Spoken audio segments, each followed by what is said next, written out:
Beneath the tides lies a world swallowed, not by time, but by silence. Cities once crowned in sunlight, now rest in crushing blackness, their columns toppled, their scripts erased by silt. What temples now bloom with coral? What altars drink only salt?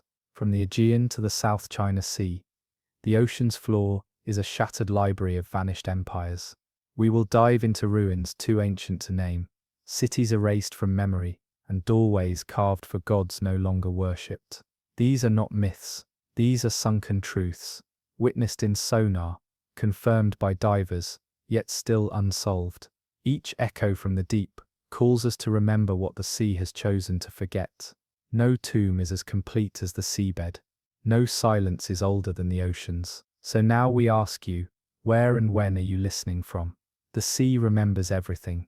Will you? This is Ocean Mysteries, and now we begin. Off the southern coast of Laconia, in the translucent shallows where the Aegean Sea gently laps against rock and reed, lies Pavlopetri, Europe's oldest known submerged city. Discovered in 1967, it defied every expectation of Bronze Age civilization. The seabed unveiled straight-cut roads, rectangular buildings, even two-story structures, nearly 5,000 years old, preserved beneath a veil of sand. The city was not haphazardly formed, but meticulously planned. Tombs and storage jars still rest where they fell. Streets connected homes to religious and commercial districts. Stone channels suggest primitive plumbing. Some alleys are aligned with astronomical precision. But no texts remain, no records survived. Was Pavlopetri abandoned due to rising tides, or swallowed suddenly by a quake-induced tsunami? Its name is modern, its original identity forgotten. What is strange is how intact it is, as if the city chose to lie down in the shallows and sleep, perfectly preserved. Divers move like archaeologists through time, and sonar scans paint the ghostly outline of a culture that organized itself centuries before Mycenae rose. No graves were found in its core, no battle-damaged scars, its ruins. What then removed its people, but left their world whole? The sea, it seems, is less destroyer than curator. Beneath the Mediterranean waves, near modern-day Haifa, Israel, rests a Neolithic enigma known as Atlit Yam, a city so old it predates the pyramids by millennia. Submerged under nearly 10 meters of water, this ghost of a village once thrived around 7000 BCE, its stone houses laid out in clusters, its hearths still visible under sand, as if the families had only just departed.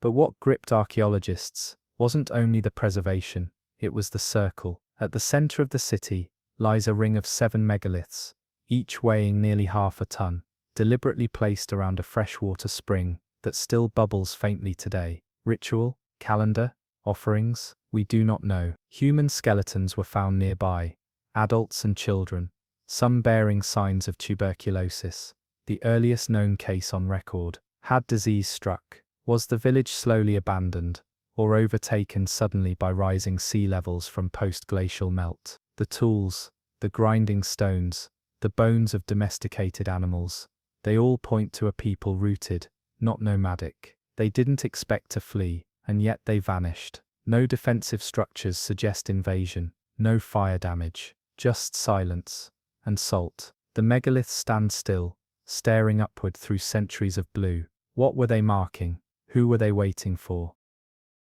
Before Alexandria ruled the Delta, before the lighthouse rose, there was Thonis, Heracleion.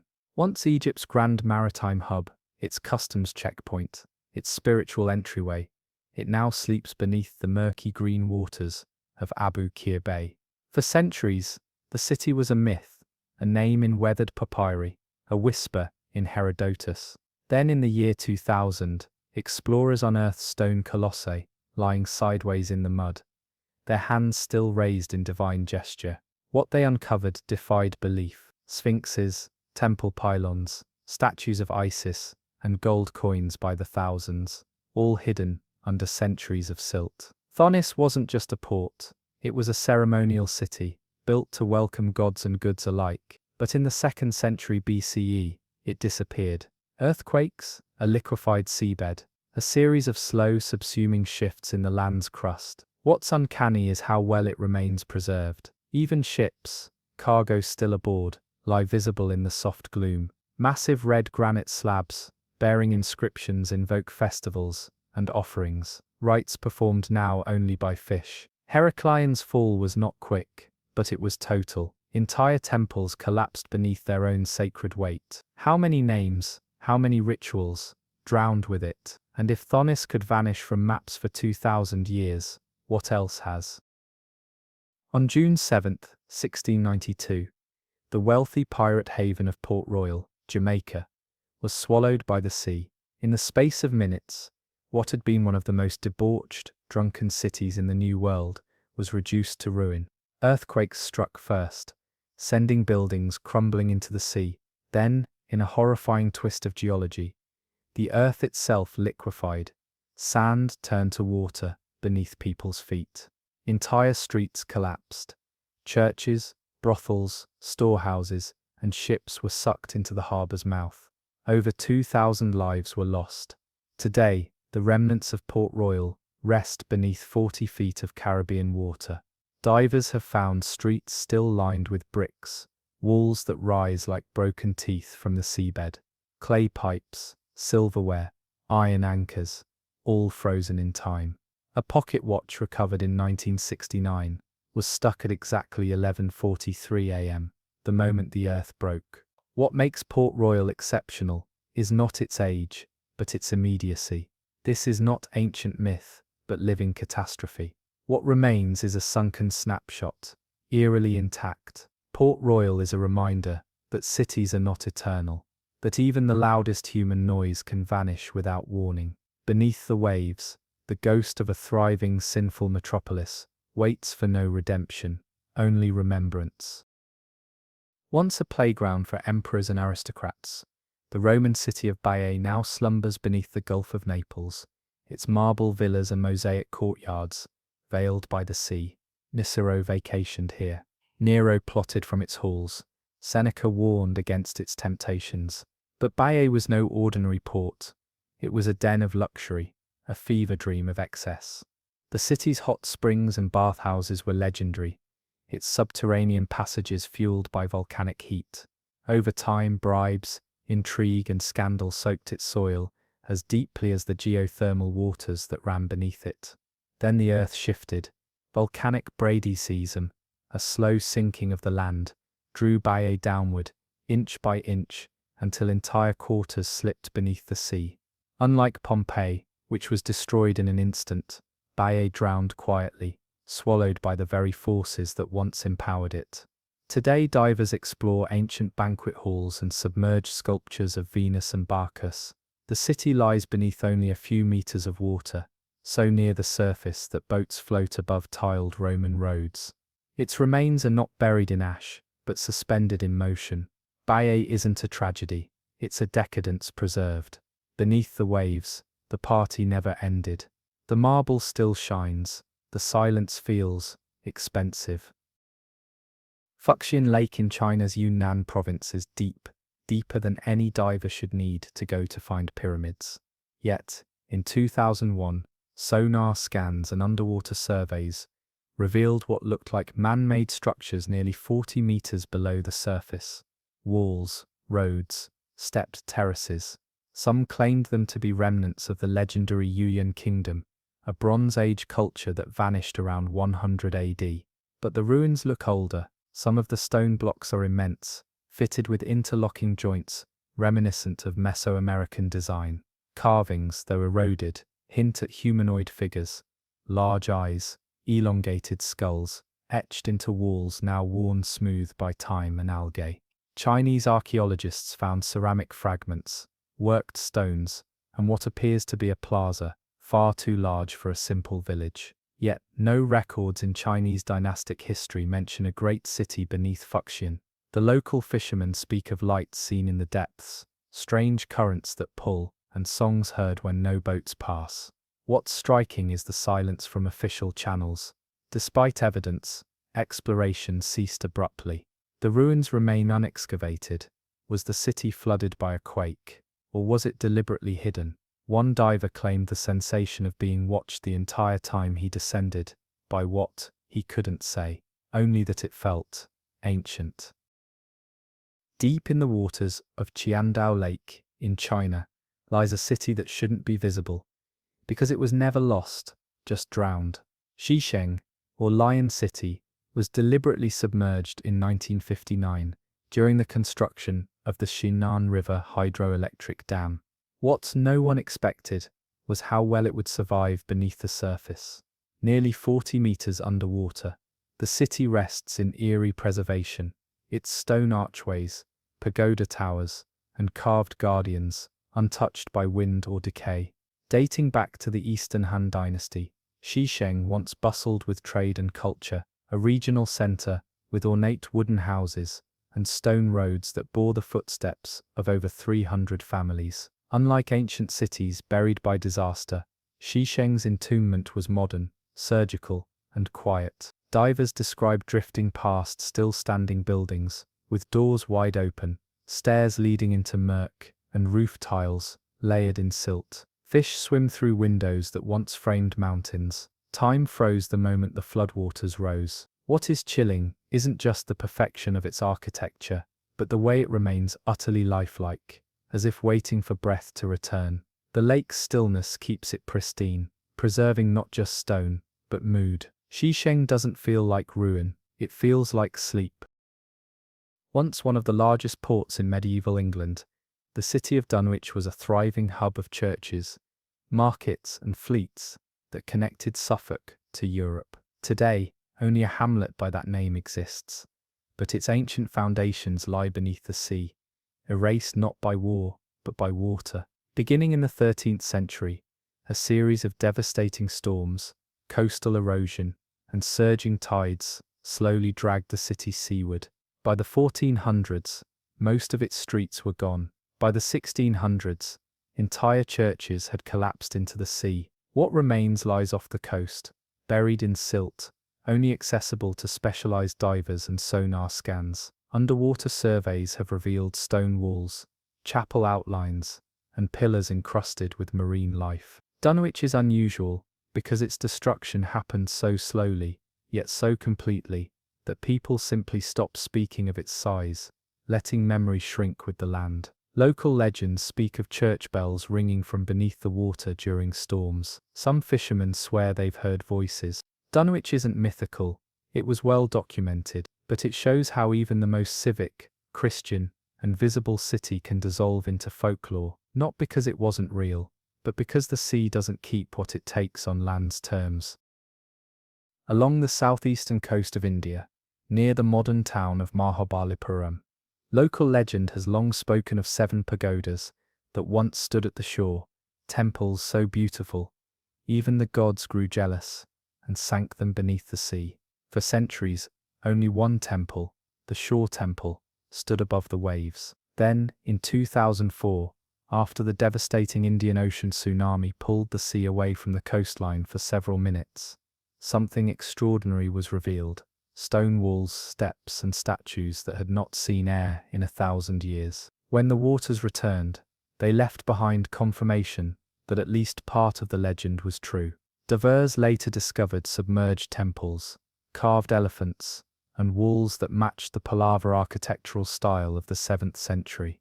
The sea, it seems, had carefully hidden a holy complex. What remains mysterious is why no detailed records of the full complex exist. Was it erased intentionally, or forgotten gradually, as waters rose? The temple carvings suggest that rituals once took place facing the horizon. Now, they point into the abyss. Mahabalipuram is not a myth rewritten. It is a story interrupted, half swallowed, half sung, waiting to be uncovered one pagoda at a time.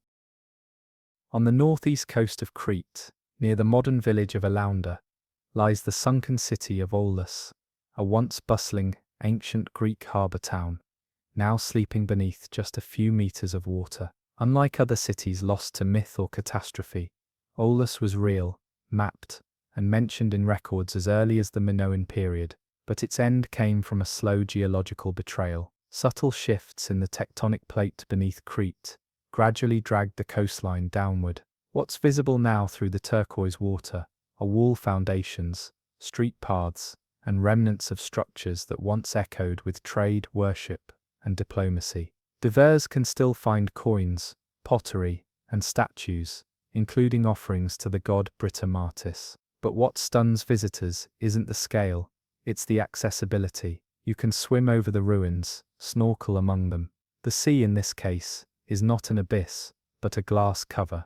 Olus is a living museum, quiet, fragile, and intimate. The currents here don't roar, they whisper. You don't feel like an explorer, you feel like an intruder. The stones look back, not angrily, but patiently, like they've been waiting for someone to finally ask what really happened to the city that floated down without protest. Off the coast of Tunisia, archaeologists diving into the Gulf of Hammamet uncovered something astonishing in 2017. Stone streets, Roman villas, and industrial installations perfectly preserved beneath layers of seabed. This was Neapolis, a once prominent Roman city, erased from maps after a catastrophic tsunami struck in 365 AD. Historical accounts from the period vaguely described tremors and waves, but Neapolis itself had become a ghost, remembered only in fragments.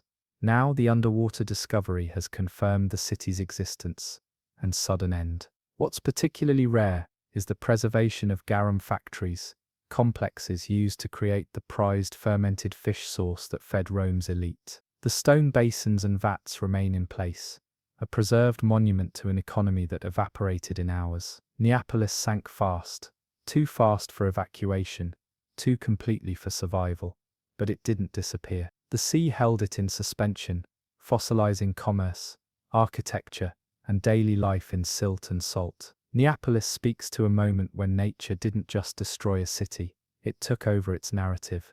The factories remain full, the streets surprisingly ordered, the homes roofless, but readable. 1,000 years of silence followed, and only now are we learning how easily an entire economy can be flattened, not by war, but by water.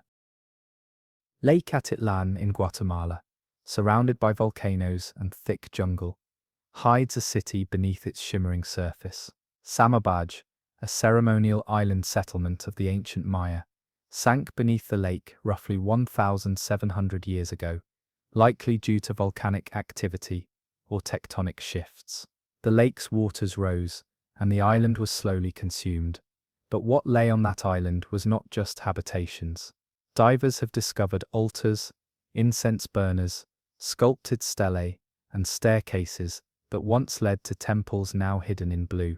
Unlike many sunken cities that fell from chaos or disaster, Submerged feels more like an interrupted prayer.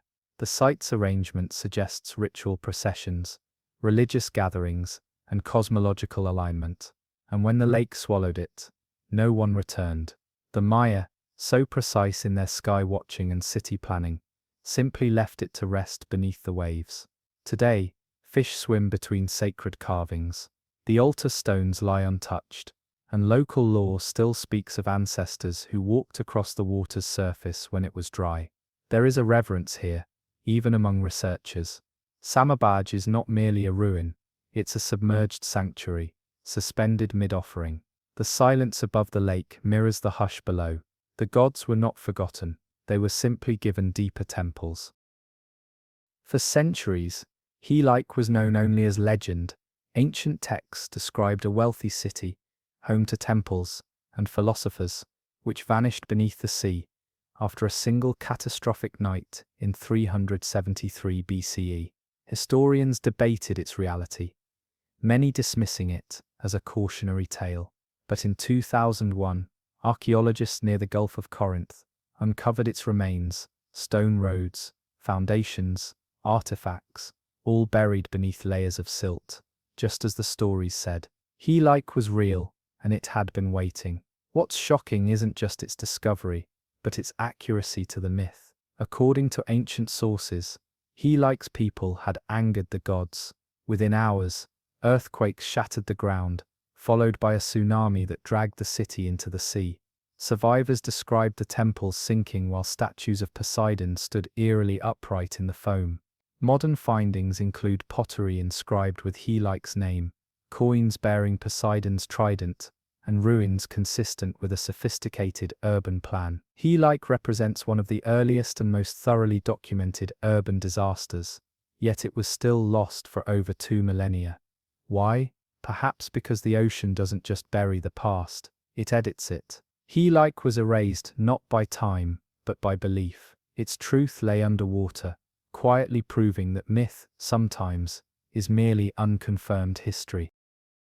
Near the northeastern shore of the Sea of Galilee, Israel, lies a submerged mystery that ties archaeology with theology. In 2015, a team of Israeli archaeologists discovered the ruins of a Byzantine-era church beneath the water near Corsi Beach, traditionally linked to the New Testament story of Jesus and the Gadarene swine. The basilica, dating to around the 5th century CE, had once stood on solid ground, until an earthquake or rising waters consumed it. What's eerie isn't just the basilica's preservation, but its alignment with scriptural geography. The site includes elaborate mosaics, a nave, and carved inscriptions, all hinting that this may have been a site of pilgrimage, one dedicated to a moment of spiritual exorcism. Why was it never rebuilt? Why wasn't its memory preserved in the church's architectural lineage? Perhaps the answer lies in the waters themselves. Some claim the Sea of Galilee rose unusually during certain centuries, reclaiming land around its perimeter. Others suggest it was seen as cursed ground. Today, the basilica sits beneath shallow water, touched by both divers and pilgrims. It is a church beneath a lake, a gospel in limestone script. Whatever force buried it, it did not erase its message, only deepened it. Where the Scheldt River meets the North Sea, on the border between Belgium and the Netherlands, a great city once stood, Seftinghe. In the Middle Ages, it was prosperous, a walled settlement with vast farmland, trade routes, and defences against the unpredictable tides. But Seftinghe's people grew too confident. They cut canals deep, redirected water for mills, and dismantled protective dikes for expansion. Then came the flood of 1570. Known as the All Saints' Flood, it overwhelmed the landscape. Thousands drowned, as the sea reclaimed not only the fields, but the city itself. Legend says the bells of Seftinghe can still be heard beneath the waves. Fishermen speak of towers seen in the water during unusually low tides. Divers report broken roads and submerged stone walls among the shifting silt. What's striking is how the area remains dangerous even now. Treacherous tides, thick mudflats, and unpredictable currents keep the ruins just beyond reach. Seftinghe's downfall wasn't natural, it was ecological arrogance. The very act of reshaping the land for profit and convenience led to its undoing. Today, the drowned land of Seftinghe is a haunting wetland, rich in myth and memory. The sea didn't erase Seftinghe in rage, it simply waited for its invitation to return. Off the windswept northern coast of Scotland, near the Orkney Islands, divers in the early 2000s discovered something that defied classification. A shipwreck that didn't belong. The vessel's remains were modest, timbers held together by stone pegs, no recognizable ironwork, and anchors carved entirely from boulders. No cargo, no nameplate, no recorded storm or naval battle. Yet it wasn't a fishing boat, nor did it match the maritime architecture of Viking, Celtic or Pictish design. Radiocarbon dating placed the wood around 1500 BCE, far earlier than any seafaring culture known to inhabit those waters. Some suggested a Baltic origin, others something more remote, but no definitive source emerged. What unsettled researchers most was the ship's configuration. It seemed built for open sea, not coastal travel. Its size, though modest, suggested a scouting vessel, possibly a trader or emissary from a larger fleet. If that's true, then the fleet it belonged to has vanished without a trace. No similar ships have been found, no culture has laid claim, and the sea has offered no further clues. What maritime society once touched northern Scotland millennia before known contact? Why were they travelling there? The wreck is real. Its presence is not contested. Only its origin is, and that silence is vast. In 1793, a brigantine known as the Seagrave, was found adrift in the mid-Atlantic, fully intact, sails rigged, food unspoiled. But every man aboard was dead. Not from starvation, not by blade or bullet. They were curled beneath decks and hammocks, faces pale but peaceful, as if they'd simply fallen asleep and never awoke. Their bodies bore no wounds, no signs of disease, and their ship's log abruptly ended mid-sentence, just 2 days prior. Most chilling was the captain's logbook. Its final entry scrawled hurriedly in Latin: Volcium sumus, secuti, submer.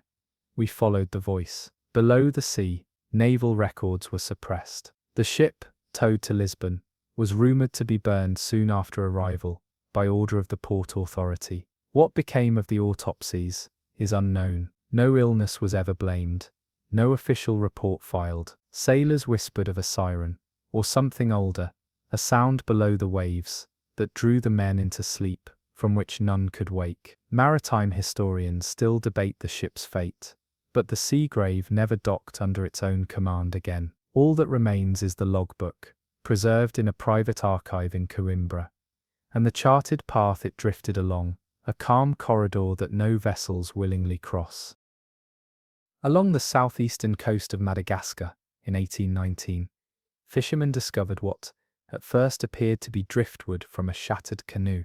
But the planks were not wood, they were stone, thin, slate-like, and meticulously carved with symbols in a language no one recognized. Archaeologists dubbed them the Vela fragments, after the coastal inlet, where they were retrieved. The symbols bore faint resemblance to Phoenician and early Dravidian scripts, but mirrored and etched with vertical alignment, not horizontal. Local oral traditions spoke of a people who floated without sails and lit their hulls with blue fire. No such vessels had ever been recorded. No shipwrecks matched the material. The stone used in the fragments was volcanic, but not native to Madagascar or the surrounding islands. Later analysis traced their geologic origin to an undersea ridge, now more than 200 meters below the surface. The fragments weren't parts of a sunken ship. They were pages from something, a codex, a carved hull, perhaps a ritual language of a vanished seafaring cult. But nothing more was ever found. The sea had returned to silence. The Vela fragments now reside in a locked museum drawer in Antananarivo, rarely shown, always guarded. The script has resisted translation, but the sea, as always, remembers.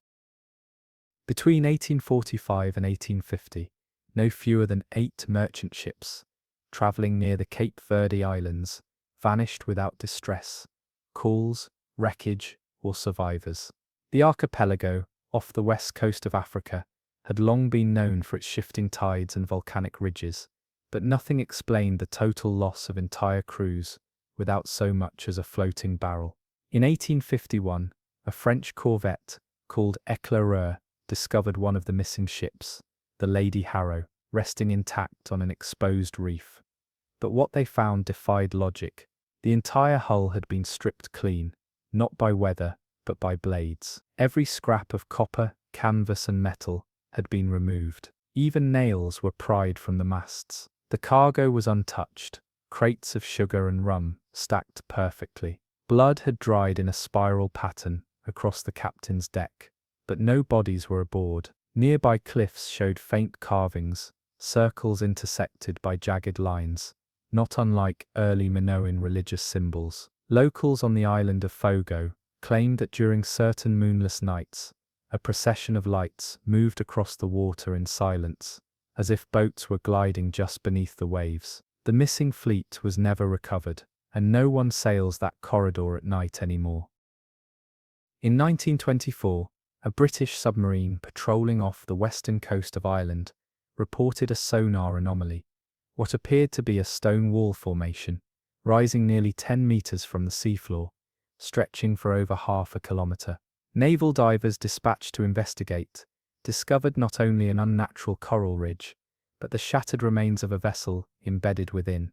But this ship was unlike any modern design. Its hull was composed of overlapping stone slats, sealed with a resin-like compound that resisted all attempts at sampling. There were no masts, no sails, no propulsion system at all. Inside, buried beneath calcified coral, were the remains of 7 humanoid figures, taller than average, jawlines elongated, skulls bearing symmetrical ridges. Anthropologists claimed natural mutation. Folklorists offered another theory.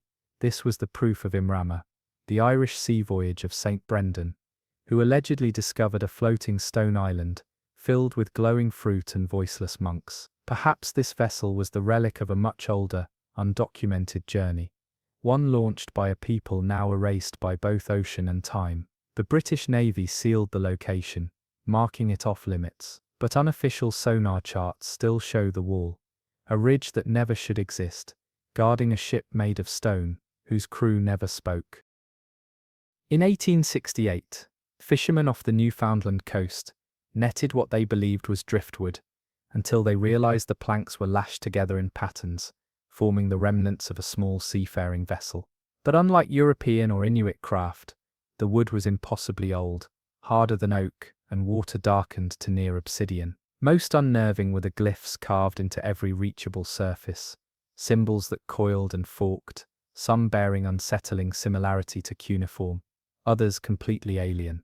The planks were inscribed on the inner surfaces, as if meant to be read only from within. No mast was ever found, no rudder. It seemed less like a ship than a vessel of ritual, perhaps never meant to return. Local Micmac elders, when shown sketches of the glyphs, grew silent and refused to speak further. One elder later told a priest the boat resembled the kind that were pulled under, not across. The fragments were sent to Halifax for study, but were lost in a warehouse fire months later. Today, all that remains is a single rubbing of a panel kept in a private maritime collection. It depicts a single spiral surrounded by 6 eyes and an open mouth. No ship of that design has surfaced again, but some claim the glyphs reappear, scratched into coral, etched into drift logs, even drawn in salt by the tide. In 1901, a deep-sea cable-laying crew, operating near the Azores archipelago, documented something bizarre, a sonar return, indicating a perfect vertical column, rising nearly 40 feet from the ocean floor, with right angles at its base, and a capstone tilted just slightly off-center.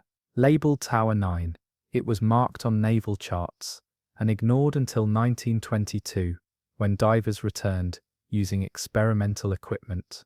What they saw resembled a ziggurat spire, tiered, grooved, and carved with rows of reliefs, eroded just enough to resist interpretation. One diver reported shapes resembling maritime constellations, but reversed, Orion's belt misaligned, Polaris displaced. Some said the carvings didn't represent stars, but directions. A few weeks later, both the divers and the ship vanished without radio contact. The incident was buried as mechanical failure, but fishermen around the Azores claim the ocean never took kindly to disturbance there. Some maps still omit that stretch. Naval charts mark it with a simple warning: unstable seabed, no anchorage. Locals have a different name, Avigia Semvos, the watcher without voice. And when ships go missing near those coordinates, some whisper of a shadow that rises just beneath the swell, its edges too precise, too vertical to be natural,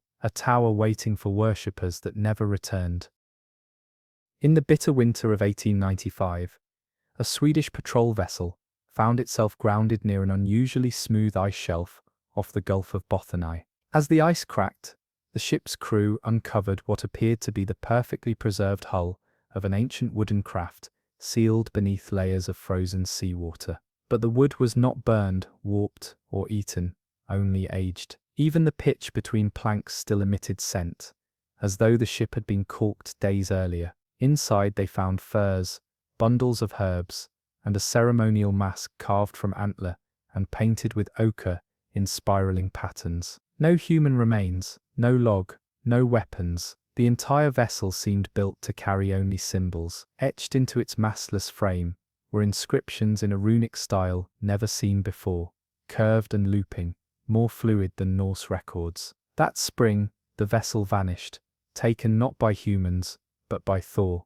By the time any research expedition returned, the shelf had broken. The coordinates, though carefully recorded, have yielded nothing since. The ice knows how to hide what we are not meant to find, and the Baltic winds, even now, are said to carry strange harmonics, tones like chanting, echoing from no visible mouth. The ship never burned, it simply left. In 1908, a French merchant vessel sailing near the Marquesas Islands encountered the aftermath of a storm unlike any they'd ever seen. Debris floated for miles, planks and rigging, most of it unfamiliar, carved not with tools, but with what appeared to be natural abrasions.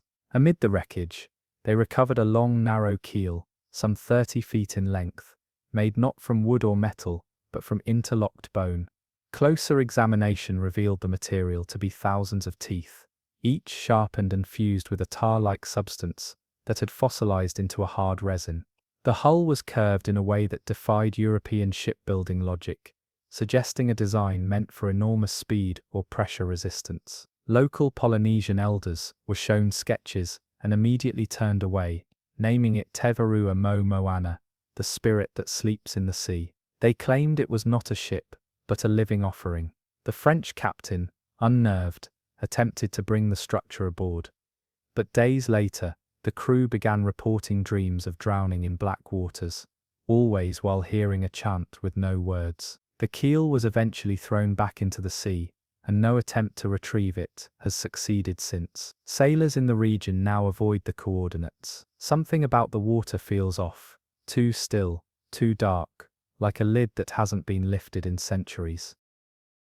During the waning years of World War I, a Japanese steamship inbound to Manila discovered a curious object drifting near the edge of the Philippine Trench.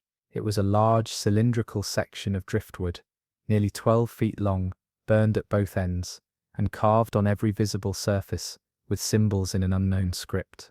What startled the crew was not the script itself, but its layout. The glyphs spiraled inward, layer by layer, toward a carved depression in the center, filled with tightly packed shells, bird bones, and a polished stone that hummed faintly when held. Scholars in Tokyo described the carvings as a proto-writing system, unrelated to any regional tradition, though one linguist believed it resembled a style once seen on an undeciphered petroglyph in Sulawesi. When the log was moved to the university for study, electrical failures plagued the wing where it was kept. The humming increased, becoming audible to staff at night. Eventually, the artifact was sealed in a lead box and removed from public record. It remains unaccounted for today. Some researchers claim it was evidence of an unknown maritime priesthood, others a navigational tool, or even a warning encoded in lost language. One theory posits it was not written to be read, but remembered, and perhaps it still is. In 1911, a Norwegian fishing trawler retrieved an old ship's bell tangled in seaweed and netting just south of the Lofoten Islands. Oddly smooth and without inscription, the bell bore no rust, no barnacles, only faint hammer marks on its inner curve, like fingerprints in bronze. When brought aboard, the crew found it would not ring, not with hand, mallet, or hammer. Yet at night, in absolute silence, the deck beneath the bell would vibrate faintly, as if responding to distant resonance. Naval historians tried to trace the bell's design. It matched no known European foundry. The alloy was strange, neither brass nor bronze, with traces of meteorite iron. Eventually, an aging archivist uncovered a forgotten German log from 1823 that referenced a silent convoy spotted at sea, 4 ships gliding in formation, without sails, leaving no wake. No contact was ever made. The bell, some believed, came from one of those vessels. Today, it rests in a maritime museum in Bergen, enclosed in glass, but no longer on public display. Technicians report that every 7 years to the day, the sensors beneath its case register a low tremor, always at 3:13 a.m. The bell doesn't sound, but something, somewhere, is still listening. In the summer of 1934, near the Dalmatian coast, an Italian salvage team investigating the remnants of a sunken Ottoman warship made an unsettling find.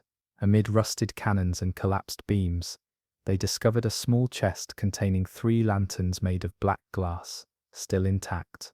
The lanterns had no openings, no hinges, and no residue of flame.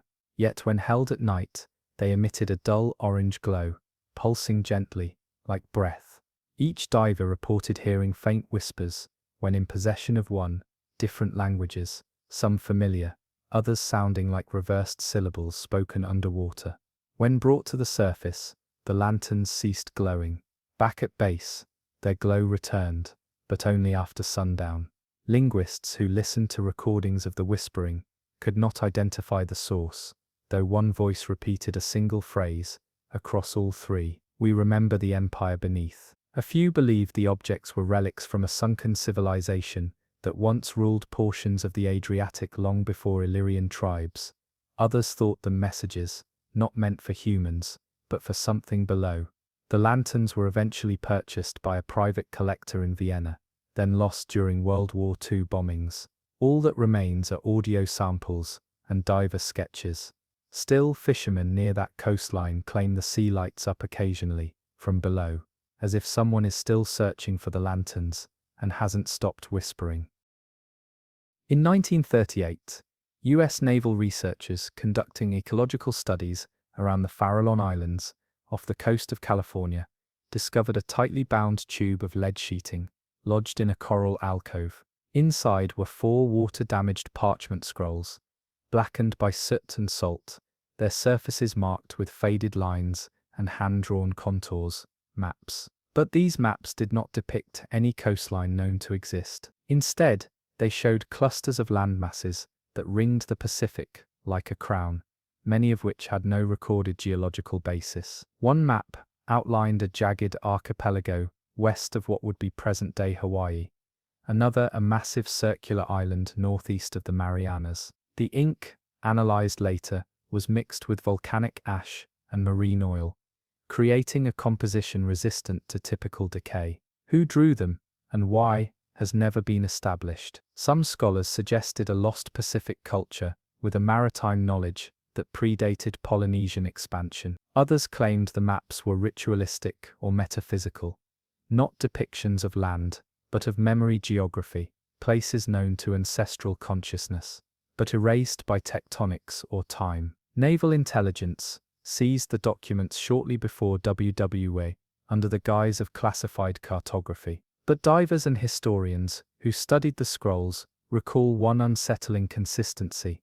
Every landmass on the scrolls was marked with a single glyph, a downturned eye crossed by wave lines, watching, sunken, forgotten, but never gone.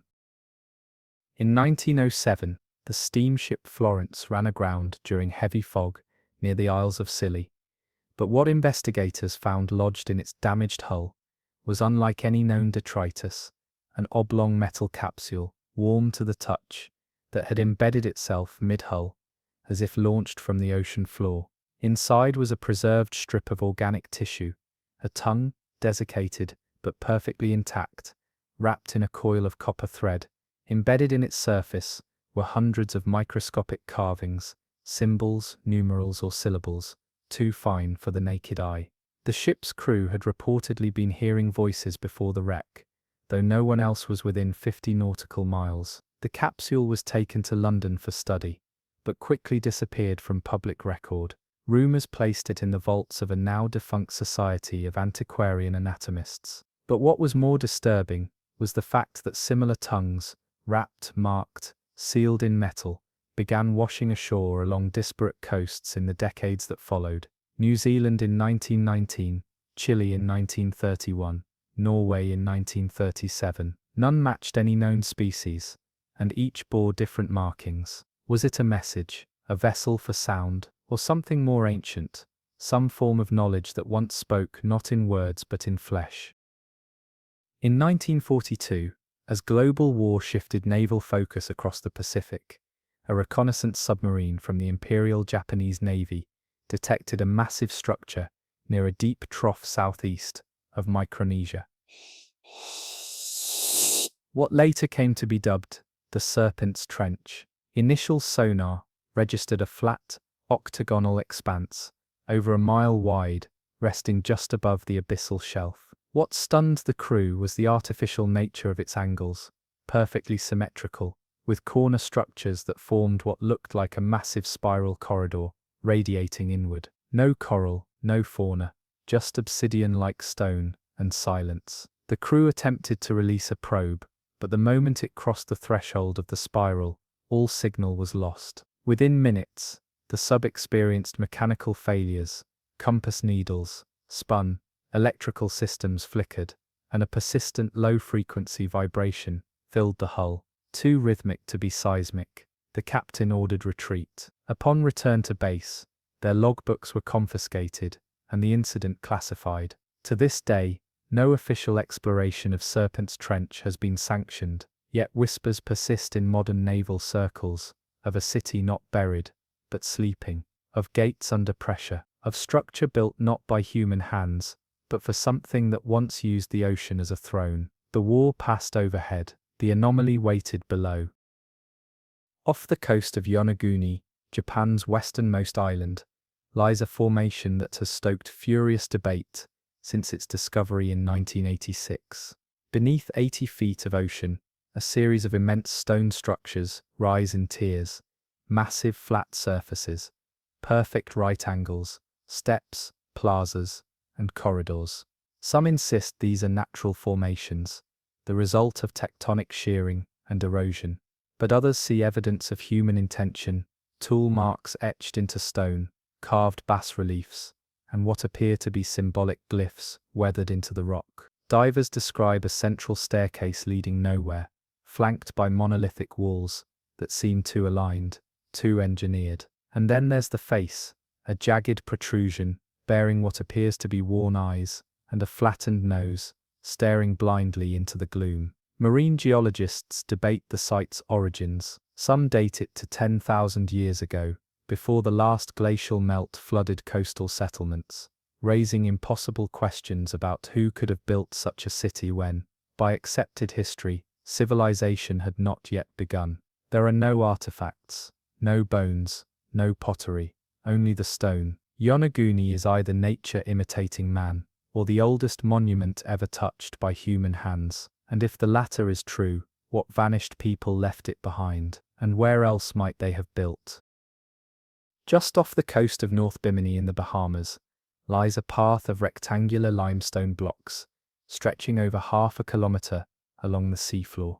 Discovered in 1968, this underwater road has been a lightning rod for speculation. Believers in the Atlantis myth immediately seized upon it as evidence of a sunken civilization. Skeptics point to natural processes, beach rock fracturing, tidal erosion and sediment layering, but the symmetry is uncanny. The stones are aligned in a near-straight corridor, many of them interlocking, some arranged like retaining walls. Divers have noted formations resembling docks, platforms, and even post holes. Carbon dating places the stone's formation between 10,000 and 12,000 years ago, just as sea levels rose dramatically following the last ice age. Ancient flood myths, from multiple cultures, reference a lost land swallowed by water. And while the Bimini Road isn't proof of Atlantis, it is a geographic and geologic anomaly no one fully explains. If natural, it mimics intention eerily well. If artificial,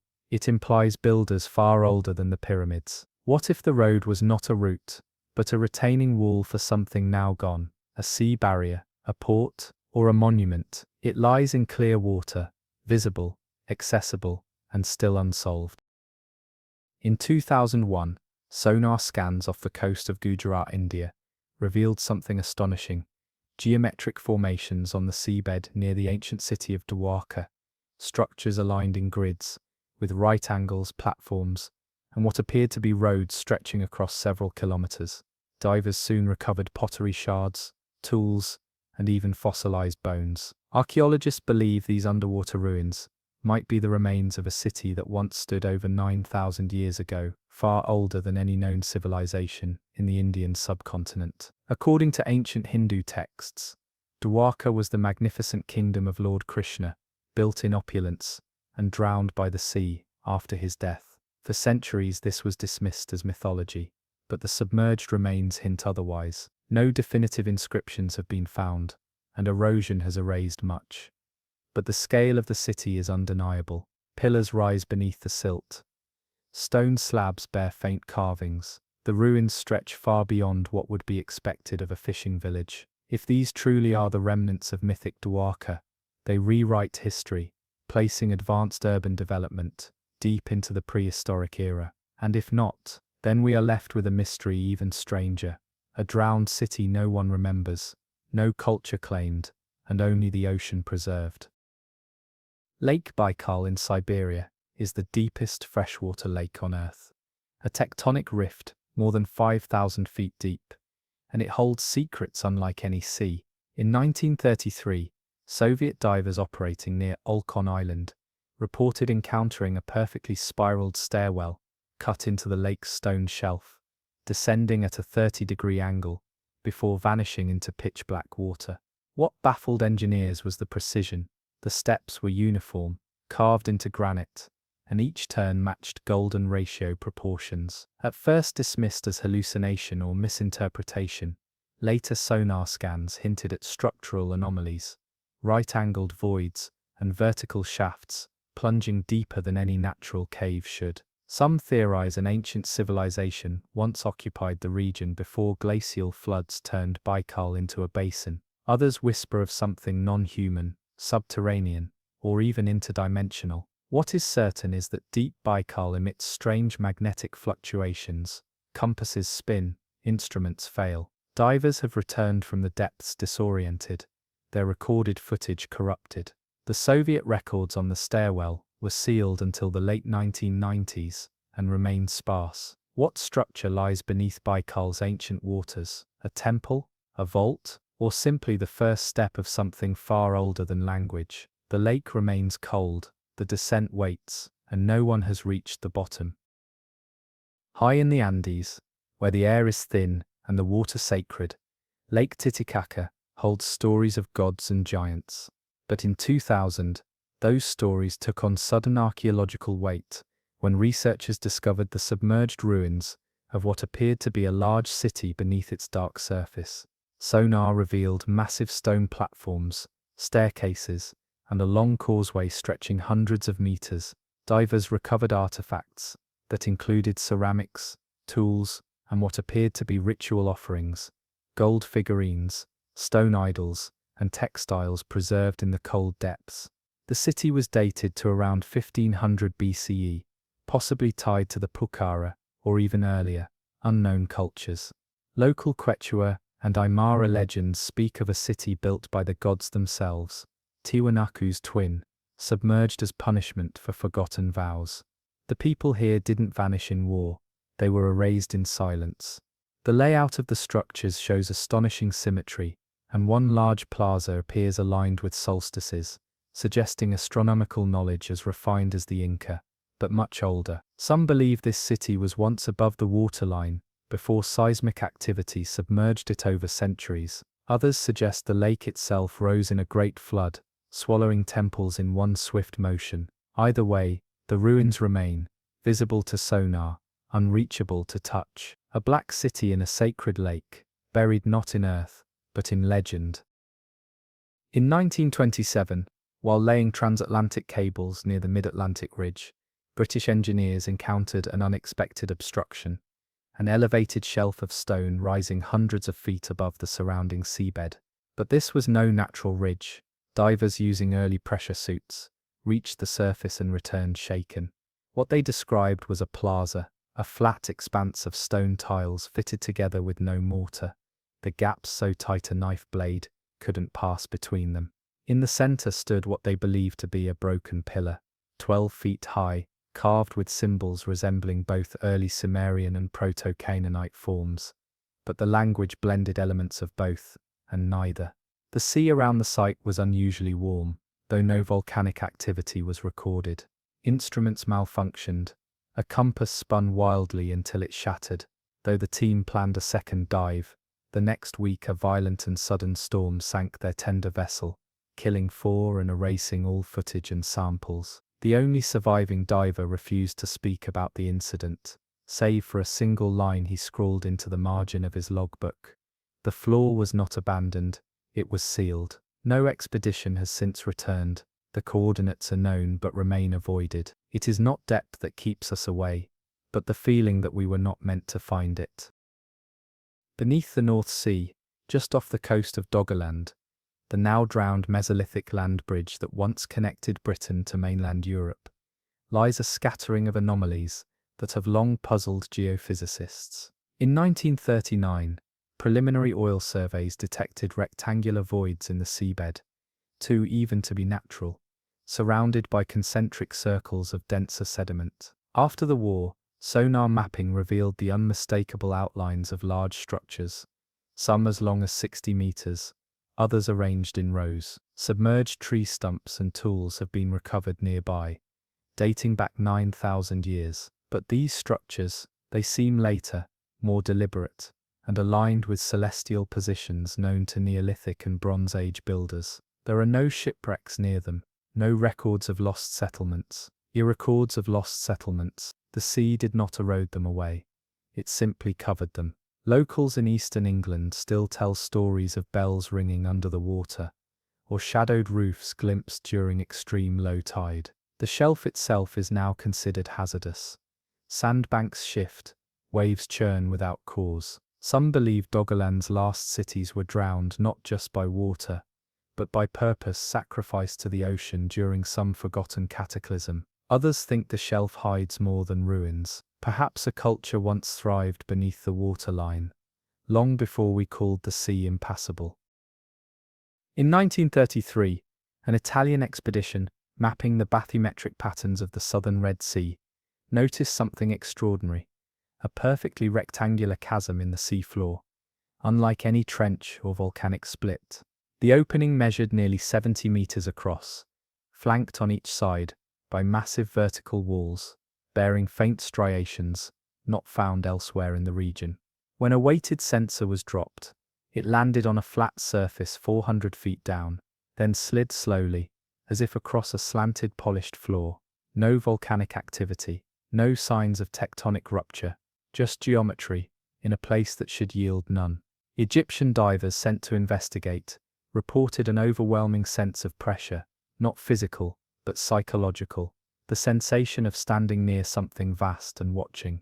One diver described grooves, like ribs, along the interior descent. Another claimed the walls bore markings, rows of circular impressions arranged like constellations. Their footage was unrecoverable. Cameras failed. The expedition withdrew. To this day, the site, now marked as a naval testing area, remains off-limits. Satellite imagery has been quietly scrubbed, but sailors still speak of the rift doors, a name given to the anomaly by locals who insist it is not a trench at all, but a gate, one not built to open outward, but inward, into something older than the sea itself.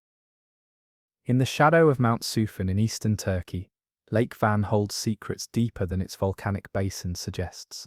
In 1940, Turkish researchers investigating unusual sonar readings in the lake's southern quadrant discovered something extraordinary: 3 stone pillars rising from the lakebed in a triangular formation, each over 30 feet tall, spaced precisely 90 meters apart. The surrounding sediment showed no geological explanation for their presence. When divers reached them, they found the pillars covered in intricate carvings, repetitive spiral motifs, star shapes, and an unknown script that wrapped around the pillars in a helix pattern. Strangely, the symbols matched no known cuneiform or Anatolian script, though they bore thematic resemblance to Neolithic Göbekli Tepe stelae, located hundreds of miles away. Some researchers proposed a connection between ancient Anatolian temple architecture and the submerged site. Others insisted the pillars were far older, possibly predating agriculture itself. What no one could explain was how such monoliths ended up beneath a freshwater lake with no ancient city nearby, no collapsed temple ruins, no roads leading to the water. Local Kurdish folklore speaks of a mirror city at the bottom of Lake Van, where ancestors walk upside down and carry fire in bowls of ice. The pillars have become off-limits to public research, the military site's environmental protection. But every so often, a ripple moves across the surface of Van, with no wind, no boat, just a tremor from something below, ancient and unfinished.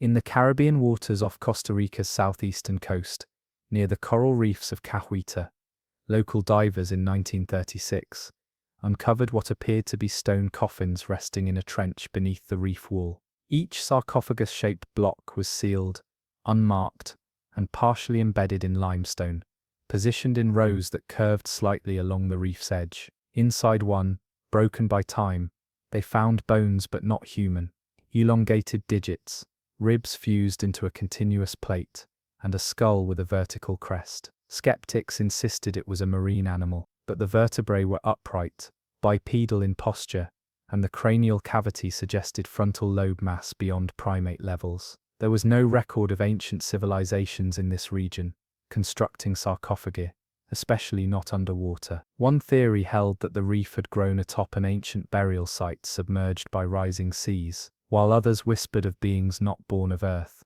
but buried in its oceans. The sarcophagi were photographed, mapped, then quietly forgotten. Storms in the 1960s covered most of the site in new coral. Today, few remember the anomaly at Cahuita, but local fishers still leave offerings when the waters turn glassy: fruit, shells, drops of blood, to appease the sea sleepers, those who lie just beneath the reef, dreaming. In 1929, Croatian sponge divers near the island of Vis reported an underwater expanse of strange pavement, slabs that shimmered not with algae or sand, but with the iridescent quality of obsidian or glass. Measuring several meters wide and stretching in irregular squares, the surface was perfectly level, resisting colonization by coral or crustacean. When scientists examined samples, they found a composition not seen in natural volcanic glass, a silicate structure fused with trace elements of rare earth metals, some not found in the Mediterranean basin at all. More haunting, however, were the footprints embedded faintly into the surface like fossilized impressions. Bare feet, five-toed, human in shape, but far larger than average. And then there were the handprints, wide-palmed, splayed, one appearing to be dragging, as if someone had once slipped or crawled across the warm glass before it hardened. What could have fused such a surface? A lightning strike on ancient magma, a forgotten furnace culture, or was it the result of something not human at all, walking across molten rock that was never meant to cool beneath water? The area is now cordoned by maritime patrol. Officially, it is ecologically sensitive seabed, but no marine life swims over it, and at dusk it catches the sun in a way that makes it appear freshly laid, as if the glass were cooling still. Deep within Glacier National Park in Montana, USA, sits Lake McDonald, a pristine glacier-carved basin, whose surface often lies flat as glass. In the fall of 1932, during a period of exceptional drought, water levels dropped low enough to expose a stair-like structure descending into the lake near its northern edge. Park rangers assumed it was part of an old dock foundation until geologists examined the formation and found each step was carved into solid granite, each tread identical in depth, width, and rise. No tool marks matched 19th century mining or building techniques, and no settlement was ever recorded in that area. When the water returned weeks later, the stairs vanished beneath the surface, but divers would later report the steps continued far deeper than expected, over 30 meters below the lake's surface, ending in what appeared to be a circular platform with 3 standing stones. No bones, no artifacts, just geometry and stone. Native Blackfeet elders, when told of the stairs, responded with one phrase: "Those are not steps for us." Some claim the steps are older than the lake, perhaps part of a glacial cave system now hidden by water. Others insist they were carved for something that once walked through ice and shadow. Whatever the truth, the lake covers them once again, like a closing eye, calm and unblinking. Off the coast of Tanzania, near the ruins of Kilwa Kisiwani, a once thriving medieval Swahili city-state, lies a mysterious causeway that plunges beneath the Indian Ocean. In 1941, British colonial surveyors, mapping the coastal shelf, discovered the remains of a stone-paved road extending far beyond the tidal zone. Unlike the coral stone architecture of Kilwa's known structures, this causeway was composed of basalt blocks, smoothed and fitted with such precision that no marine growth had taken hold along their inner seams. The road bends gently, then disappears beneath deep water, leading toward what seems to be a submerged platform, perhaps a market square or ceremonial site, invisible except at low tide and only under specific lunar conditions. Local oral tradition tells of an island that once stood there, swallowed whole in a single storm. But no records describe such an event, and no remains of a city have been retrieved, only shards of pottery, unusually glazed, and bearing geometric designs, foreign to Kilwa's known trade styles. Some have speculated that this road predates Kilwa entirely, the vestige of an older coastal civilization, erased by the rising sea. Others whisper that the causeway was never meant for human feet,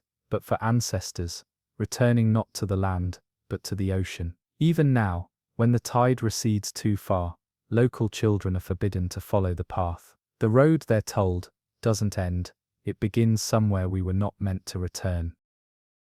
In 1937, Romanian divers, exploring the submerged valley off the coast of Constantine, encountered something entirely unexpected, a massive dome-shaped structure partially embedded in the seabed, its arched curvature unmistakably artificial. Measuring over 60 meters in diameter, the dome bore no apertures, no obvious entry points, and was covered in an encrustation of limestone and algae that had hardened into armor. But sonar imaging revealed the strangest feature of all, a hollow interior, marked by perfectly concentric rings of differing density, as if chambers spiraled inward, toward a central core. What was it? A temple? A vault? A tomb? Efforts to drill into the structure were halted when the surrounding seabed trembled, producing a harmonic vibration that silenced all onboard electronics. Fearing a collapse or tectonic disturbance, the crew withdrew. Geological studies later suggested the structure rested on an uplifted shelf, one that should not exist according to seafloor mapping, but none returned to verify. Since then, the Black Sea has remained quiet about its contents. No satellite imaging captures the dome clearly, and Romanian naval charts list the area simply as a geologic void. Yet every few years, fishermen in the region report lights pulsing beneath the waves, perfectly spherical, like echoes from an eye slowly opening. The dome has no known origin, but something inside it still hums. South of Sumatra and west of Borneo lies the Sunda Shelf, a vast, shallow expanse of seafloor that once formed a land bridge during the last ice age. In 1940, Dutch divers mapping the Java Sea for wartime defenses encountered a series of submerged stone steps descending diagonally into darkness. Each stair was wide enough to accommodate multiple people abreast, carved into rock with a precision that ruled out volcanic origin. At the base of the staircase, they reported a large stone ring, upright and encircling nothing but water. When one diver attempted to swim through it, his oxygen tank malfunctioned, despite being tested hours before, and he nearly drowned. After being recovered, he refused to speak of what he saw within the ring. He merely repeated one phrase in Old Dutch, "Het kikt trick." It looks back. Subsequent dives were cancelled, but the coordinates were quietly logged and sealed in colonial naval archives. In the decades since, researchers have speculated that the Sunda Shelf may have once hosted sprawling civilizations now entirely lost beneath the sea, washed away by rising tides and volcanism. But no definitive proof remains, only whispers, a staircase to nowhere, and a ring that waits in silence, its passage closed by fear rather than stone. It was the spring of 1922, when a group of Canadian hydrographic surveyors ventured into the fog-veiled waters near Alpena, Michigan, hoping only to chart minor underwater ridges and shelf contours. Instead, they stumbled upon what would become one of the Great Lakes' most haunting secrets, an underwater formation they couldn't name, explain, or erase. At first, sonar returned a series of rhythmic geometric interruptions in the otherwise monotonous bedrock, a tessellated pattern of six-sided shapes sprawling over a kilometer of lakebed, perfectly aligned, spaced with unnatural consistency. The lead surveyor, Ernest Callaway, noted in his report, "This pattern is too orderly to be natural, but too alien to be familiar." For decades, the data sat mostly ignored. Naturalists claimed they were remnants of ice wedging from the last glacial retreat, mere polygonal cracking. But in 1940, with the advent of deeper diving suits and improved sonar, a second team revisited the anomaly. What they witnessed shattered the prior assumptions. At over 120 feet below the surface, embedded in the cold silence of Lake Huron, lay what could only be described as a geometric city, rows of interlocking stone chambers, each hexagonal and each precisely beveled.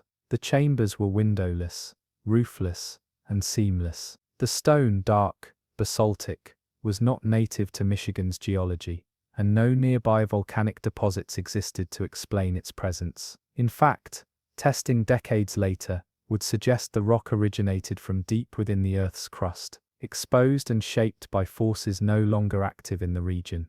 The hexagons weren't flat like floor tiles. They were three-dimensional, rising 4 to 5 feet above the lake bed, some even higher, with gentle inclines forming honeycomb-like cells. Divers reported the eerie sensation of walking inside a hive built by hands that didn't think like ours. At the center of the formation, the hexagonal pattern converged into a circular depression, roughly 30 meters wide, ringed with smaller standing stones, each one bearing faint spiral etchings that curled counterclockwise, ending in forked lines like roots or cracks. More unsettling than the structure's architecture was its isolation. No tools, no bones, no shards, no midden piles or signs of domestic life. It was not a settlement. It was not a city in any human sense. And yet, it had the order of one. Anthropologists speculated wildly. Ritual site, forgotten glacier temple, even the fossilized remains of some ancient coral intelligence.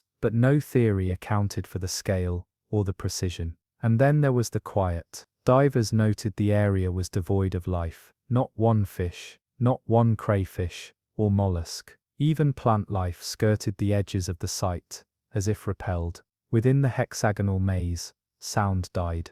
Radio signals garbled, compasses spun. It was as if the very geometry cancelled out the outside world. The Canadian government, citing safety concerns, quietly discouraged further expeditions. The coordinates were eventually removed from public hydrographic maps, but locals still speak of strange ice patterns forming above the area in winter, perfect spirals that melt from the center outward. Some say the complex is not ancient at all, but waiting, not dead, but dormant, not ruins, but instructions, a memory carved into the Earth's crust, before we knew how to name memory, a city not built for us, but built beneath us. In 1935, a French colonial expedition, off the northern coast of Vietnam, near the mist-heavy waters of the Gulf of Tonkin, detected a curious regularity in seabed sonar while charting for safe navigation lanes. What they initially took for a collapsed reef or a buried minefield soon revealed a stunning pattern. A vast cluster of uniform circular depressions, each roughly 12 meters in diameter and separated by exact distances, grid-aligned like a planned village, yet wholly sunken. There were no signs of volcanic activity, no signs of sediment displacement, or meteorological explanation.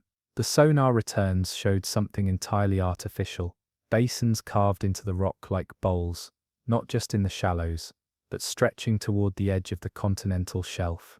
When divers were dispatched during the dry season, they found the depressions not merely dug but sculpted, their interiors glazed with a strange mineral veneer, polished smooth, iridescent under light, as though vitrified by intense heat. This was no mud village overwhelmed by tide, but something far more enigmatic. The surrounding bedrock bore no damage, no scarring, no evidence of tectonic upheaval, yet the depressions seemed melted into the earth itself, intentional, but without tool marks. Every crater was rimmed with 3 concentric ridges, like ripple patterns frozen in stone, and at the center of each basin lay a single carved nub, smaller than a fist, shaped like a conical tooth, always pointing directly upward. There were over 100 such formations mapped before the operation ceased. Some clusters formed perfect hexagonal arrangements, others spiraled outward, from invisible epicenters. Naval officials, faced with growing local resistance, and increasingly strange behavior among the divers, who reported confusion, memory lapses, and sudden panic while underwater, suspended further dives in 1937. But not before one final attempt. A diver named Marcel Lacroix claimed to have followed a narrow crevice, extending from one of the larger craters. What he found, or claimed to, was a sloped corridor descending deeper than his tether allowed, lined with carved protrusions and markings, resembling no known script. The tunnel seemed less like a passage, and more like a throat. The stone was warm, he reported, radiating faint pulses like an engine at idle. His air gauge dropped rapidly. Upon surfacing, he was incoherent for hours, unable to remember anything beyond the corridor's mouth. Historians struggled to categorize the site. Too deep for Neolithic coastal cultures, too strange for classical Southeast Asian civilizations, and yet the site bore markers of engineering, a scale of symmetry that suggested not randomness, but intent. Folk tales from the coastal Vietnamese communities spoke of the Mas Chat, or eyes of the dead, holes in the sea, where spirits breathed upward, whispering dreams into sleeping minds. Elders warned against sleeping on the beach during the new moon, lest the sea look back. Today, the Gulf remains active with trade and fishing, but the anomaly is marked on classified maritime charts as an acoustic hazard zone. Unofficial reports from modern submarine crews speak of sonar ghosting and unexplained interior vibrations when passing over the site. The crater lattice is never discussed publicly, but it remains quiet, symmetrical, impossibly precise, as though something below had once arranged its dwellings to mirror not a human city, but a hive, not built for the living, perhaps, but for something that only ever woke in water. In the summer of 1931, a Swedish marine archaeology team, while mapping the Baltic seafloor for evidence of Viking wreckage, recorded two circular structures unlike anything previously encountered. Located just south of the Åland archipelago, the formations were nearly identical in size, each a perfect circle nearly 60 meters in diameter, resting on the seabed at a depth of approximately 90 feet. What separated them from the seabed was not merely shape, but texture. The sonar image resembled two immense stone medallions, each lined with ridges, grooves, and raised radial markings that resembled spokes converging toward a central dome. At first, researchers suspected an impact crater, but closer study showed the circles were elevated, not indented, and composed of unusually dense stone fused with traces of mica, quartz, and an unknown metallic element that gave their perimeters an almost magnetic quality. Divers sent to the site in early September encountered immediate mechanical issues. Compass needles drifted, depth gauges malfunctioned, but they were able to capture partial footage of the western circle's surface, a platform of carved slabs, some etched with faint grooves that suggested a kind of numeric system or star chart, though too eroded to decipher. The surface was dry to the touch, oddly free of algae and barnacle growth, as though it repelled colonization. What they failed to reach was the outermost ring, a lip-like elevation with radial cuts that dipped vertically downward into darkness. This was no random arrangement of rocks. It had symmetry, orientation, and most disturbingly, a paired twin less than 400 meters away, matching it in every dimension. The formation made headlines in Sweden for a brief time before being dismissed by officials as glacial erratics, a phrase now used as shorthand for anomalies too uncomfortable to explain. But the official records failed to mention something discovered by a second dive team 2 weeks later, an opening in the center of the eastern disk, a hexagonal shaft no more than 3 feet wide, descending into what appeared to be a series of internal chambers. The team descended as far as 30 feet before sediment and debris blocked the path. What they reported was unsettling, not raw stone but polished corridors, flat walls, echoes where there should be none. Something had been built there, not buried and forgotten, but placed with precision and left. Attempts to excavate the entrance were halted after a diver experienced sudden disorientation and intense auditory hallucinations. He claimed to hear music, not melody, but structure, long chords echoing in impossible intervals, like a harmonic sequence played on brass from behind miles of water. He never dove again. No known Baltic culture left behind plans, maps, or oral histories that referenced anything like this. The structures predated any known habitation of the region. Today, the Swedish military maintains quiet surveillance of the site. Unmanned drones occasionally scan it, but any footage is classified. Some believe the twin circles are part of a submerged ritual calendar. Others, an anchoring point, built not for those above, but for something below, perhaps to keep it there, perhaps to invite it back.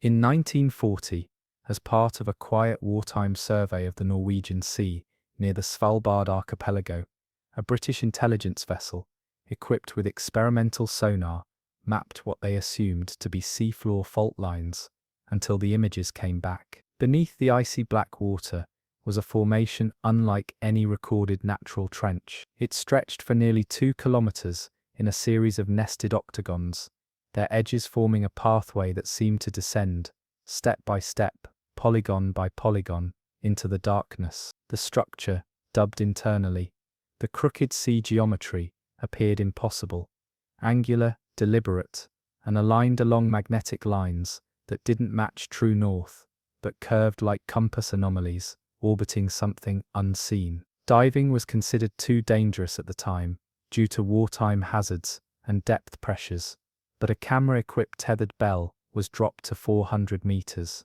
The images, though degraded by murk and current, revealed something unmistakable: stone plates, arranged like teeth, their surfaces etched with symbols, patterns that mirrored not language, but something closer to waveforms. Some resembled seismic signatures, others looked like tide tables, yet others resembled music, fractals repeating across walls, with unsettling symmetry. It was as if someone, or something, had recorded rhythm into stone. The deeper the camera descended, the more violent the equipment shuddered. Instruments failed, radio links collapsed. Before visual feed was lost entirely, the final frame captured the edge of something vast, an arc, like a rib, curving upward from the trench wall. It was not broken, it was growing. Mineral analysis would later reveal the stone to be synthetic, a polymerized form of quartz and basalt fused in high-pressure conditions no earthbound process could yet replicate. It wasn't natural, it wasn't eroded, it was placed, manufactured. The team returned to England shaken. Their report, buried under wartime archives, contained one phrase repeated in margin notes by 3 different officers: "The angles are too correct." Some theorized the site was a lost cold age of man, a precursor civilization wiped from the earth by floods and silence. Others believed it was never a city at all, but a hatch, a containment ring, forged to hold something too large and too old to belong in maps. Today, official maritime records show no structure in that region. The sonar data is gone, erased in a peacetime reclassification sweep during the Cold War.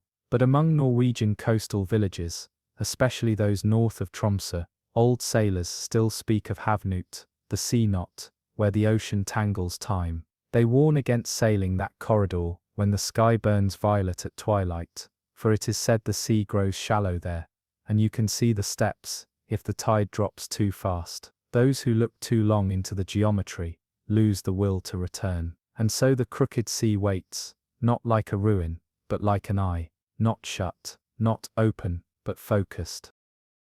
In 1933, during the construction of submarine telegraph lines off the Dalmatian coast, Italian engineers dredging the seafloor near Viseland retrieved something that should not have existed beneath the sediment: 3 coffin-shaped boxes made of thick, seamless glass. Each was roughly 2 meters long, half a meter wide, and perfectly transparent. At first they were dismissed as sunken cargo or some maritime novelty lost during wartime. But the contents stilled every voice on deck. Inside each sarcophagus lay a body, preserved, whole, hair intact, skin pale and rubbery, floating in a faintly iridescent fluid. They weren't decomposing, they weren't human. The forms resembled people, but the proportions were wrong: torsos too long, fingers tipped with keratin ridges, eyes slightly enlarged and lidless. and worse, the expressions were tranquil, not grimaces of death, but faces captured, mid-thought, mid-dream. The crew, shaken, delivered the glass tombs to a naval research station near Trieste, where scientists and physicians began preliminary studies under secrecy. X-rays showed dense bone structures with unfamiliar configurations, 4 vertebral segments fused below the rib cage, and skulls with a honeycombed internal cavity of unknown function. The fluid inside each vessel proved chemically inert, resistant to evaporation and bacterial growth. Analysis revealed compounds not found in any known marine ecosystem. But the most terrifying revelation came from the glass itself. It was not silica-based. It was not manufactured. Under spectrographic analysis, the casing behaved more like a membrane, porous on a molecular level, yet impossibly strong, adaptive to pressure and temperature, and subtly refractive in a way that made the tombs hard to look at directly under bright light. In photographs, their outlines would blur slightly, as if the camera lens could not resolve their true edge. Some began calling the tombs living glass, a material that resisted aging, cracking, and even thermal extremes. The researchers became obsessed. One biologist died after attempting to extract a tissue sample from one of the corpses. He suffered a complete seizure after just 40 seconds of exposure to the fluid outside the container. Another researcher vanished during a nighttime inspection. Her boot prints were found circling the tomb room, overlapping, looping endlessly, as though she'd walked in circles for hours before disappearing. No signs of struggle, no exit. She was simply gone. Within months, the research center was shuttered by Mussolini's government under a classified directive. The tombs were relocated. Their final destination remains unknown. Some say they lie in a Vatican vault. Others insist they were given to German scientists for experimental study and lost in Allied bombings. But in local coastal villages along the Adriatic, fishermen still talk of translucent shapes drifting beneath their boats at dusk, just out of sight. Some say the tombs were not discovered, but dislodged. That beneath the sediment lies an entire necropolis of others, their graveyard breached by accident. And when the waters are still enough, the sea returns a piece, just one crypt at a time, not to warn, not to haunt, but to remind. That burial, even at the bottom of the ocean, does not always mean peace, and sometimes the tomb watches back.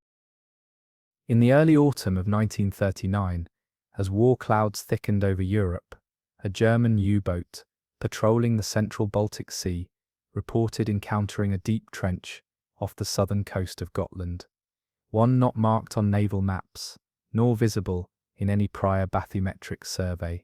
They called it Graben der Toten, the Trench of the Dead, not because of what it looked like, but because of what lay inside it. The trench ran for nearly 400 meters, in a straight, unnatural line, its walls smooth and sheared, as though sliced open with a colossal blade. But it was the contents that chilled the crew. Thousands, perhaps tens of thousands of bones piled in tight, deliberate rows. The remains weren't just human, they were mixed. Femurs longer than any man, jawbones with double hinges, rib cages that fused halfway down into single plates, like insect thoraxes, adapted to bipedal frames. Vertebrae wound in corkscrew curves, impossible for upright motion. One skull, retrieved at great effort, possessed 3 symmetrical orbital sockets, arranged in a triangle, with no cranial sutures. It wasn't a battlefield grave, it was an archive. The bones showed no signs of violence or decay, no teeth marks, no fire, just silent, unburied arrangement. The U-boat captain, following protocol, delivered the remains to a naval research division in Kiel, but within a week, the entire crew was reassigned and ordered to sign wartime secrecy contracts. The recovered skull was photographed, then vanished. No report was ever published. The trench was officially erased from German sea charts, and the waters above it were declared hazardous to navigation due to unexplained magnetic interference. But what is most disturbing is what followed. By late 1940, Allied convoys crossing the Baltic began reporting instrument failures near the same coordinates, compasses swinging, radios emitting static pulses that followed rhythmic patterns, like speech underwater. A Norwegian trawler caught something in its nets, something too heavy, too angular. When they cut the ropes, what floated to the surface wasn't debris, it was a piece of ossified architecture, a massive slab of fused bones, shaped like a wall. Each femur, each vertebra, each rib, locked together, petrified, forming the load-bearing skeleton of something no one ever meant to raise again. Naval intelligence hushed the incident, but rumors leaked into port towns. Sailors refused to chart courses through the area. Some spoke of dreams, of walls breathing in darkness, of footsteps echoing through corridors not carved from stone, but bone. The sea around Gotland, once teeming with fish, grew quiet. Nothing lives near the trench now. Swedish divers in the 1990s, unaware of the history, later confirmed an abyssal formation at the same depth. But modern sonar scans flicker out near its edge. One probe sent over the side returned still photos of something massive embedded in the trench wall, a mural, perhaps, not painted, assembled, rib bones interlocked into symbols that do not belong to any language known to man. Perhaps the trench was not carved, perhaps it opened, and if it is a tomb, it is not one of grief or memory, it is a prison, sealed in flesh. In the winter of 1924, Portuguese deep-sea trawlers, operating southwest of the Azores archipelago, snagged their nets on what they assumed was volcanic rock. The material tore through reinforced rigging, like wire against silk, hauling up fragments of something far stranger, stone columns wrapped in barnacle-crusted copper bands, their surfaces etched with repeating funerary glyphs. Scholars at the University of Lisbon identified one of the fragments as part of a sarcophagus lid, its geometry unmistakable, but impossible. The lid's curvature did not align to any rectangular design.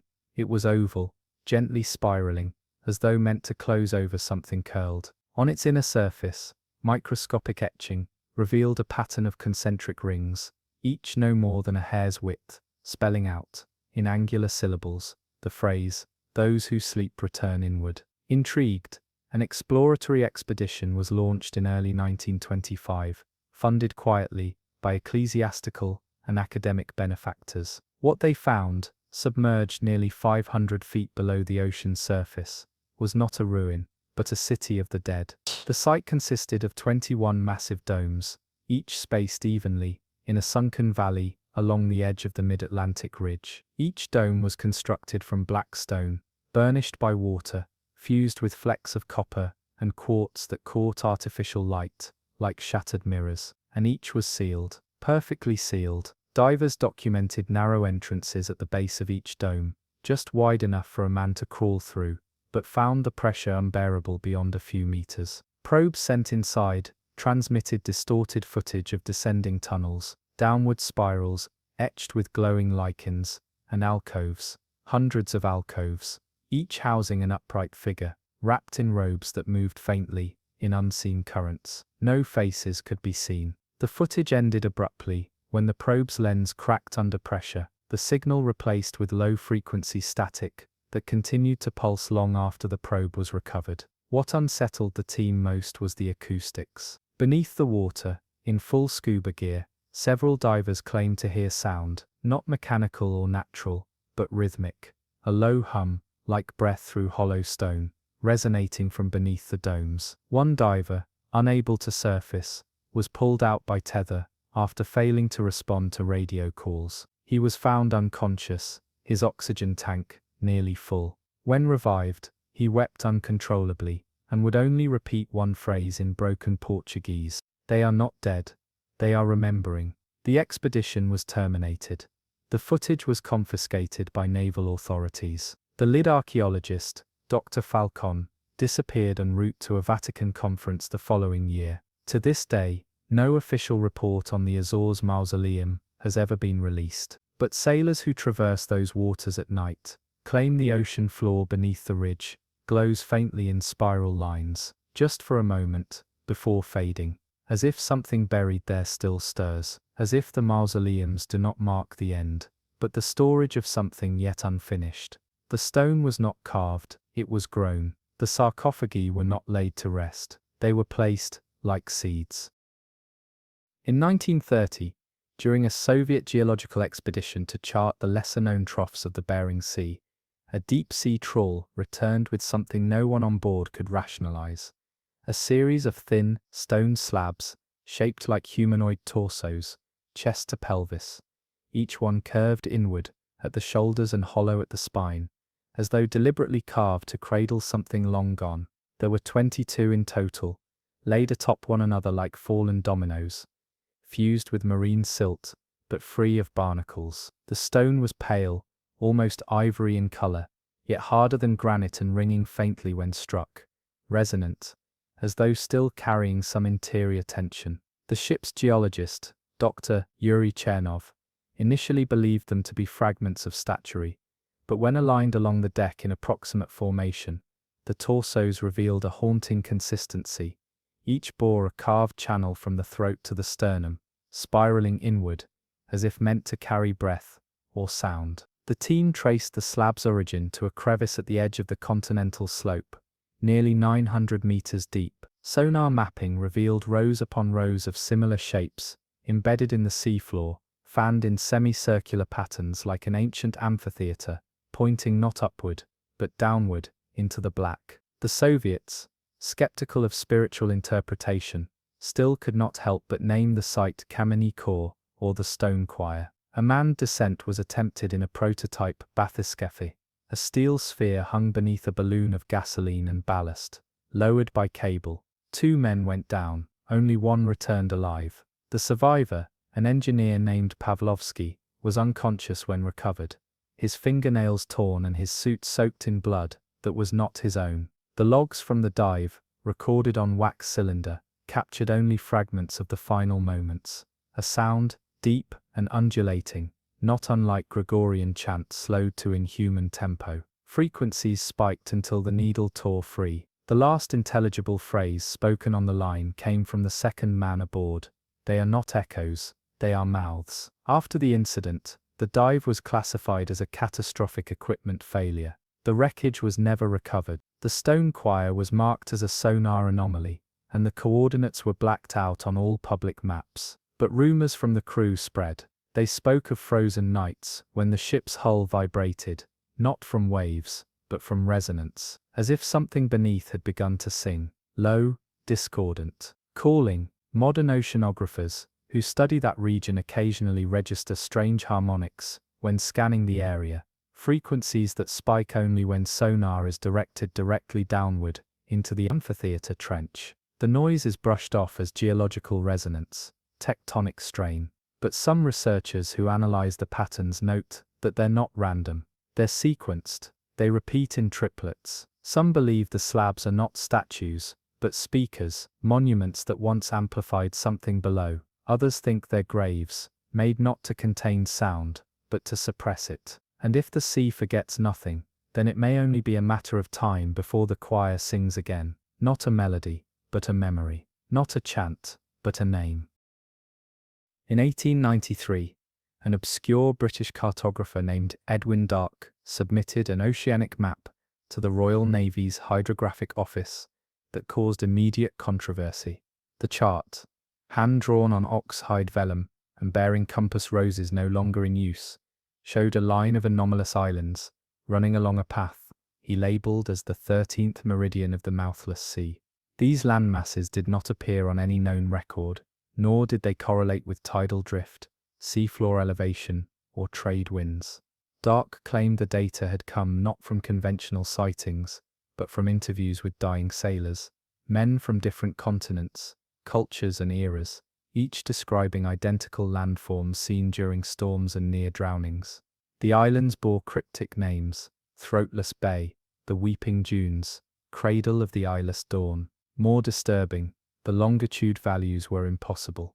Darke's meridian began west of the international dateline and intersected no continental masses, tracing a path through otherwise empty blue on every official globe. He asserted that the line marked an archipelago that could not be seen by ship from above, but only from beneath, via what he termed tidal inversion sighting, a phrase that baffled even the savants at Greenwich. What shocked the Navy wasn't just the proposal, but the pattern. When overlaid against incident logs from the prior 80 years, nearly every ship disappearance in the South Pacific had occurred along or adjacent to Dark's imaginary line.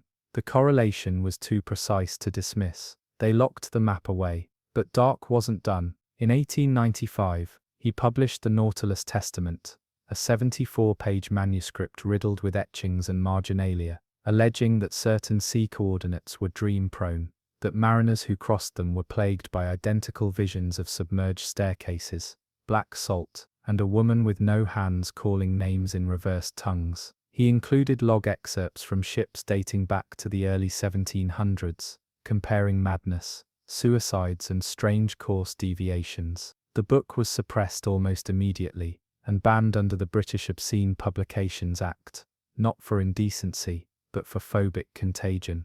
Those who read it reported nightmares, and among them, the phrase "we are the line" recurred without explanation. Dark vanished in 1896, after boarding a Dutch merchant vessel, allegedly heading toward one of the Marked Islands. The ship never returned. A year later, a bottle washed ashore near the Kermadec Islands. Inside was a torn piece of his chart, updated in his own hand. It bore one new label, near a narrow gulf between two unlabeled masses. Here they remember. Here we begin. Modern cartographers have never verified the 13th meridian. No satellite imagery shows islands where Dark's map placed them. But for reasons no one can explain, electronic compasses and sonar equipment tend to fail along a diagonal corridor southwest of Easter Island, often exactly where Dark's phantom meridian should pass. Some say it's magnetic interference. Others believe Dark charted not a place, but an influence. Not land, but effect. And if that line was not meant to be found on water or stone, but inside memory, then the question remains, what is it we pass over when we do not see it? And who is it that still sees us from beneath?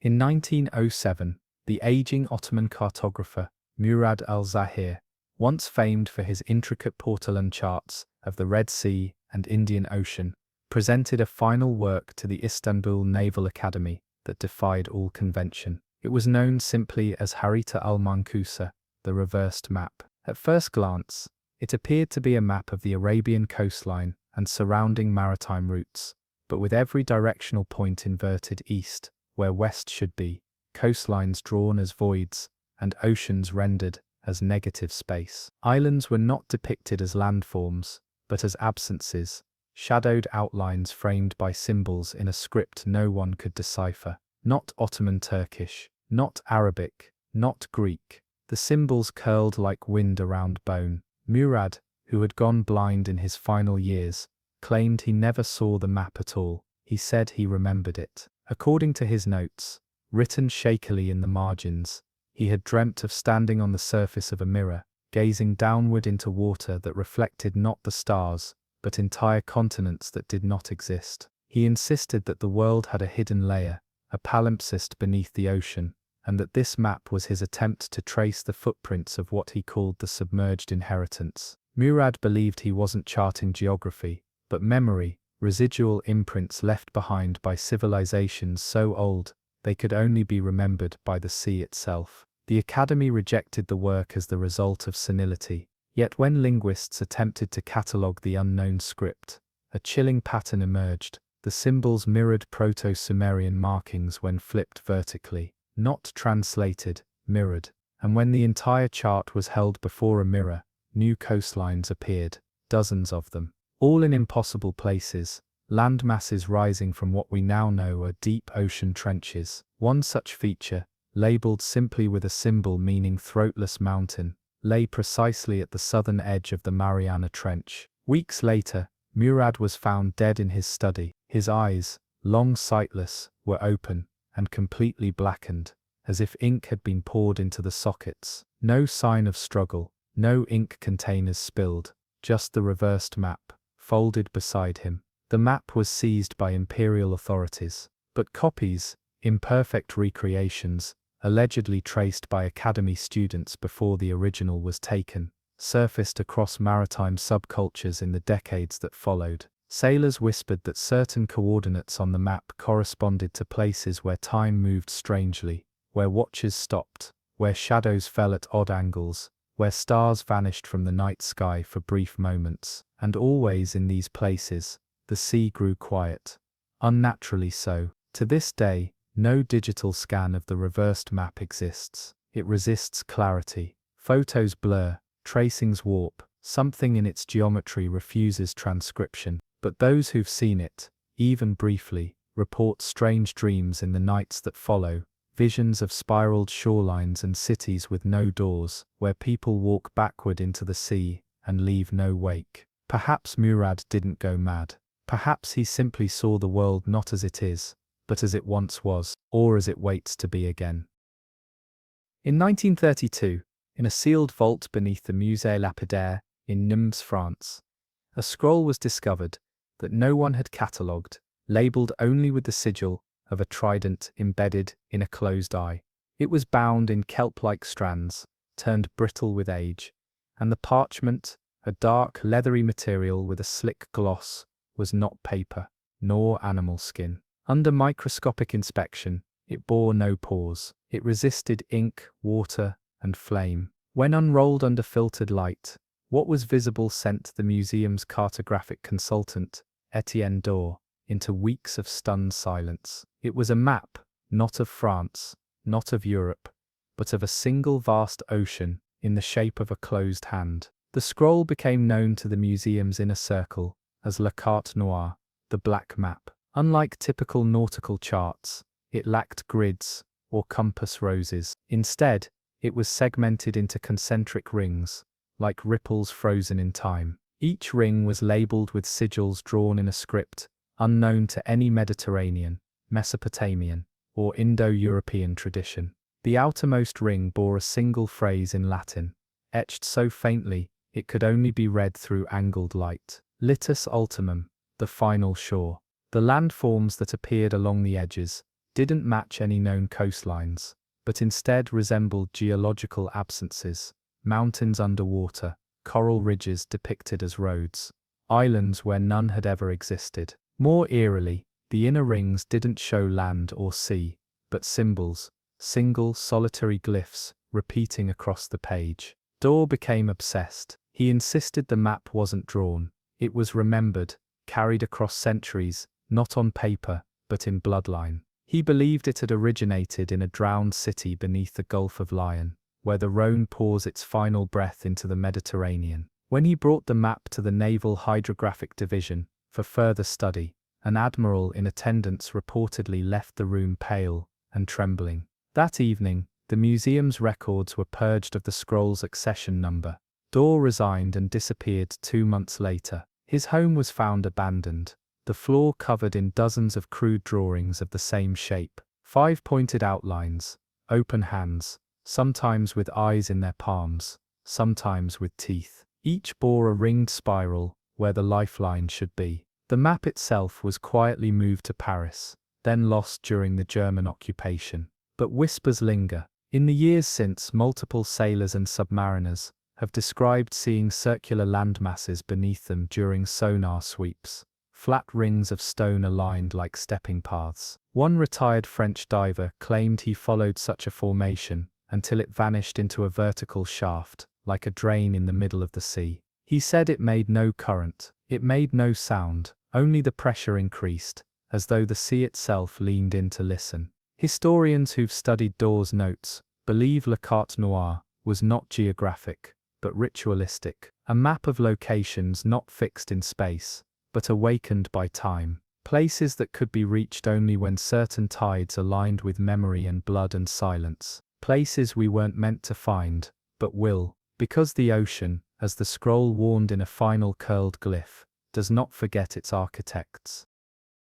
In 1941, amidst the final convulsions of a world at war, a little-known Canadian hydrographer named Delmar Hale submitted a sealed packet to the Royal Geographical Society in London. Inside were 12 maritime charts, hand-inked on linen, and a letter marked urgent. The contents of the letter were never made public. What is known comes from the notes of a junior archivist who briefly handled the materials before they were seized by military intelligence. Hale's charts did not map known oceans.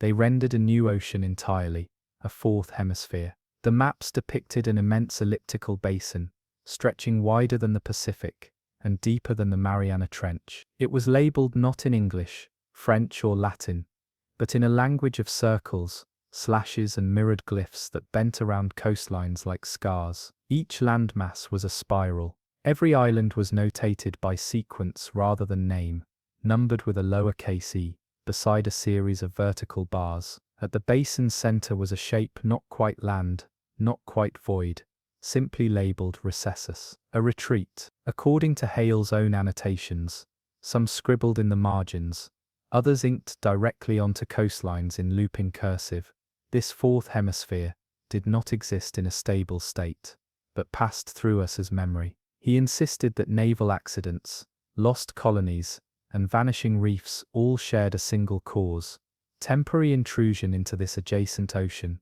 a mirror world of water tethered to ours, through an unknown rhythm of currents, temperatures, and deaths. Hale's theories were quickly dismissed. He had no academic affiliation, no patronage, but 2 months after submitting his packet, he disappeared. His small cabin on the Newfoundland coast was found empty, fire still warm, typewriter still ticking. His logbook ended mid-sentence.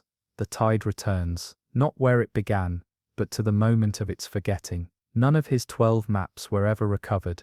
The Royal Geographical Society disavowed receiving them. But in 1954, a deep-sea engineer with the Canadian Navy claimed to have seen one, photographed, unmarked, locked in a glass case in a secured storage facility in Halifax. He described the central basin in Hale's chart as an eye shaped like a throat, not a sea, a mouth. What makes the Hale case all the more disturbing is what surfaced in 1981, 4 decades after his disappearance. A NOAA research satellite mapping, underwater topography, off the South Pacific Ridge, recorded a seafloor anomaly, a perfectly elliptical depression over 800 miles wide, with concentric depth rings like a sonar fingerprint. It matched Hale's chart exactly. Except this ocean wasn't new, it had always been there. We had just failed to see it all at once. Historians now call this pattern the Hale interruption, a theory that certain places are not meant to be mapped continuously, but only briefly revealed, like whales breaching the surface before returning to a deeper, truer world. What Hale called the fourth hemisphere may not be distant in space, but in time, rising and falling like a tide in human perception. And somewhere in the water, a mouth waits, not to speak, not to swallow, but to remind the cartographer, the mapmaker is not in charge of where the sea chooses to appear. In 1937, under the veil of a joint American-Japanese scientific accord that was never publicly acknowledged, a series of deep-sea soundings were conducted at the edge of the Mariana Trench, at that time the least understood chasm in the known world. The project's stated purpose was to test the echo profiles of new undersea communication pings. But what they recorded on the 45th sounding run, at a depth exceeding 10,000 meters, remains one of the most quietly suppressed acoustic events in human history. On that dive, the hydrophone registered a return ping that was neither distortion nor the expected flat bounce of stone. Instead, it returned a harmonically structured sound, a multi-frequency response that pulsed upward in perfect intervals, like a chime descending into speech. It was not an echo, it was an answer. The returning sound contained repeating modulations spaced evenly across a 7-second window, forming harmonic ratios that mirrored the intervals of Western musical notation, specifically the Lydian mode, only inverted. The onboard linguist, a young doctoral researcher from Kyoto named Riku Hasegawa, analyzed the waveform and described it as deliberate, articulated, and resembling a call, not a reflection. But the moment the transmission was played back, the ship's internal pressure sensors briefly spiked, as though the entire vessel had become heavier. Several crew members experienced intense vertigo.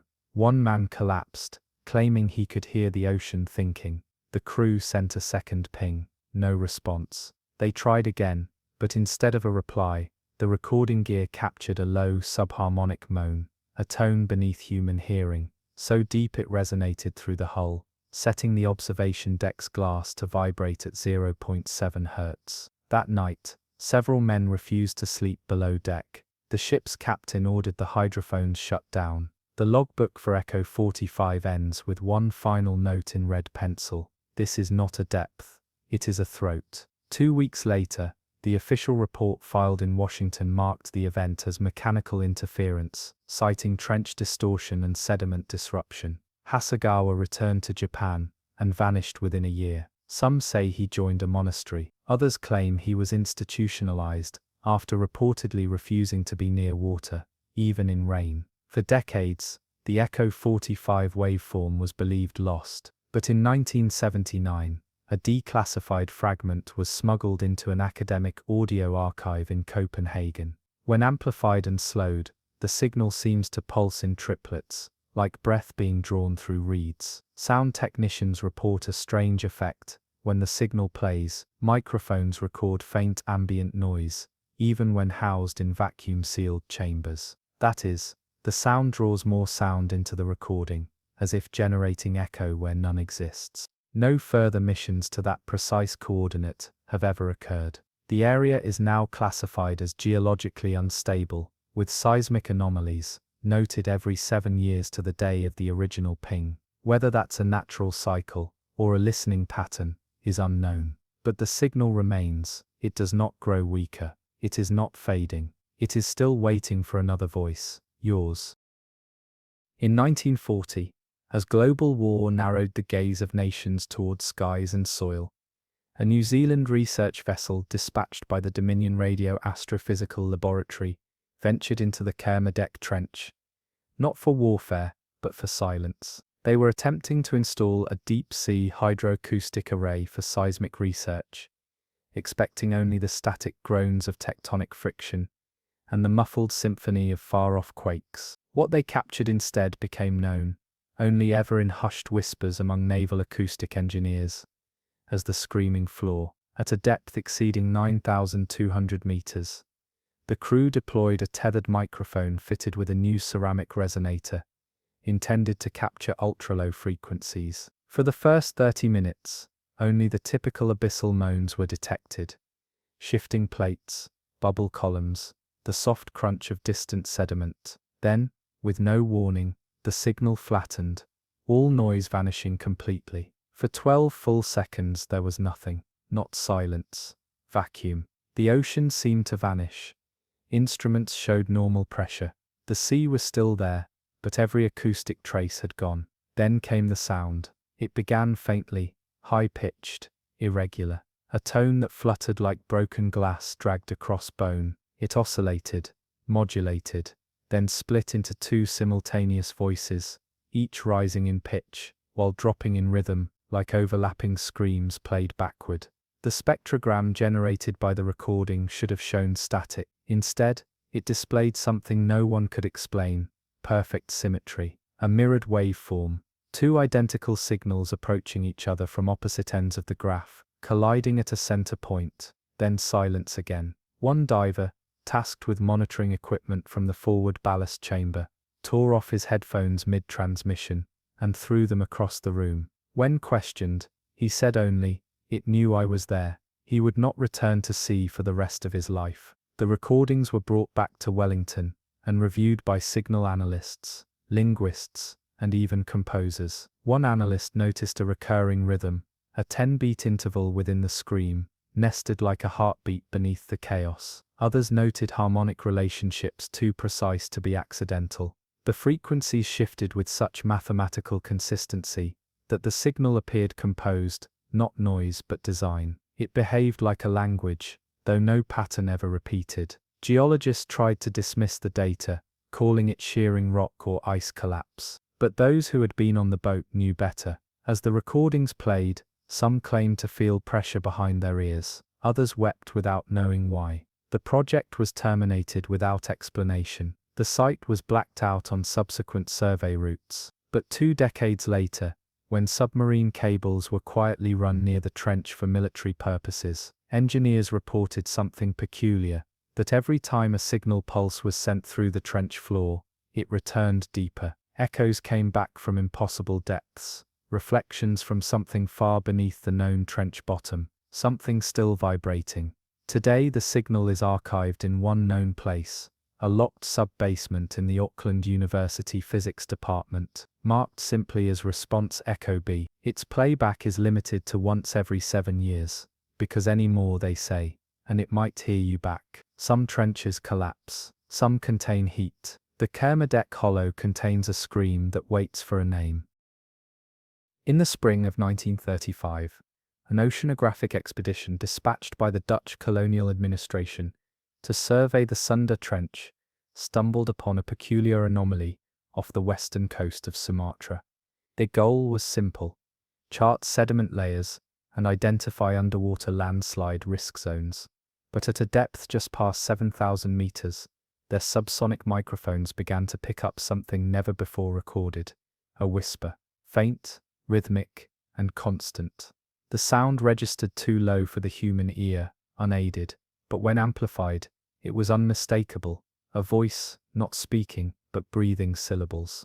The researchers, most of whom dismissed early recordings as equipment fault, began labeling it the vault. It wasn't that the whisper came from a source, it came from all directions at once, as if the water had learned a language and begun to mutter to itself.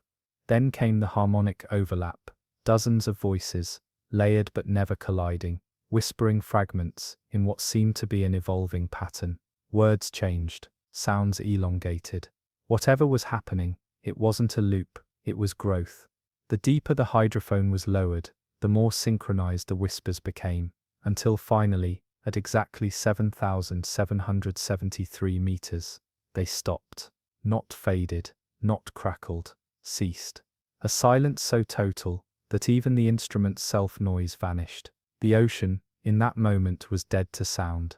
When brought back up, the hydrophone was covered in a thin white residue, calcium-rich, gelatinous, and bioluminescent for 2 hours before turning black. Samples preserved in alcohol disintegrated after 72 hours, releasing a smell described only as like moss, salt, and old paper rotting in closed air. 2 team members refused to sleep after the expedition, citing auditory hallucinations, hissing, footsteps underwater, the feeling of pressure behind their eyes. The lead scientist, Peter Rowland, went blind 6 weeks later. He wrote in his journal before losing vision entirely, "It's not that the trench is deep, it's that something in it is shallow enough to hear us, and it wants to learn."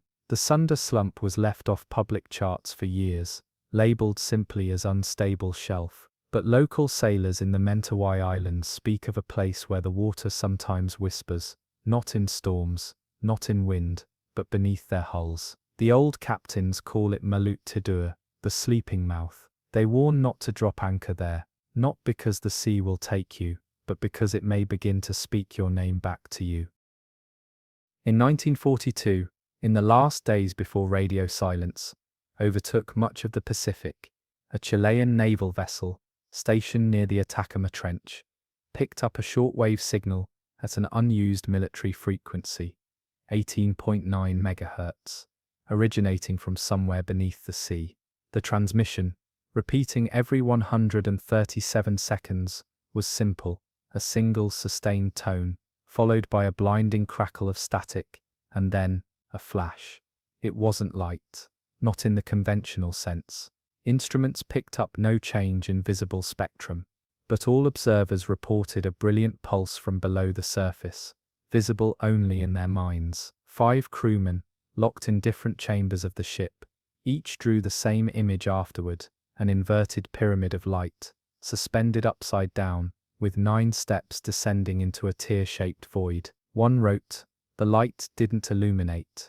It remembered." A bathymetric scan revealed an angular protrusion at the trench floor, too symmetrical to be volcanic, too large to be organic. When the ship returned with a makeshift diving sphere 2 weeks later, the protrusion had vanished.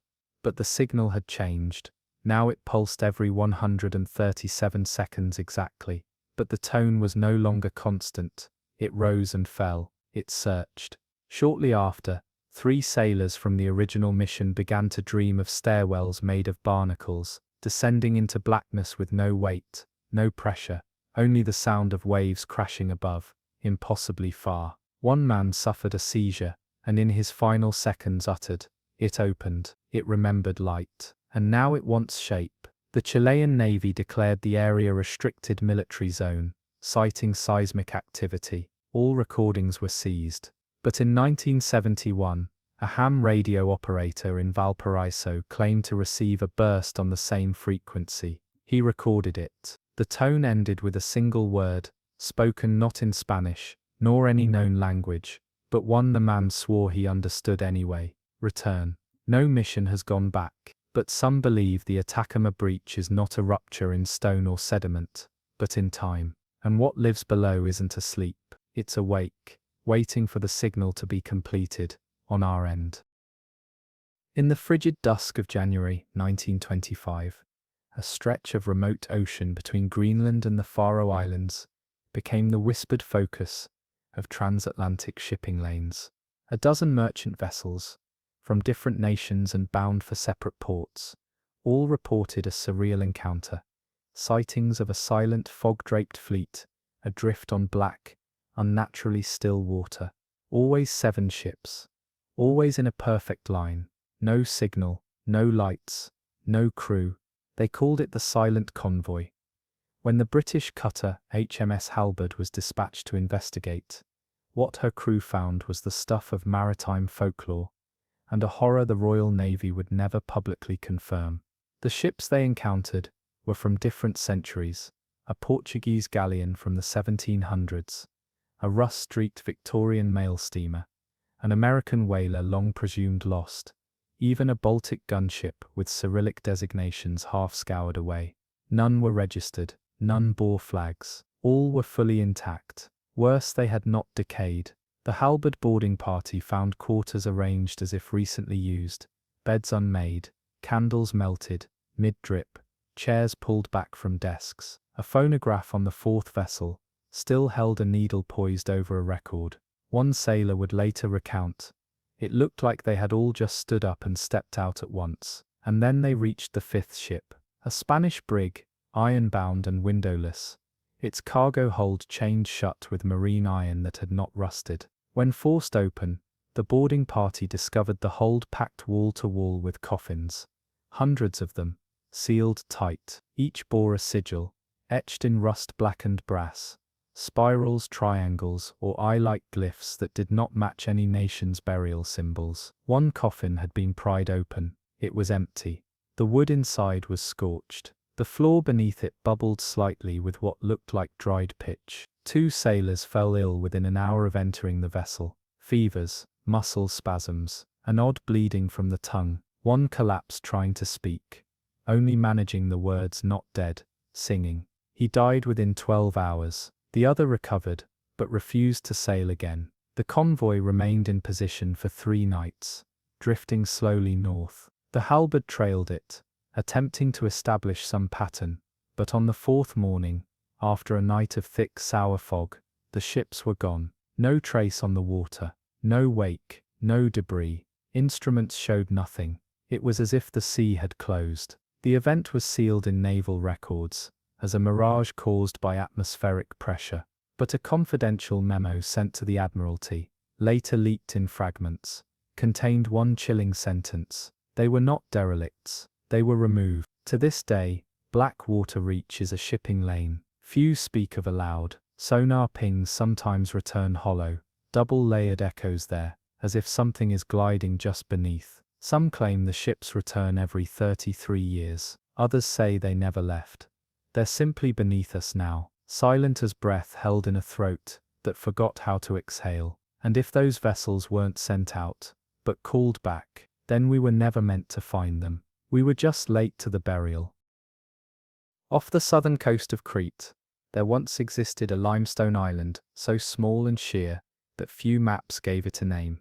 The Venetians called it Adranos, after a forgotten fire god. It housed no port, no fresh water, and no settlements. Only a towering lighthouse, built in 1791 and abandoned less than a decade later. Its purpose had not been to warn ships of rocks, but to mark something deeper: the quarantine line.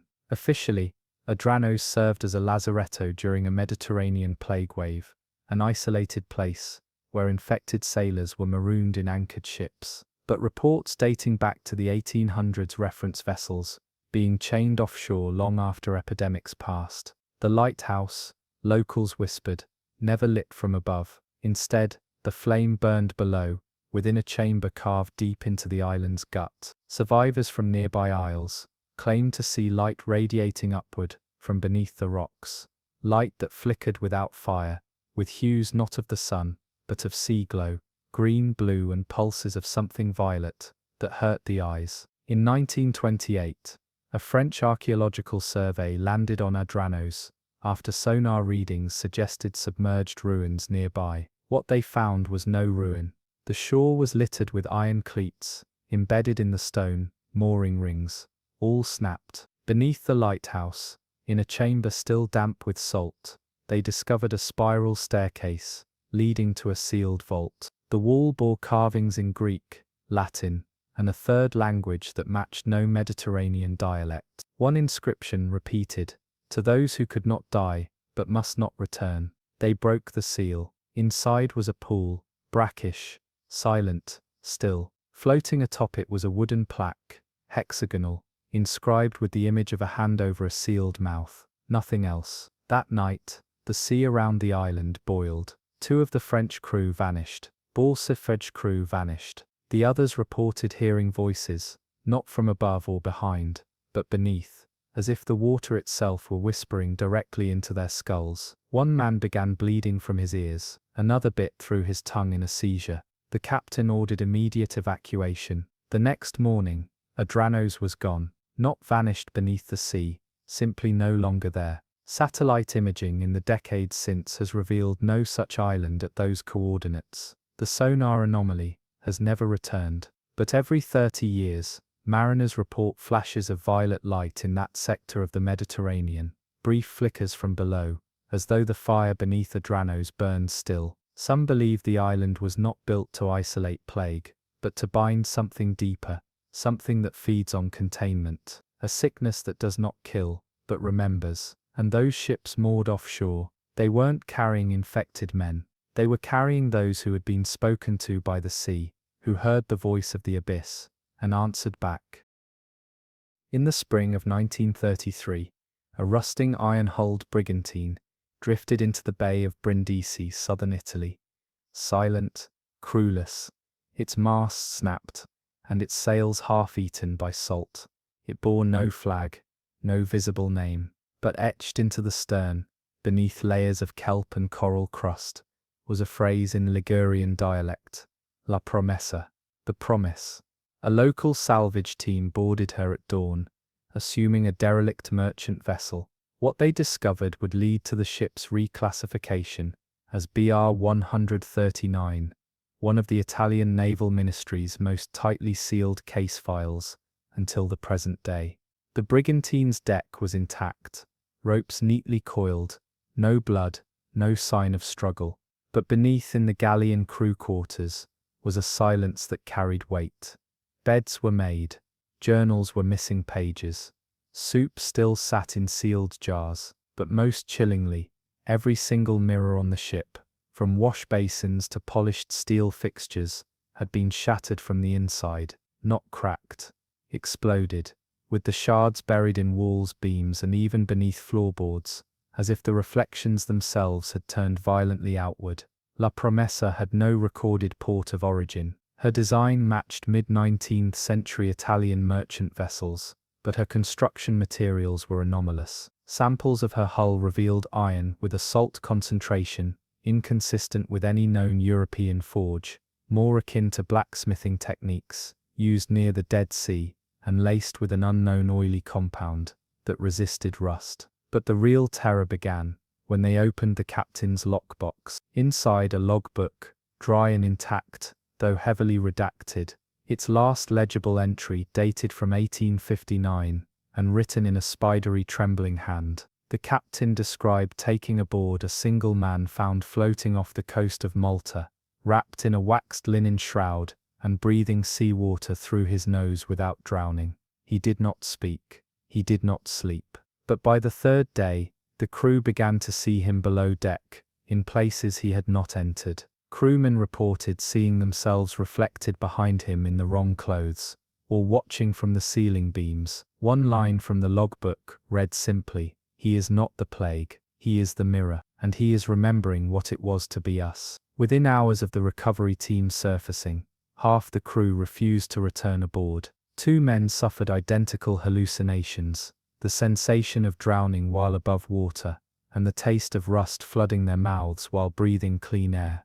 The next morning, the ship was towed to port, and sank. Not gradually, not slowly, but instantly. It broke its own tow line, and dropped straight into the bay, vertical like a stone, disappearing beneath calm water with no splash. Depth charges revealed nothing. Divers reported a sudden drop in temperature and visibility at 20 meters, followed by crushing pressure far below predicted thermoclines. The ship, it seemed, had gone deeper than the seafloor. But 2 nights later, La Promesa returned, buoyant, unmoored, and in the exact place it had first been found. No water damage, no evidence of submersion. The hull was dry. To this day, the ship continues to appear off Brindisi once every 13 years, always uncrewed, always pristine. It remains for 3 days, then vanishes without witnesses. No one has dared board it since 1959. The promise etched into its hull, it seems, was not made by those aboard, but to them. A promise kept by something that lives beneath the sea's floor, not within it, but below its memory. And in the ship's final scrawled page, later preserved in a Vatican archive sealed from public access, the captain wrote a single line: "The sea does not bury, it stores." In the bleak winter of 1940, as the polar night descended over the Svalbard archipelago, a Norwegian whaling vessel named Vardengrund strayed off course during a storm and found itself in an uncharted strait, choked with glacial debris. What it stumbled upon would never reach public record, not because it went unnoticed, but because those who returned from it refused to speak of it again. Amid the bergs, half shrouded in frozen mist and ice blooms, was a vessel locked within the floe, ancient, ironbound, and listing at a subtle angle like a giant exhaling its last breath. It bore no flags, no name, and no age. The crew of the Vardengrund approached cautiously, expecting a derelict trawler, abandoned in Arctic waters. But as they drew closer, they realized the ship had no deck lines, no anchor chains, and no windows. It was entirely sealed, every hatch welded shut from the outside, every porthole fused with tar and iron. Yet through the ice-crusted hull, strange patterns could be seen, relief carvings beneath the layers of frost, spirals vertebrae like arcs, and circular symbols resembling stars, but each one with a single vertical line drawn through the center, like a sealed eye. Against orders, 4 men boarded the mystery ship, using ice axes and torches to breach a section of hull, already cracked from the pressure of the pack ice. What they found inside wasn't decay, it was preservation. Every surface inside the ship was coated in a film of dry salt. Crates were stacked and sealed in wax. The air was cold, yes, but not freezing. And from the central corridor behind an altar-like brass doorway, they discovered something impossible, a collection of figures, humanoid, dressed in robes of kelp fiber and rusted chainmail, seated upright in a ring, around a basin filled with black fluid. Their faces were covered in bone masks. None moved, none breathed, but the air inside pulsed gently, like lungs breathing through water. One crewman fainted, another began weeping uncontrollably, and had to be dragged back. But the strangest moment came when they opened one of the wax-sealed crates, expecting provisions, and instead found stone tablets carved with reliefs of cities underwater. Not metaphorical cities. Cities with architecture, unfamiliar to the Arctic, with curved ziggurats, and sloping bridges that extended downward rather than up. One of the tablets showed a ship, not the one they stood in, but another, sinking in reverse, rising. The expedition was called off immediately, and explosives were placed to collapse the breached hull and reseal the wreck beneath ice. But before detonation, a single sound was heard echoing through the corridor, a bell, faint, low and deliberate. None of the crew had brought a bell. There was nothing metallic within the chamber that could have rung. That night, As the Vardengrund departed, ice closed behind them like a mouth. The Norwegian government recorded the event as a navigational error. The survivors dispersed. One joined a monastery, another moved inland, and never went near water again. The captain retired, and never spoke to reporters. But among the sailors of Svalbard, the tale persists, of a sealed ship that waits inside the ice, not trapped by nature, but imprisoned by design. They say it drifts closer each decade, not from tide, not from thaw, but because it's being called back, by those who entombed it, waiting for release. Not plague ships, not vessels of disease, but arks built not to carry the dying, but to hide the living, the wrong kind of living. In 1926, aboard the German survey vessel, Vorwärts, oceanographer Dr. Henrik Wollner recorded an anomaly in the southern reaches of the Bellingshausen Sea, west of the Antarctic Peninsula. While performing a standard bathymetric drag over the abyssal plain, his instruments registered an impossible obstruction, perfectly circular, metallic in composition, and 137 meters in diameter. The team assumed a geological formation, or sunken wreck, until they raised the tow line to inspect what it had scraped against. Its sensor plate bore fine scratches, parallel, evenly spaced, and curved, not gouges, not tears, etchings. A follow-up dive using weighted cameras confirmed the location. At a depth of nearly 5,000 meters, nestled in silt and marine snow, was a massive disc-like object, rimmed with interlocking teeth. It was not a rock, it was not coral, it was a gear. The footage showed an enormous mechanical structure, half submerged in the seabed. A massive ring-shaped system of gears and interlocked plates, pitted with age but unmistakably artificial. At its center, a domed hub, partially buried, with several protruding spokes extending outward, like the remains of an enormous clock, buried face down in time. No rust, no ship, no context, and no movement. The German team immediately ceased public documentation. Only fragments of Wollner's journal survived, a single page torn from the back and smuggled out after the war. In it he wrote, "It is not sunken, it is dormant. There is no organism that builds to such scale beneath pressure and salt. This was made by something that feared drowning and dug to outweight the sea." The Vorwärts was later sunk during WW1, and all official records of the expedition were lost with it. But in 1953, an American submarine performing magnetic anomaly sweeps along the same trench, recorded a powerful surge of magnetism at the same coordinates. It lasted exactly 12 minutes, then dropped to zero. The sonar returned only silence, followed by a single low-frequency pulse, one that sounded exactly like the wind-up of a mechanical crank. The next day, the submarine's compass malfunctioned entirely, rotating in full circles for 4 hours before recalibrating. The commanding officer later testified, unofficially, that the vessel felt tugged southward during the event, as though gravity had shifted for a moment, not in direction, but in allegiance. No scientific body has ever acknowledged the anomaly. But in recent years, divers in the South Atlantic have reported hearing strange echoes through their hulls, clanging rhythms like old machinery turning below, sometimes repeating across miles, as though part of a greater mechanism spread across the seafloor. Some theorists now believe the Bellingshausen gear is one of many nodes in a vast machine hidden beneath sediment and tectonics, built by a civilization that did not want to surface, but instead chose to anchor the ocean to their design. If true, then the sea isn't just a habitat, it's a casing, and when the final gear turns, it will not signal the beginning of motion, but the end of silence. In the storm-raked waters east of Greenland, near the volcanic ridges surrounding Jan Mayen Island, Norwegian trawlers in 1932 began reporting something deeply unnatural, a recurring metallic rhythm beneath the sea, like the ticking of a great pendulum buried below the waves. At first it was dismissed as shifting ice flows or anchor drag, but the pattern never deviated. Every 61 seconds, a triple knock echoed up from the seabed, too regular to be natural, too deep to be local. It wasn't until 1936 that any effort was made to investigate. That year, a private expedition backed by Danish academic Søren Ulrichsen launched a modified trawler named Aegir's Folly. Equipped with experimental hydroacoustic equipment and primitive diving bells, they anchored over the source of the ticking. What they discovered changed everything and ensured the mission would never be repeated. Descending to 300 meters, the divers found themselves above a vast circular ruin, metallic, encrusted in deep-sea fungus, but unmistakably crafted.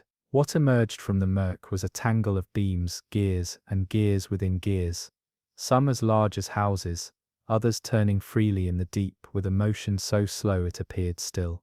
The entire structure resembled a collapsed tower, half swallowed by silt and seafloor sediment, yet still faintly moving, not drifting, turning. One of the divers, Eric Brandt, described it as a cathedral of time torn from the earth, a machine that had not broken, but been pushed. On the third descent, he refused to re-enter the water after claiming he heard breathing, not human, but mechanical. It exhales seconds, he wrote. It remembers time before we named it. The team recovered one artifact, a rust-caked cylinder containing nested gears arranged in a Fibonacci spiral, their teeth etched with rune-like grooves. When dried and placed in motion by hand, the object rotated on its own for over 9 hours without losing momentum. It is still housed in an unlisted vault beneath the University of Copenhagen. The label reads only, Fragment K1, not to be rewound, but perhaps most unsettling is what Ulrichsen recorded in his journal,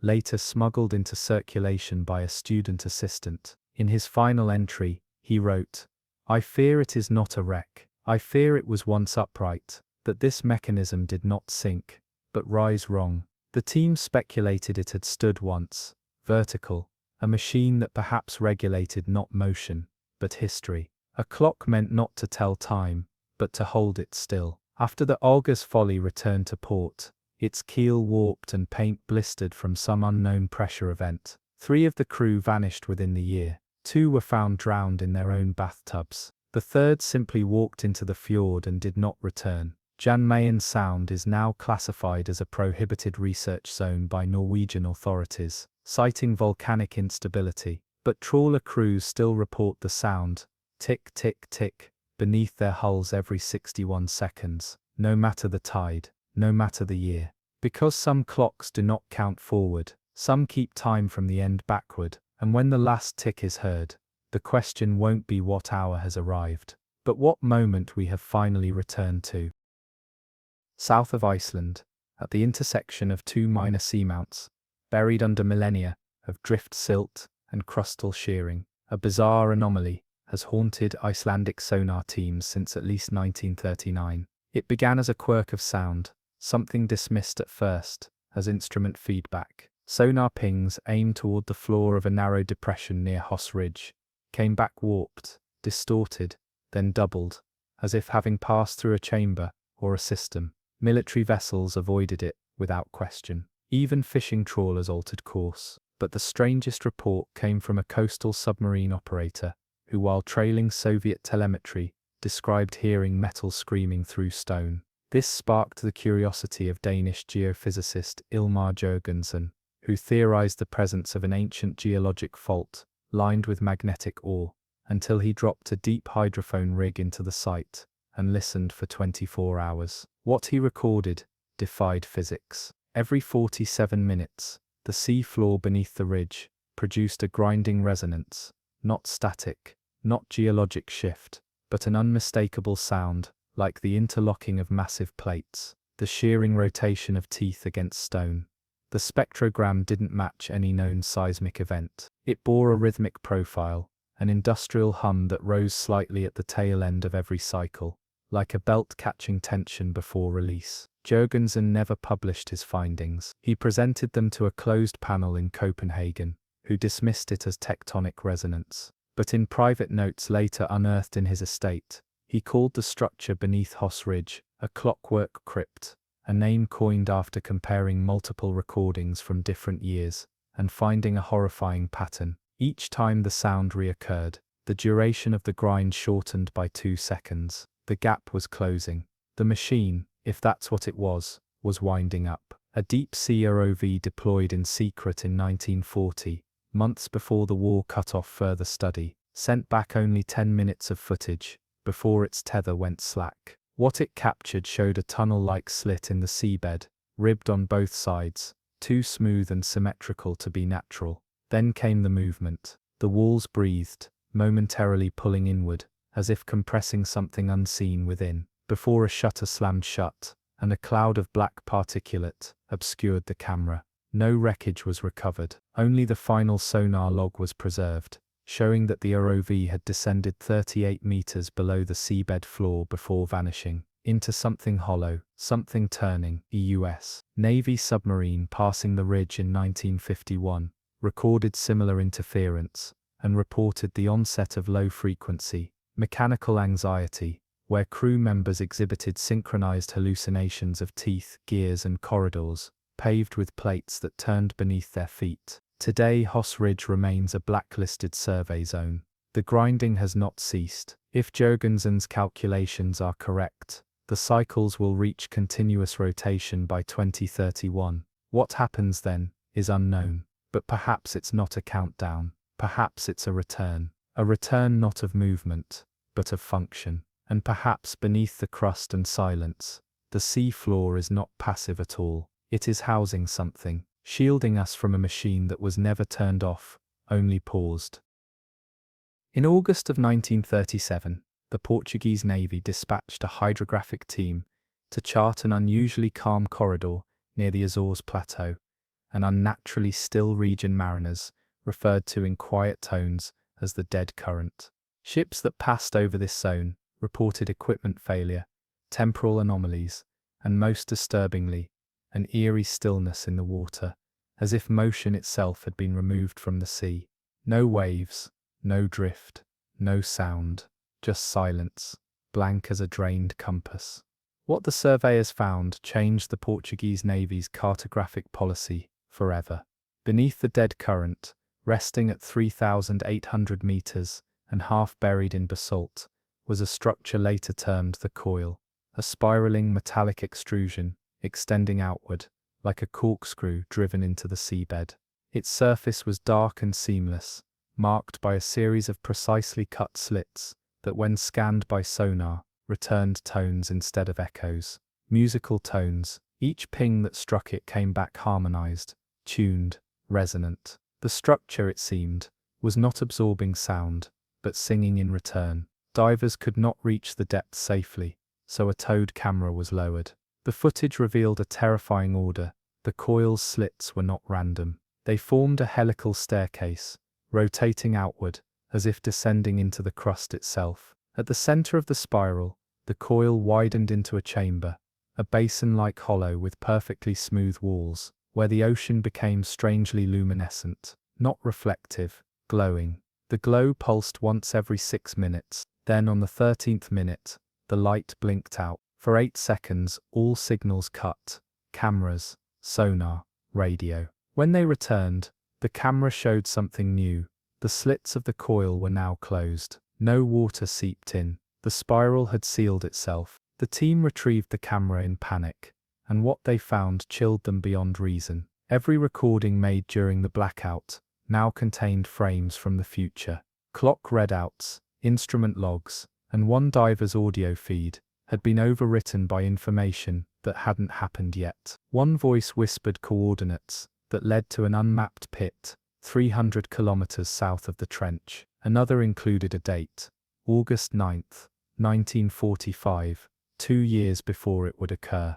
The words spoken in the feed, the second light. It will open. The files were seized. The expedition was silenced. In 1950, the Portuguese Navy quietly declared the region unfit for navigation due to magnetic aberrations. But among the islanders of São Jorge and Faial, fishermen still tell stories of the coil, a place where the sea plays no part, where birds do not fly overhead, and where compasses bleed circles. Some even claim the coil was not built beneath the ocean, but that the ocean was laid atop it, as cover, as insulation, as burial. And if true, what is it insulating us from? Perhaps the coil is not a machine in motion. Perhaps it's a record, spinning slowly, replaying the same track until the needle sinks into the last groove. And when it does, it won't just broadcast sound. It will replay the sea itself, A moment so vast, so perfectly preserved, that time and ocean will repeat, not forwards, not backwards, but again. West of the desolate cliffs of the St. Kilda archipelago, in waters considered too cold and hostile for large-scale settlement, there lies a trench so narrow and precise that early cartographers believed it to be a surveying error. It appeared not as a natural depression, but as a slit carved into the seafloor, long, clean, and utterly out of place amid the jagged chaos of the Hebridean underbelly. Known only to deep-sea divers and a few historians of maritime folklore, it is whispered of as Clé Nicanamhan, the Bone Trench. The first diver to descend into it did so in 1934, under the banner of the Scottish Oceanographic Society. His name was David McRae, and his logs survived only because he mailed them back in sealed envelopes before disappearing on his final descent. His initial report was brief but alarming. A perfectly smooth crevasse, 4 meters wide, running longer than a mile beneath the waves, lined not with sediment or rock, but with fragments of white material, calcium-rich, porous, unmistakably organic, teeth, ribs, vertebrae, some human, some not. As he moved deeper, he realized the bones weren't scattered, they were arranged. Patterns emerged, spiral clusters, rows of jawbones set like borders, a circle of spinal columns around a central pit. It was not a natural graveyard, it was structured, and at its center, within the pit, he claimed to see a single object, a metal disc, rustless, set into the earth like a seal. He described it as humming, not with sound, but with pressure, like the sea held its breath when he touched it. McRae never surfaced. His tether snapped. The last radio transmission from him was a whisper, barely audible through static. They didn't fall, they were placed. When a follow-up expedition arrived weeks later, they found no bones. The trench was still there, but empty, scrubbed clean, as if something had swept it in a single motion, reclaiming what had been exposed. The only evidence left behind was McRae's final envelope, in which he included a crude sketch of the seal, a circle within a triangle, framed by 7 teeth. For decades, local fishermen have refused to drop nets near St. Kilda Deep. The sea there is too quiet, sonar fails to echo, and sometimes, in the deepest night, sailors report dreams of drowning in black water, yet not dying. Instead they lie awake on the ocean floor, bones folded neatly, listening as something enormous arranges more skeletons around them, building a shape from death itself. The Bone Trench is not a memorial, it is a foundation, and what is built upon it has no name, only the sound of water being parted by hands that should not still exist. In the waning light of July 1932, a Soviet geological unit deployed to the eastern Aral Sea, then a vast, thriving expanse, began sonar mapping a submerged valley believed to be the remnant of a tectonic fault. What they found was not a valley, it was a perfect rectangle, with 90-degree corners, encircled by large basalt pillars that rose no more than a few meters from the seafloor. No erosion, no breakage, only deliberate geometry buried beneath a body of water thought to hold no such histories. The Soviets called it Project Kistalishi, Purgatory. The divers sent to investigate were given no information, only orders. But the logs from one, recovered after his death in 1947, detailed what came to be known unofficially as the Aral Temple. At 20 meters deep, visibility sharpened, not lessened, and the water took on an unusual clarity, as though something were filtering the sediment. The pillars, he noted, were carved with repeated symbols, skeletal trees, inverted pyramids, and a shape like a looped spine coiling into itself. Then he found the floor. It was tiled, smooth, unflooded, entirely wrong. When he touched it, his hands numbed instantly. There was no algae, no microbial life, just the cold, precise floor of something that predated the water above it. At the center of the structure was a shaft, circular, descending into total darkness. He dropped a glow stick. It fell for 27 seconds, before disappearing into silence. No splash, just absence. The diver surfaced, screaming, blood leaking from his nose. He spoke of bodies below the tiles, sealed between layers like insects in amber, not dead, just thin, like water had worn them down to threads, and they moved, twitching in rhythm, as though being rehearsed for something waiting for its cue. The Soviets sealed off the area. In Mokta or the unit was reassigned, and the coordinates were erased from most maps. But nearby villages along the Kazakh shoreline had always spoken of strange drownings. People walking into the lake during windless nights, cattle found bloated and staring inland with salt-crusted eyes. One story even told of an entire wedding party vanishing during a boat procession. 25 souls, who were found days later, floating in formation, their limbs arranged like points of a compass. When the Aral Sea began to dry decades later, many assumed the ruins would be uncovered.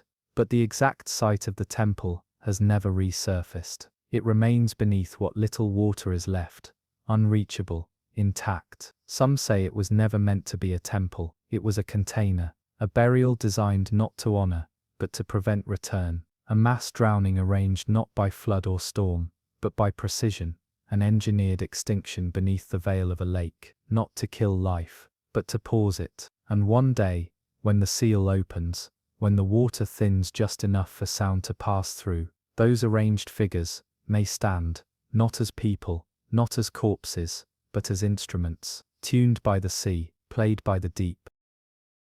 In 1938, aboard the French research vessel Cygne Noire, a team mapping hydrothermal activity in the Lao Basin south of Samoa, encountered a geothermal vent field, never catalogued, one that emitted no heat and released no bubbles. It simply pulsed, slow, rhythmic, as if exhaling seawater from deep within the crust. What drew the team's attention, however, was not the vent itself, but the stone structures arranged around it. The formations were not volcanic. They were statues, identical humanoid figures, with eroded torsos, elongated skulls, and eyeless faces, turned eternally toward the seabed. 57 of them stood in a slow arc that curled like a wave frozen in descent, and none had fallen over. They were anchored, not to the floor, but to each other. Their stone limbs were fused at the joints in pairs and trios, bound in gestures of kneeling, genuflecting, or covering unseen mouths. Their expressions bore no malice, only surrender. Divers sent to investigate were met with a crushing pressure well above the expected depth stress. One diver's breathing apparatus stopped functioning despite all readings showing adequate oxygen. Another floated motionless beside a statue for 6 minutes, before violently seizing and having to be hauled back. When asked what he'd seen, he could only weep and repeat a single phrase: "They're still listening." The core of the site, where the cold vent hissed without heat, was inaccessible. Cameras malfunctioned, lights dimmed, but sonar mapping revealed the vent was not a fissure, but a shaft, straight and reinforced. Its diameter was exactly that of the statue's joined arms, suggesting a design wherein the figures formed a ring around something that should not rise. One of the geologists, Dr. Camille Durand, later claimed in private journals that the site was not a burial ground, but a gate. The statues, she believed, were not merely ceremonial. They were anchors, metaphysical restraints, locking something inside the vent, each bound figure acting as a ward. She believed each one represented a drowned soul, not mourned properly, left blind to the world of the living, forced to listen in darkness until the moment the shaft opened. The journals were seized after her institutionalization. She died in 1941, after reportedly trying to remove her own eyes, using a shard of porcelain from her sink. To this day, satellite scans of the Lao Basin register an odd anomaly, a temperature dip in a radial pattern, as if something within the crust is drawing in cold, not leaking heat, but feeding on stillness. French naval charts mark the area with a red circle, with the word soured, deaf, scrawled over the coordinates. But what if they were wrong? What if the sea isn't deaf to us? What if something beneath it is simply waiting to be heard, and those eyeless watchers, fused and kneeling, aren't keeping anything in? They're praying that we don't listen too closely. In the freezing isolation of the Weddell Sea, just shy of the Antarctic coastline. Soviet reconnaissance aircraft in early 1939 spotted a near-perfect circle of ice fractures, 9 evenly spaced fissures, forming a spiral across an area of sea ice. No ships had yet disturbed. Beneath the fractures, sonar revealed a deep chasm, hundreds of meters wide, that opened not as a trench, but as a dome, concave and smooth, as if something had been scooped out of the Earth's crust by a celestial hand.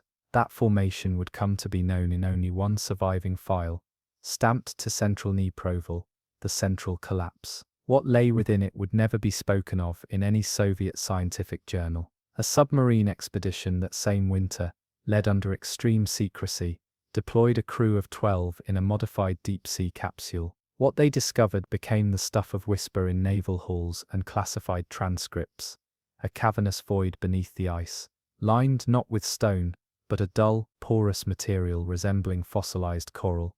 Except this coral was arranged into ribbed walls, arching corridors, and spires like frozen lungs gasping through the salt. At the center of the dome was a chamber, a sanctuary, some called it, lined with skeletal remains arranged in positions of worship. Some knelt, some stood with arms raised, others were chained to the floor, fused to the mineral surface, as though grown there. And yet, none were decayed. The bones gleamed with a bluish hue, not bleached, but coated, as if the sea itself had preserved them in memory rather than mineral. No fabric remained, no tools, no signs of civilization, just the posture of a species or several, brought there not to die, but to attend. The chamber's ceiling curved upward into a massive vent-like oculus, framed with carvings in an alphabet, unlike any seen on land. The divers reported hearing an intermittent humming through the water, a sound described as the breath of an animal too large to see and too slow to die. One diver collapsed mid-descent, lungs filling not with water, but with blood. Another removed his mask, smiling as he sank, mouthing the words, "I can still hear the sermon." Only 3 returned. One was mute for the rest of his life. One began drawing unending spirals on his skin with sharpened bone. The last took his own life by swallowing salt in a dry room. To this day, no expedition has returned. The Soviet files remain inaccessible, and the few declassified images, black and white sonar outlines of a cathedral-shaped anomaly, are dismissed as doctored propaganda. But fishermen from South Georgia Island have begun to report strange gatherings of orcas and beaked whales above the site. They circle, they dive, they vanish, and sometimes, above the chasm, the water releases a bubble, perfect spherical, rising with no burst, only to shimmer and collapse back without a ripple. They call it the Chapel of the Last Breath, because the sea does not bury, it invites, and in the coldest, quietest trench of the world, a mass is still being held. For whom, only the drowned know. On the southeastern fringe of Madagascar's reef-shadowed coastline lies a place no modern vessel dares to moor. Laqueum Cove, a shallow inlet, skirted by jagged stone fingers and mangrove-draped shadows. In the 1800s, it was a known pirate hideout, but local legends say its history stretches far deeper, so far that it predates the tides that now reach for its eroded rim. No official map marks Laqueum, no navigational chart measures its depth, and yet, stories of what lies submerged within the cove persist like the tide's own memory. In 1935, during a colonial cartographic survey of Madagascar's eastern coastline, a French expeditionary team stumbled across Laqueum's inlet, while chasing reports of an unmapped port, seen in low tide by villagers of Vatamandri. They expected old dock posts and smuggler debris. What they found was a wharf of black stone, visible only for 20 minutes during a moonless ebb, slick with salt, despite the absence of recent waves. The platform bore no markings, but it pulsed, visibly. Thin rivulets of seawater slid up its surface rather than down, as if the stone inhaled moisture rather than shed it. Wading to it, the surveyors noted the presence of mooring holes, 12 in all, precisely spaced and staggered in 2 rows. But no shipwrecks were nearby, no anchors. The wharf stood in solitude, its foundation extending deep beneath the sand, further than the team dared to dig. When one man knelt to sketch its design, he slipped, and his hand struck something submerged beside the dock. Not rock, not wood, but a statue, buried beneath the shallows, a face, mouth open, eyes gouged. By morning, the tide had returned, the wharf was gone. They waited for the next moonless ebb. When it came, the stone had returned, but now dry, cracked, and longer. 2 more mooring holes had appeared. The statue had shifted closer to the surface, and the salt had crystallized into geometric flakes, tiny hexagonal patterns not found in seawater. Frightened, the team retreated to their cutter, but the cartographer in charge, Lieutenant Olivier Renault, stayed behind. His notes from that final night contain only a single passage, written in frantic script. I saw them, waiting beneath the pier, not corpses, not ghosts, sailors, but not from here. Their sails never caught wind, they're still docking. The sea will never let them leave. Renault vanished. His compass was later found half buried in sand, pointing northeast toward open ocean, where no reefs exist. Today, Laquiem is considered cursed by local fishermen. Nets dropped near the inlet return empty, or worse, full of fish that bleed sand instead of blood. Sometimes, a black stone is found washed onto the beach, slick and warm, inscribed with rings, 9 of them, nested, like the cross-section of an anchor chain. Some believe Laquiem is not a port, but a memory, one the sea relives every moonless night, rebuilding its wharf piece by piece. Others say it's a gate, and the ships that once docked there were never meant to leave the sea, only to wait until the tide remembers their names. Far below the balmy Gulf of Mexico, past the warm shallows, and into the twilight of pressure and permanence, lies Sigsbee Deep, the deepest part of the Gulf, a shadowed basin thought to be barren save for mud and salt domes. But in 1937, a joint American and Cuban expedition conducted deep acoustic surveys along the edge of Sigsbee Escarpment and captured something astonishing: regular, right-angled sonar reflections, rhythmic sequences of vertical planes, and unnatural geometries buried beneath a kilometer of brine. The lead oceanographer, Dr. Lionel Falk, initially thought it to be a false reading caused by salt diapirs, but over several weeks of mapping, a clearer picture formed, not just one structure, but a network, wide corridors, columned vaults, and rising terraces, all arranged in grids, like a planned city entombed beneath the water. It had no harbour, no visible docks, no erosion, but it echoed with the signature of something built, not sunken, but assembled in silence. Divers could not reach it, so a tethered sled fitted with lights and a camera was dropped. The footage that returned showed petrified remains of something monstrous.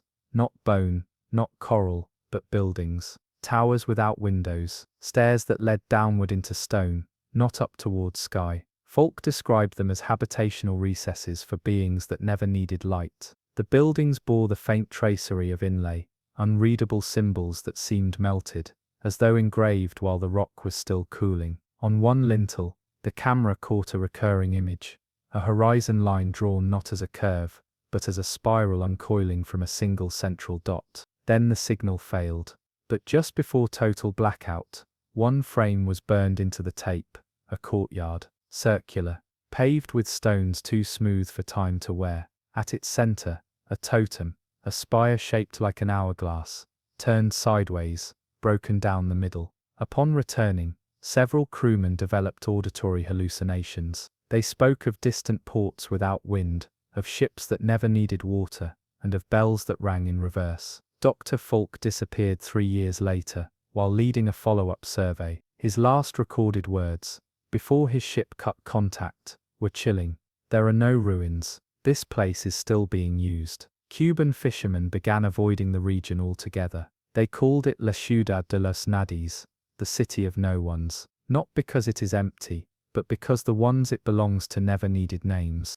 The Gulf holds no wreckage near Sigsbee, but at low tide, some say you can hear groaning from beneath the waves, like ropes tightening, sails unfurling from inside the earth. This was not a city that drowned. It was a city born submerged, never meant for the air, and perhaps that is why it has no port, because nothing ever arrived by sea. Everything rose from below. In 1929, an Italian naval trawler scouting the Red Sea's submerged reef systems east of Eritrea, struck what was believed to be a sandbar.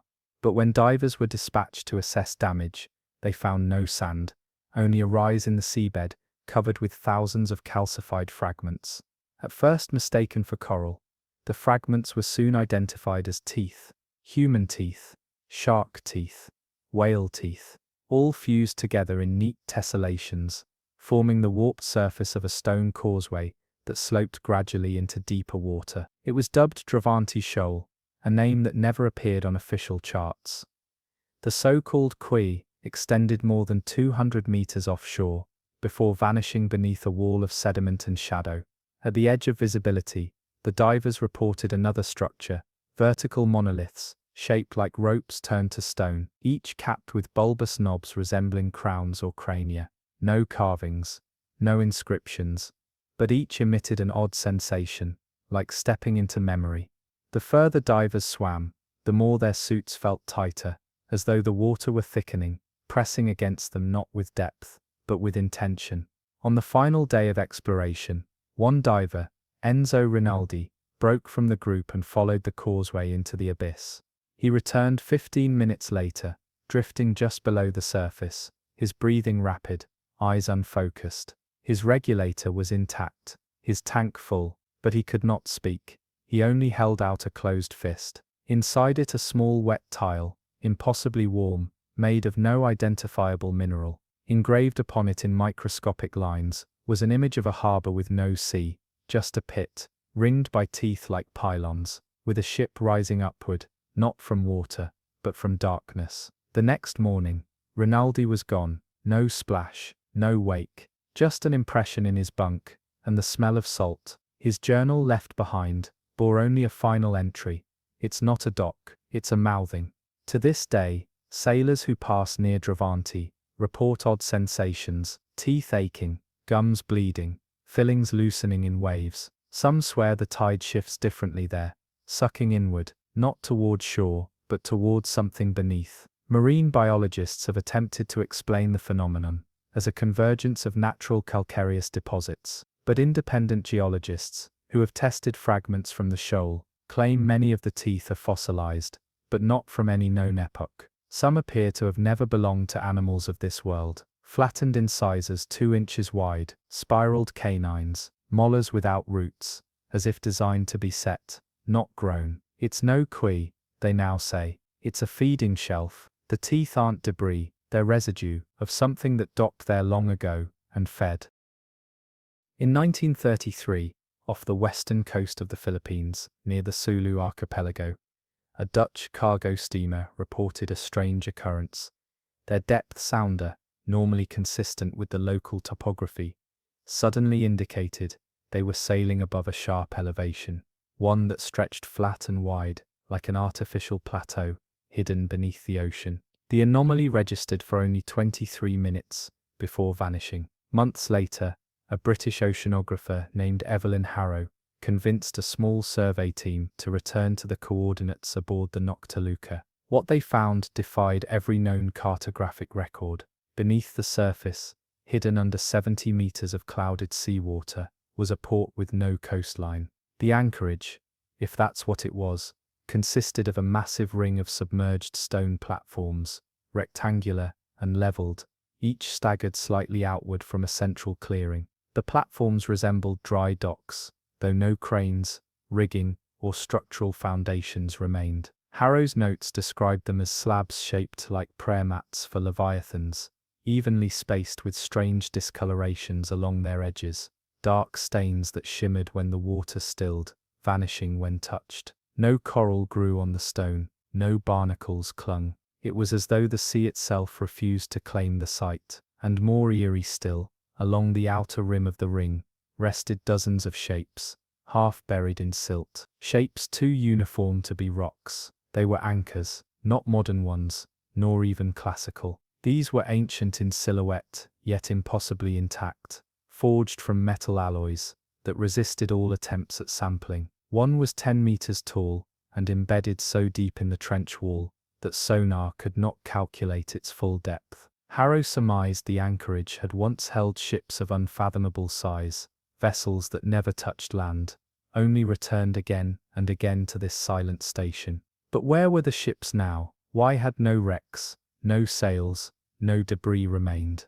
One diver, sent to investigate the central clearing, reported a faint vibration in the water, not a current, a hum. The frequency was subaudible, but it stirred sediment into rings. He followed it to the heart of the site, where he claimed to find a circle of standing stones beneath a glassy dome of polished mineral, unnaturally flat and cold. In its center, a shape like a compass without letters, spinning slowly, not from water pressure, but some unseen drive. They marked the location and planned a return. But Harrow's notes never made it back to her university. The Noctiluca was found adrift days later, its logbooks water damaged, and its equipment fried. The crew was gone. Only Harrow remained, clinging to a life raft, and mumbling about harbors that hold the tide itself. Locals say the site still reappears, briefly, once every 6 years during a specific lunar alignment. But the sea around Halcyon Reach remembers intrusions. Vessels that stray too close report ghost pings on their sonar, massive returns moving beneath them, without wake or shadow. The anchorage was never built for ships, it was built to contain them, to pin them down so they could not rise again. And maybe, someday soon, the ocean will forget its hold, and what it once anchored will remember how to drift. In 1931, during the early phases of colonial hydraulic mapping in the Gulf of Mannar, between southern India and Sri Lanka, British divers surveying reef structures near Adams Bridge noticed something inexplicable, an underwater depression shaped, not by current or erosion, but by geometry. It wasn't a trench, nor a crater. It was a spiral, broad, shallow, and perfectly symmetrical, carved into the limestone shelf, with a precision no natural force could replicate. The depression was dubbed Thar's Breath by a Tamil fisherman, who claimed the shape had existed since before his grandfather's memory, and that even the seabirds avoided flying over it. Beneath its silty waters, the spiral wound in 5 massive loops toward a flat basin at its heart, no more than 15 meters deep, where something strange lay embedded in the stone.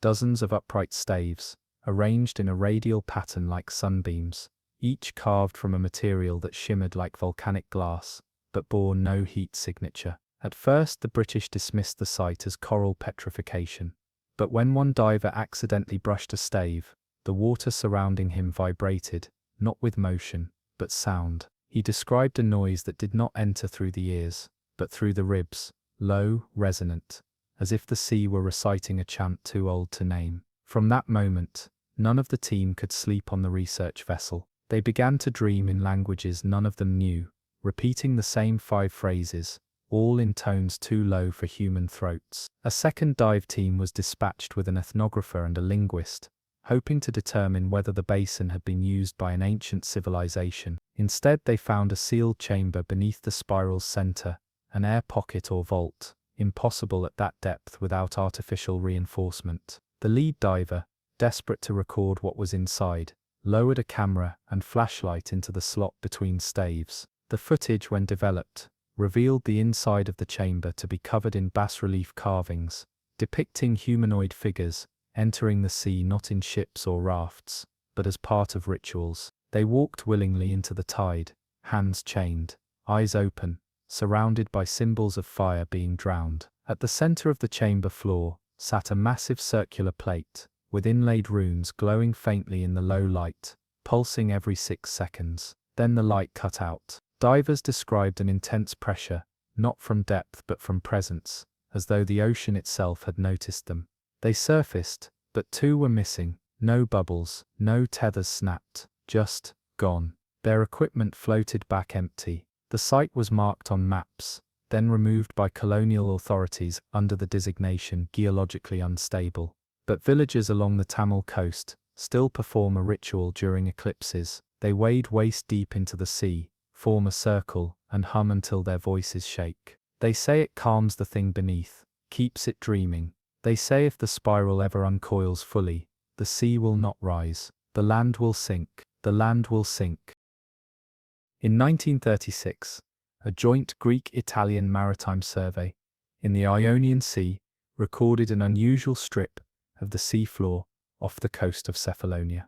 What initially appeared to be a flattened fault line soon revealed itself to be a paved thoroughfare, 5 meters wide, oriented perfectly northeast to southwest, constructed of dark, smooth stones in a braided lattice of interlocking arcs. This formation stretched for nearly a kilometer before dipping into a sudden trench where sonar returned nothing but silence, as though the sea itself chose not to echo in that space. The road became known, unofficially, as the Procession Path, and those who've walked or swum above it speak of the oddest sensation, a stillness not of water, but of will. When divers descended to inspect the path, they were struck by its deliberate symmetry. Every 6 meters, the stones bore a symbol etched in faint relief, an Ouroboros swallowing not its own tail, but a human ankle. The deeper they followed the path, the more pronounced the carvings became, shifting from abstract symbols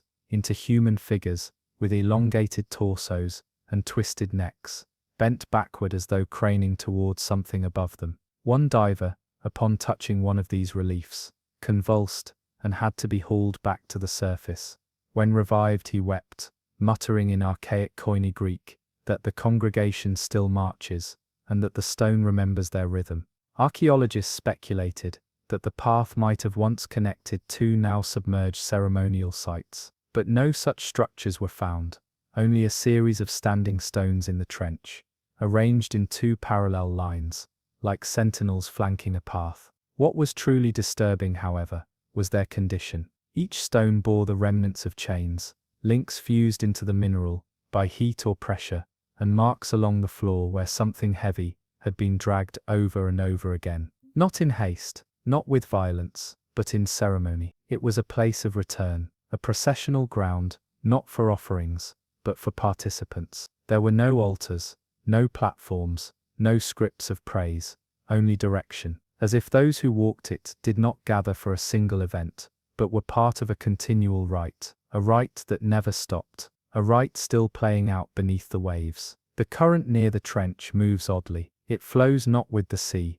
but along the stones, like water guided by memory. Divers describe being gently pulled, not downward, but forward, always forward, until their ropes strain and their vision blurs. And if they resist the pull, something else stirs, the sound of footsteps behind them, muffled and wet, pacing in lockstep. Locals who fish nearby will not speak of the road, but they leave wreaths made of eelgrass in the water each winter. They say it is payment for the unseen pilgrimage. They say the current is not natural, but ritualized, and that the road leads not to a ruin, but to a place where time loops like a tide. Somewhere in the trench, the procession continues. No end, no origin, just motion, carved into the sea.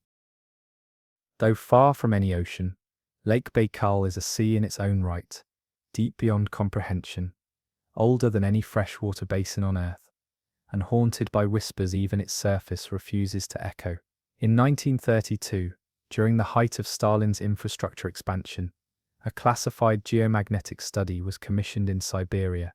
Beneath the southern basin of Baikal, the team discovered something that had no business resting in a lake, a submerged chamber of unnatural angles, hidden within the limestone folds of the lake bed, and aligned to constellations long since vanished from modern star maps. It was not formed by nature, it was not carved by man, it was placed.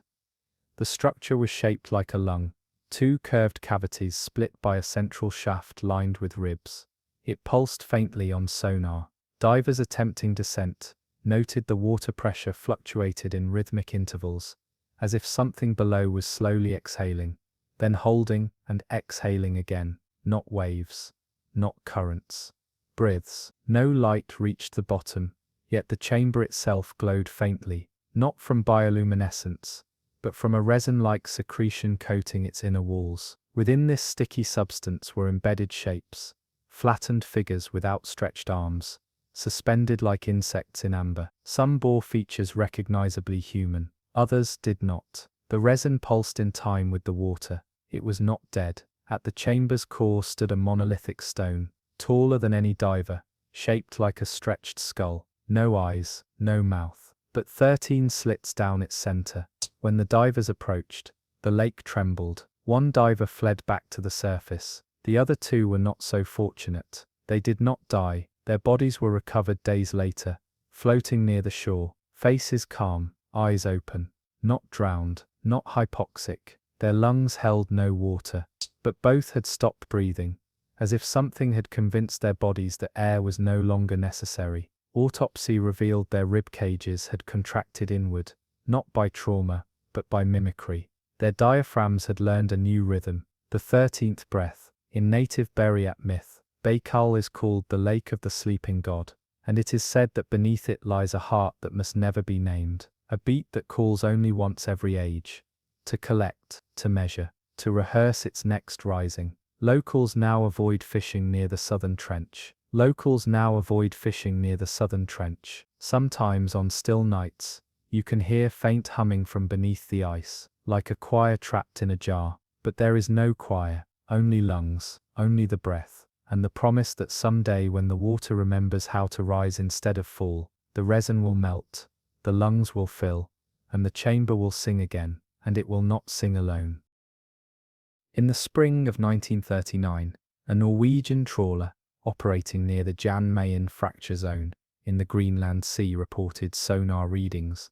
Unlike anything previously recorded in Arctic waters, beneath a deep thermal vent lay a surface that returned echoes in perfect cadence, each ping rebounding with a musical, almost harmonic tone. Thinking it a miscalibrated device, the captain repeated the scan. Again the sound came, notes, not noise. A resonance shaped not by rock or current, but by design. The following summer, a research vessel from the Bergen Geographical Institute, funded under the guise of geological study, made a single dive to the site. Beneath 2,000 meters of black pressurized water, the expedition discovered a floor, flat, tiled, and ringed in interlocking ovals, resembling petals or eye sockets. The space was massive, circular, and seemingly hollow beneath, as if built upon a hidden dome. The floor itself was unnaturally reflective, almost metallic, yet freezing to the touch. At its center, the divers discovered a disc 30 meters wide, cracked down the middle, adorned with sigils arranged like a spiraling clock with 13 hours. It became known in hushed circles as the Oracle Floor, though no official documentation ever used that name. What made the site more unsettling than its symmetry was what occurred when the divers moved across the floor. Every footfall, every brush of metal or hand against stone, produced sound, tones too deliberate, too melodious to be accidental, not echoes, responses. The structure sang back to them. One diver reported hearing a whispered phrase echo inside his helmet. "You are not the first." Another described flashes in his vision, images of beings cloaked in kelp-like fabrics, kneeling in vast underwater halls, holding breath not out of fear, but out of worship. And when they reached the center of the disc, the site went silent. Then the crack began to widen, not by tectonic pressure, but by retraction, as if something beneath had heard the right combination of movements, and was waking. The expedition was cut short. A thermal surge uncharacteristic for the region rose from the vent, dislodging equipment, and forcing the divers to retreat. On surfacing, all three displayed symptoms of hypothermia despite functioning suits. One developed aphasia, another died in his sleep that night, lungs full of seawater though he hadn't entered the water since the dive. The last, Dr. Jorund Kvalheim, later vanished after leaving a note that simply read, "We were the bell." The floor was only the answer. None have returned to the Oracle Floor. Satellite scans show periodic quakes, centered at the same coordinates, always on solstices or lunar eclipses. Each time, deep-sea microphones detect faint chimes from below, and then, stillness. Some now believe the floor was not a place of gathering, but a threshold, a locked song awaiting its final verse, a liturgy submerged and shattered, waiting for the voices that once sang it to return. And when they do, it won't be to ask questions, it will be to declare judgment. In 1933, a routine Italian coastal survey off the eastern edge of Sicily's continental shelf revealed an impossible anomaly, a stretch of submerged seafloor, polished like marble, stretching for nearly a mile, embedded with faintly raised lines in the shape of alleys and boulevards. The formation, cold, rigid and impossibly smooth, was dubbed Pelagis Minor by the hydrographer who first mapped its perimeter, a name pulled from an obscure Latin hymn that translates roughly to those who sank with pride. Initial assumptions chalked the finding up to volcanic glass flows, remnants of ancient tectonic action. But when divers were dispatched for a visual survey, the narrative shattered.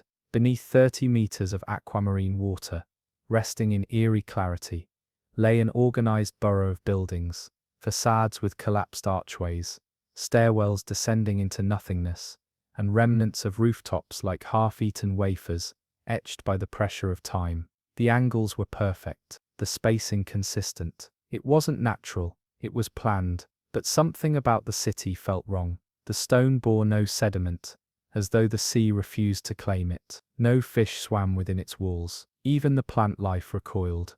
Seaweed drifted around it but never touched. One diver, Maria Volpe, reported the surfaces of the structures to be unusually cold, leaching heat even through her gloves. When she tried to descend into a staircase, her suit locked, pressure systems freezing as though reacting to something intelligent. She later claimed she saw movement within the shadows below, figures walking, but not through the water. They walked as if on land. The team brought back a single sample, a tablet fragment pried from a crumbled wall. The script was unreadable, formed of repeating crescent shapes and branching lines. But more unnerving was the material.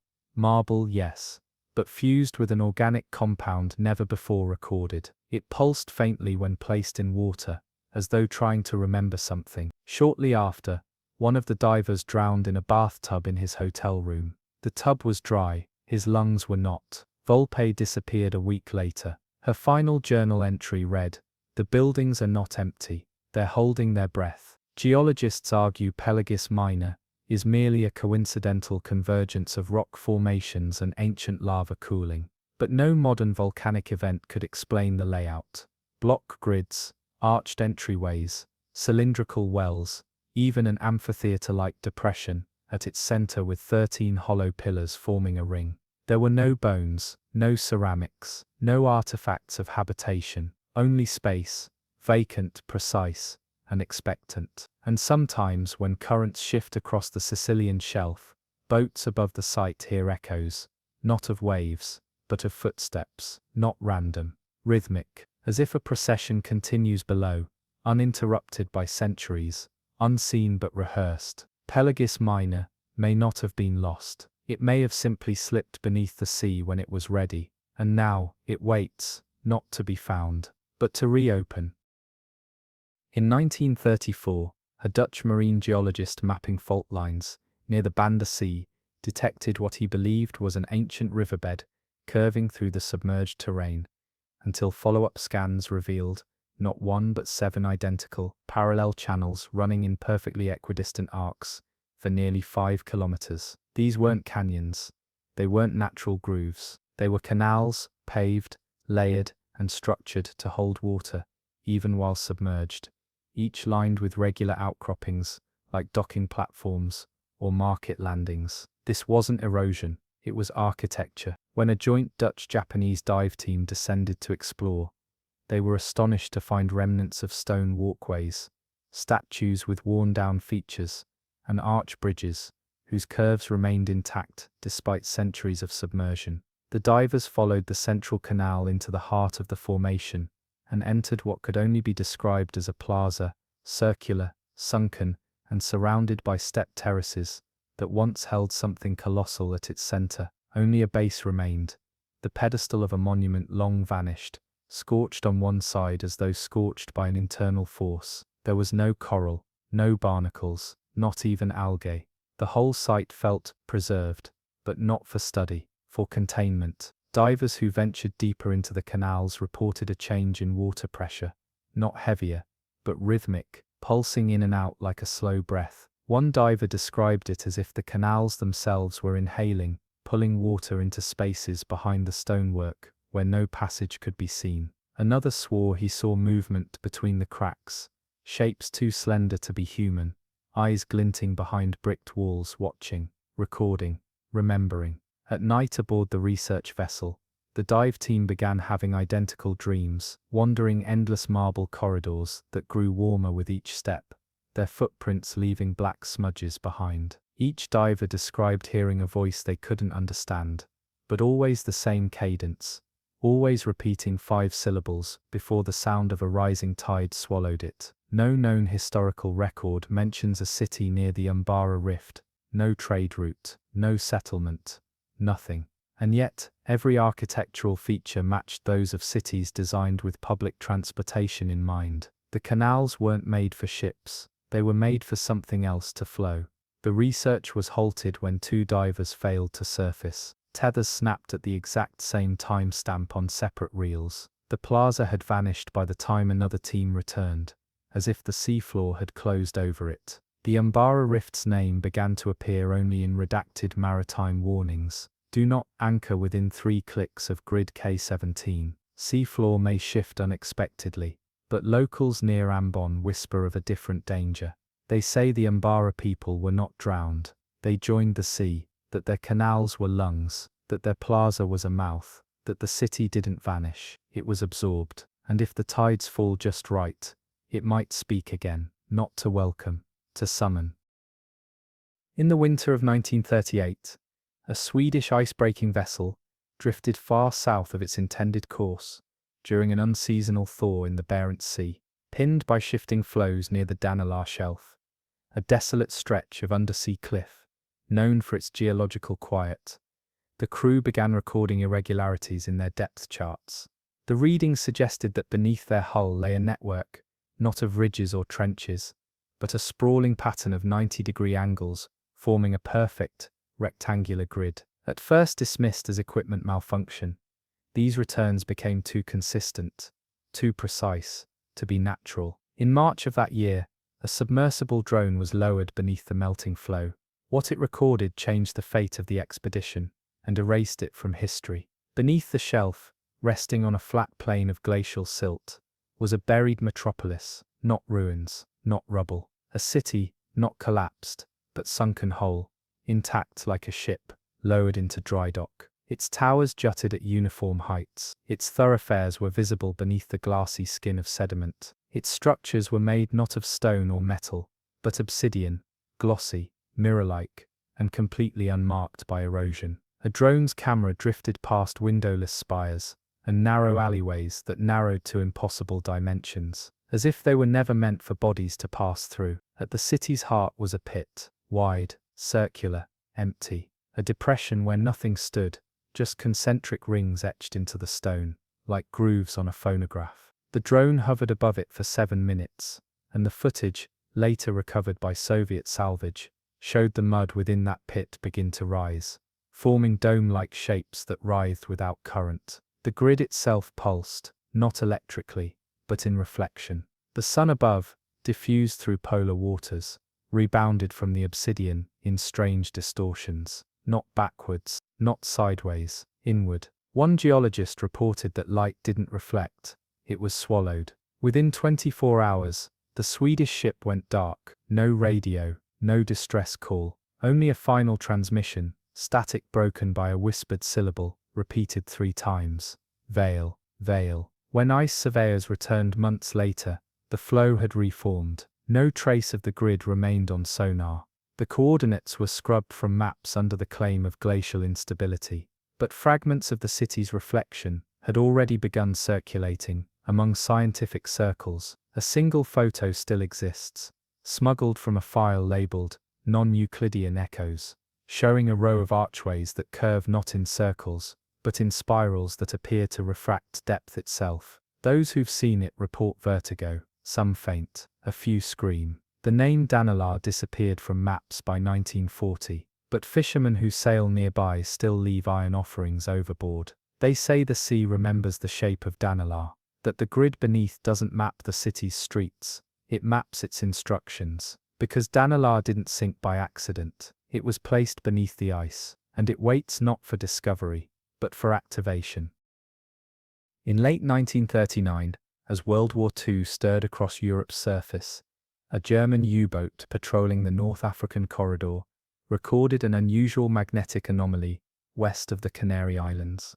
The readings suggested a massive metallic presence beneath the sea, geometrically patterned and pulsing with a resonance that jammed every compass aboard.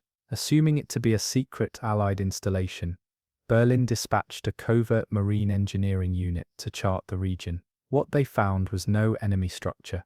It was not even human. Just below 300 meters of turbulent Atlantic water lay what looked like a skyline, dozens of spires rising in uneven intervals, their tops broken off or eroded, some tilting slightly, others standing impossibly straight. At first the researchers believed it to be volcanic basalt flows, but when divers reached the formations, they saw windows, rounded, rimmed in a greenish gold alloy, unlike any known metal, with panes that were not shattered, but folded, bent inward, as if the glass had been too soft to resist pressure, or something had entered through them, not exited. The city was silent, but it felt staged. The angles were too deliberate, streets aligned to a logic not built for footsteps. There were no doors, only thresholds, and though no bodies were found, the team discovered shapes etched into the glass, like shadows frozen mid-movement, impressions of figures bending toward the panes with outstretched arms and elongated hands. Every building led toward a central tower, one unlike the others. It lacked windows, it had no entrances. Its surface was mirrored obsidian, reflecting the sea in a way that made divers feel as if they were being watched from inside. Inside, no one could access it. Not from above, not from below. But when sonar was activated near the structure, it absorbed the signal. Dead silence, not echo. The tower ate sound. One diver, Hans Richter, was caught in a current and pinned against the tower's base. When he surfaced, he was pale, shaking, and unable to recall his name. All he would say, in slow German, was "It showed me, the surface falling." The U-boat fled the region. The coordinates were buried within military archives. But 2 years later, an Italian salvage crew searching for wreckage of a merchant convoy stumbled across a shallow reef that hadn't existed before, matching the location of the skyline. They dropped anchor. By morning the sea was calm, the crew was gone. The ship, still floating, was found with its logbook soaked, not from seawater, but from condensation, as if the temperature had dropped below freezing despite the tropical latitude. Scrawled inside the final page, in a hand not belonging to any crew member, were the words, "The window is not glass, it is memory." To this day, sailors call the place Zarkol's window, though no one remembers who Zarkol was, or if he ever existed. Perhaps he built the city. Perhaps he warned against it. Perhaps he lives inside it still, waiting for another pulse to ripple through the water and reawaken the skyline. Because this was not a sunken metropolis. It was a mirror of one that never surfaced. And when the tides align, that reflection might rise again, this time with nothing on land to compare it to. In 1935, a French deep-sea survey ship charting the Red Sea's less explored southern regions made a startling discovery along the flanks of the Haima Rift, a tectonic chasm known for its erratic geothermal surges. At a depth of nearly 1,900 meters, the vessel's sonar returned not the rough outlines of jagged rock, but smooth vertical surfaces positioned at exact intervals. These shapes suggested the existence of constructed walls. When a submersible was dispatched, it revealed something far more perplexing. The surfaces were engraved from edge to edge, with markings, rows upon rows of identical script, each character razor-thin, never overlapping, and carved with a depth and regularity no erosion could achieve. The site was dubbed the Haima lithoglyph panels, though no one could agree on what language, if any, had been used. Each glyph was composed of 4 components, a vertical line flanked by 2 diagonal dashes, and a fluid arc that circled and returned to the origin point. The repetitions were exact, with no character out of place, suggesting not a natural fracturing or pressure-driven pattern, but a form of communication, deliberate, codified, and likely sacred. And yet, despite the seeming precision, the script was utterly alien. No known Proto-Semitic, Sumerian, or Proto-Egyptian root system matched the syntax. The script resembled not linguistic form, but instruction,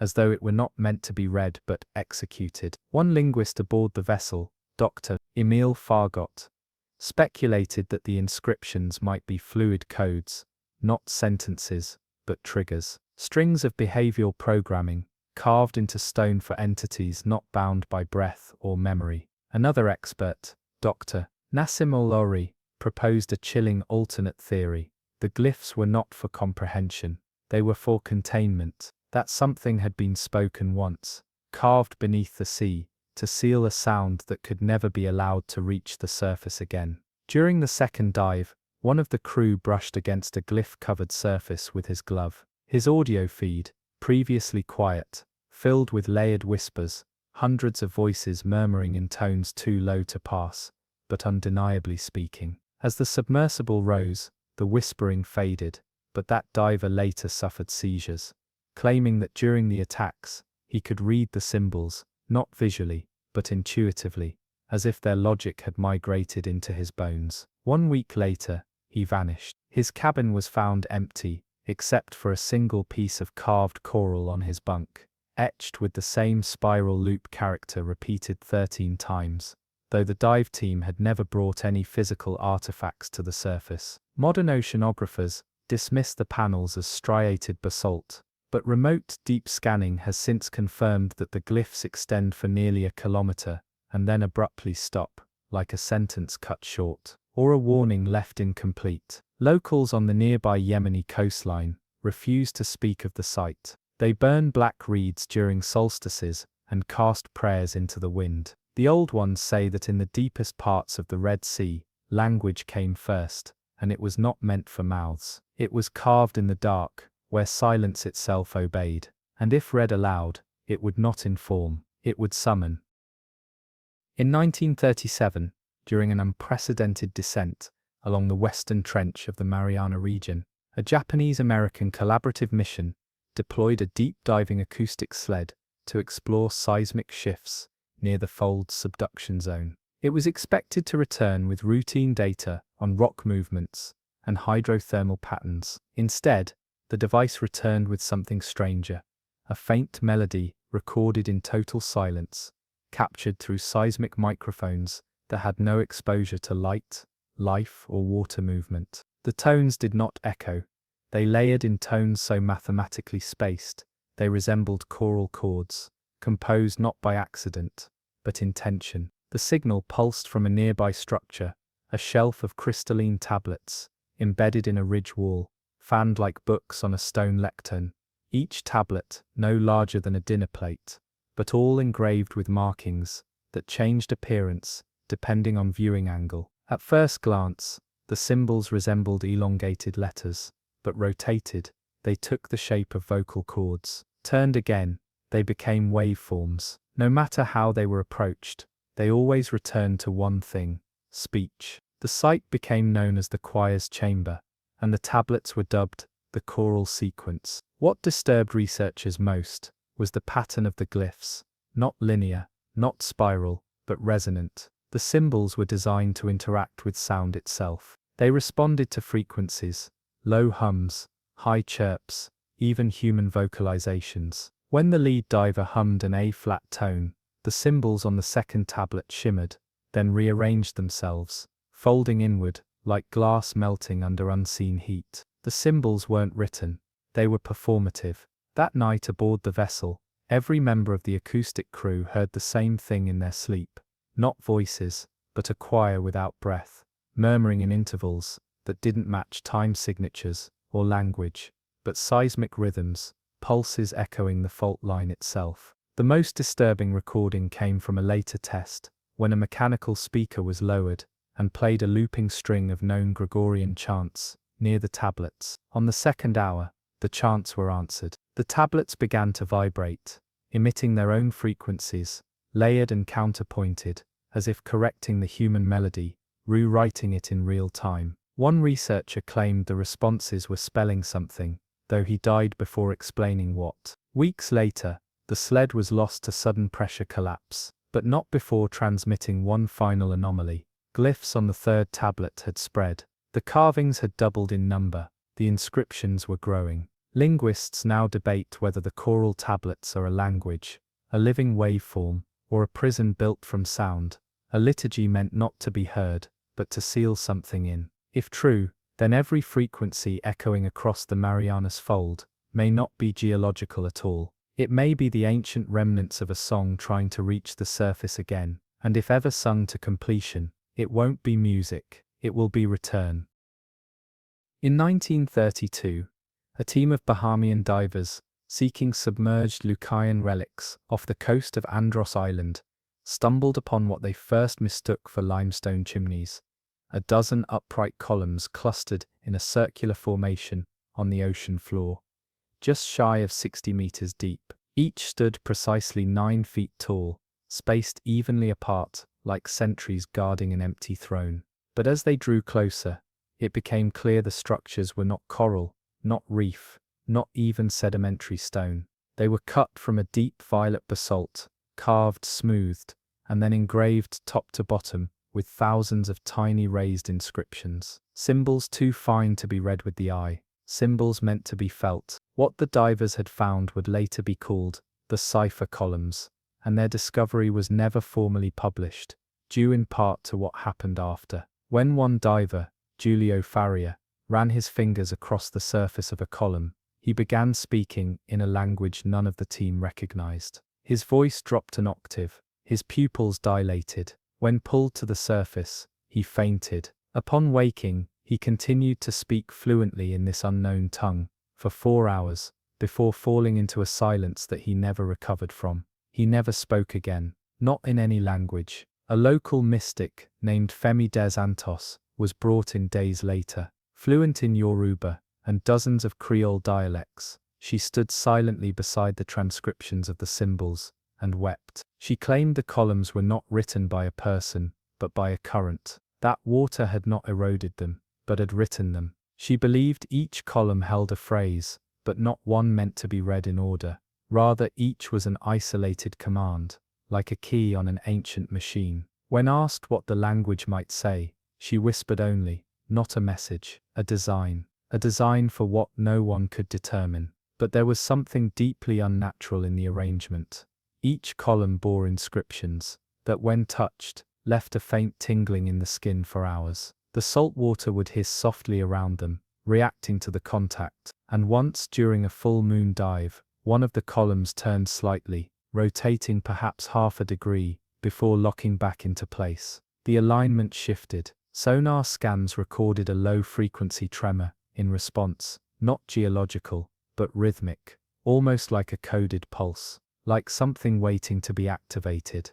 2 divers disappeared during a final expedition the same year. Their ropes were intact, their gear floated to the surface, their bodies were never recovered. The expedition was quietly closed, and the coordinates sealed. Since then, fishermen in northern Andros report strange sensations when trawling over the vault's location. Equipment shorts, tide shift. One even claimed to hear a woman's voice in the air, not through water, but above it, murmuring syllables that made no sense, and yet hurt to forget. Some believe the cipher columns are not from Earth. Others think they are older than language itself. But one theory remains most disturbing of all, that they are still being written, that the sea continues to add to them, and that when the 13th column rises, the sentence will be complete.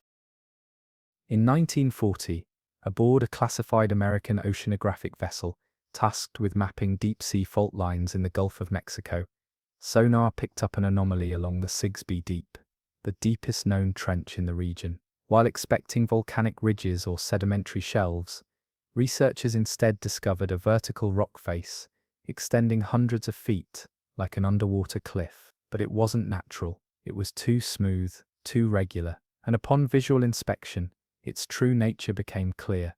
The wall was carved, not chipped, not cracked, engraved, as if the entire abyss had been folded like a scroll and set vertically into the earth. The structure became known in whispered circles as the scroll wall, spanning nearly 1 kilometer in width and disappearing into darkness below. The wall was covered with layered glyphs, etched in descending bands, each line more intricate than the last, resembling a linguistic tapestry woven in reverse. At first, linguists on board assumed it was symbolic art, but further analysis revealed repeating structures, mirrored clauses, and cross-referencing loops. This wasn't art, it was syntax, it was script, but no culture, no epoch, no linguistic root tree even approximated what they were seeing. Each glyph pulsed faintly with bioluminescent residue, not glowing outward, but shimmering when read. Divers claimed the symbols blurred at the edges, unless viewed directly, forcing the eye to track each one with care. Some glyphs appeared three-dimensional, twisting inward like miniature whirlpools of stone. Others were shaped like open mouths, some human, some unmistakably not. One diver attempted to photograph a sequence of characters near the center of the wall. Upon developing the film, the symbols were absent, but something else had appeared, shadowy figures behind the diver, half-formed, bent in postures of reverence or agony, with elongated limbs splayed in geometric angles. The photographer destroyed the prints, then quit the expedition without explanation. Linguist Edward Holcomb, who transcribed the first 40 lines by hand, began having seizures shortly after. During his final episode, he scrawled a sequence of glyphs on the wall of his cabin in soap, symbols that did not appear in any recorded portion of the scroll wall. When translated phonetically, the symbols produced a tone, one that matched a tremor picked up by undersea microphones 4 hours later, emanating directly from the Sigsbee abyss, as if the wall had read him back. Researchers now speculate that the scroll wall isn't a message at all, it is a memory, a complete linguistic record of an event too vast for language, one that had to be folded into the bedrock itself, preserved in silence and pressure, written in the only place safe from replication, the bottom of the sea. But if the wall is memory, then reading it means re-invoking it. And if the final lines, those deepest and still unexplored, hold a command rather than a record, then each word deciphered may bring the event closer, not in metaphor, in relapse. Because the sea does not forget, it waits for us to speak its name correctly, and the scroll wall is listening. In the spring of 1934, a group of cartographers, mapping reef outlines in Queensland's Whitsunday Islands, reported a peculiar anomaly between Hook and Whitsunday Island, an inlet now known only in fragmented reports as Nagaro Sound. What made this bay unforgettable was not its depth or shape, but what stood within it, 5 monolithic pillars of pale grey stone, each over 30 feet tall, arranged in a perfect crescent. They hadn't been there before. Local fishermen swore the bay had always been empty. Tidal charts showed no obstruction, and yet there they were, still, silent, seamless. The team named them the Nagaro Pillars. But the true strangeness emerged 3 weeks later, when the team returned to the site with aerial survey equipment. The pillars were gone, the cove was empty again. Not collapsed, not buried, simply absent. The seabed beneath where they had stood bore no signs of disturbance, no impressions, no rubble. It was as though the formations had never been there at all. Yet this was not a case of mistaken location. The photographs still existed.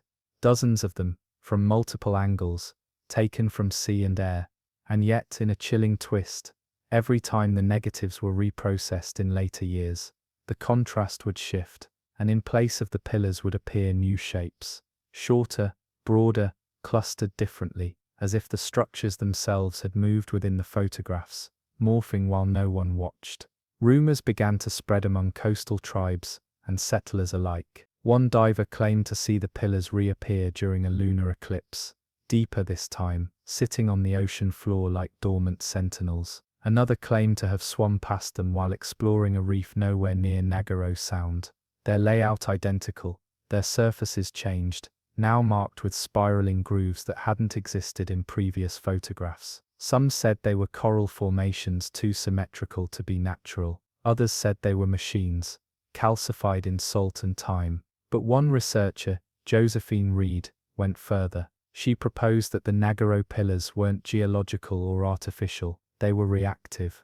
They responded to observation, disappearing when studied, and reappearing when forgotten. She believed their movement wasn't physical, it was conditional, based on awareness, that they weren't drifting across seafloors but between states, sometimes present, sometimes potential, a city in quantum sleep. Reed vanished in 1936 after a solo dive. Her final log entry read, "They've turned toward me. I wasn't supposed to see their faces." Later that year, the tides in Nagaro Sound receded unusually far, revealing a perfect crescent of dried seabed that quickly refilled with boiling water. Satellite images today show a permanent distortion over that portion of the sea, a pixelated blur, as if the ocean itself is rejecting observation. Some now say the pillars don't want to be found. Others say they are looking for someone who can follow them, not with boats, with memory, and when they do return in full, it will not be to stay, it will be to choose. In the summer of 1936, a small Spanish trawler operating off the southeastern coast, near Cabo de Palos, encountered an impossible reflection. At dawn, beneath waters typically opaque with current and sediment, the crew glimpsed what looked like a great circular dome, perfectly symmetrical, shimmering with pearlescent hues, and resting just beneath the surface, like a submerged cathedral roof. The sea around it was strangely calm. Birds circled overhead, but never landed. The ship's compass spun. When they tried to anchor, the chain never struck bottom, as if the dome sat upon something deeper that yielded without resistance. Within the hour, the dome sank out of sight, but the image stayed with them. It was too large, too precise to be dismissed as hallucination. The captain, Sebastian Lercher, returned several days later with a hired diver. No trace of the structure remained. The diver, however, reported something odd. Dozens of white fragments on the seabed, smooth and translucent like shell, shaped into slats. Some curved, some fit together like vertebrae. They weren't coral, they weren't bone, but they were arranged. Lercher became obsessed.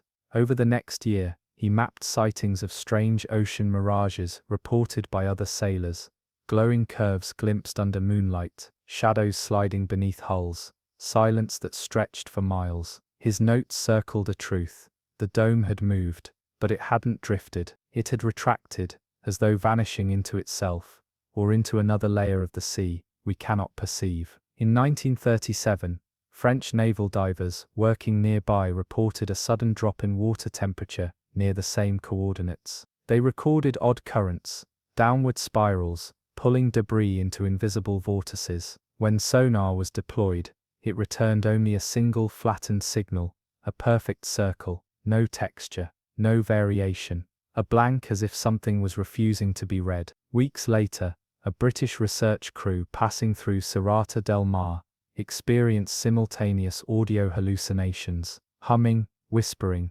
rhythmic clicks that matched no sea life in the region. One man claimed to hear his name spoken in a woman's voice. Another wept, saying the sound reminded him of home, though he couldn't remember where that was. Historians scoured ancient maritime texts and found mention in an 11th century monk's journal of a heaven-bright vault, surfacing from the sea once every 13 generations to listen to the sky and learn what dreams remain. The journal, kept at a monastery now swallowed by cliff erosion, referred to it as La Calotta Quaresa, the dome that prays. Modern science has never confirmed its existence. The region remains geomagnetically unstable, but underwater mapping still shows faintly a circular depression on the seafloor, massive, smooth and uncracked, as if something once rose there, or worse, waits to rise again. Because if Serrata's dome is not a building but a being, then every appearance is not a haunting but a breathing. And the ocean holds its breath still, not out of peace, but out of anticipation. In 1933, an unassuming merchant convoy traveling between the Seychelles and the Indian subcontinent diverted its course after spotting what appeared to be a staircase rising out of the sea. Just 20 miles east of Vahani Atoll, in open ocean where no reef had been charted, a series of massive, flat, stone-like shelves ascended in perfect parallel, steps the size of buildings, vanishing downward into the dark. It was broad daylight. The sea was calm. All crew agreed it was not a hallucination. But as their ship turned to approach, the water rippled, the formation bent, and the steps seemed to fold in on themselves, sinking below the surface, as if aware they had been seen. Weeks later, a British Ocean Survey vessel sent a team of divers to the coordinates. What they found startled them beyond preparation. The terraces had returned, this time deeper, more angled, stretching for nearly a mile along the seafloor, like the bleachers of a forgotten Colosseum. Coral had not yet taken root. Fish did not swim near, and the stone used to construct them, if it was stone at all, was unrecognizable, metallic in sheen, soft to the touch, yet undamaged by pressure or current. One diver claimed that placing a hand on the surface induced a vibration, not of the material itself, but within his bones. The expedition brought back a small fragment, chipped from the topmost step. When dried, it emitted a low-frequency hum, a vibration so subtle it barely moved dust, yet enough to disrupt compasses and clocks nearby. The fragment was sealed. It disappeared from archives a year later. But what began to disturb researchers most was the formation's changing location. Every sonar pass placed the steps in a new position, sometimes hundreds of meters from their last known site. Not drift, not collapse, migration. The terraces were moving across the seabed like a tide of solid architecture. By 1938, the Vanishing Deep became a subject of silent panic among a handful of oceanographers. Why did the terraces resemble ceremonial seating? Who or what were they meant to observe? And why were they moving closer to continental shelves? One researcher theorized that the formation wasn't a ruin at all, but a living platform, part of a superstructure too large to comprehend. Each step, not carved, but shed. A trail, a skin, a path being laid in reverse, as if something ancient was retracing its way back. Local fishermen have long believed that the Vanishing Deep is cursed, calling it the place where God sat down. They speak of dreams where people awaken underwater, seated on cold benches, unable to move or scream,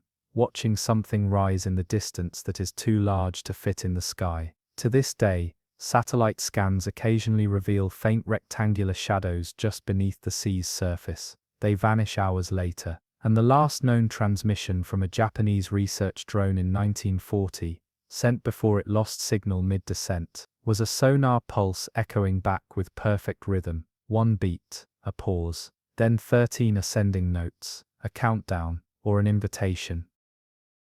In the early months of 1931, a Greek naval patrol, tracing Soviet fleet movement through the northern Aegean Sea, recorded a strange landmark off the island of Thasos.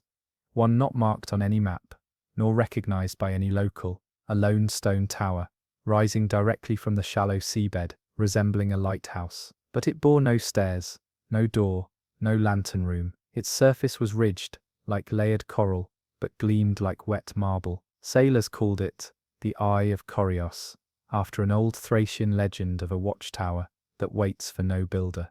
Yet the next week, the tower was gone, not collapsed, gone. The seabed where it had stood bore no sign of displacement, no rubble, no damage. The sonar from the previous patrol was clean, but now, blank. The anomaly was dismissed until a month later, when a second naval patrol recorded the tower again, now 40 nautical miles southeast, near Samothrace, standing at the same angle, same height, and reflecting sunlight, with the same ghostly shimmer. It hadn't drifted, it hadn't sunk, it had moved. Over the next 3 years, sightings of the Korios structure multiplied. Sailors, fishermen, and even merchant ships reported glimpses of the tower, always just beyond reach, sometimes half submerged, sometimes completely dry on exposed sandbars that shouldn't exist. And in every report, the tower remained unapproachable. Boats would stall, radios would cut, anchors would not find purchase. One crew who managed to land near the base found no foundation, just a flat stretch of seafloor, and above it, the tower simply hovered, casting a shadow it should not have cast. Then the dreams began. Several divers from different nations, all unconnected, reported vivid, identical nightmares after sailing near the regions where the tower had appeared, walking endlessly through rooms without ceilings, lit by tides instead of lamps, guided by soundless bells that rang through the body. Each of them awoke with burns on their palms, circular, ringed, identical in measurement. the structure's movements became harder to trace. In 1935,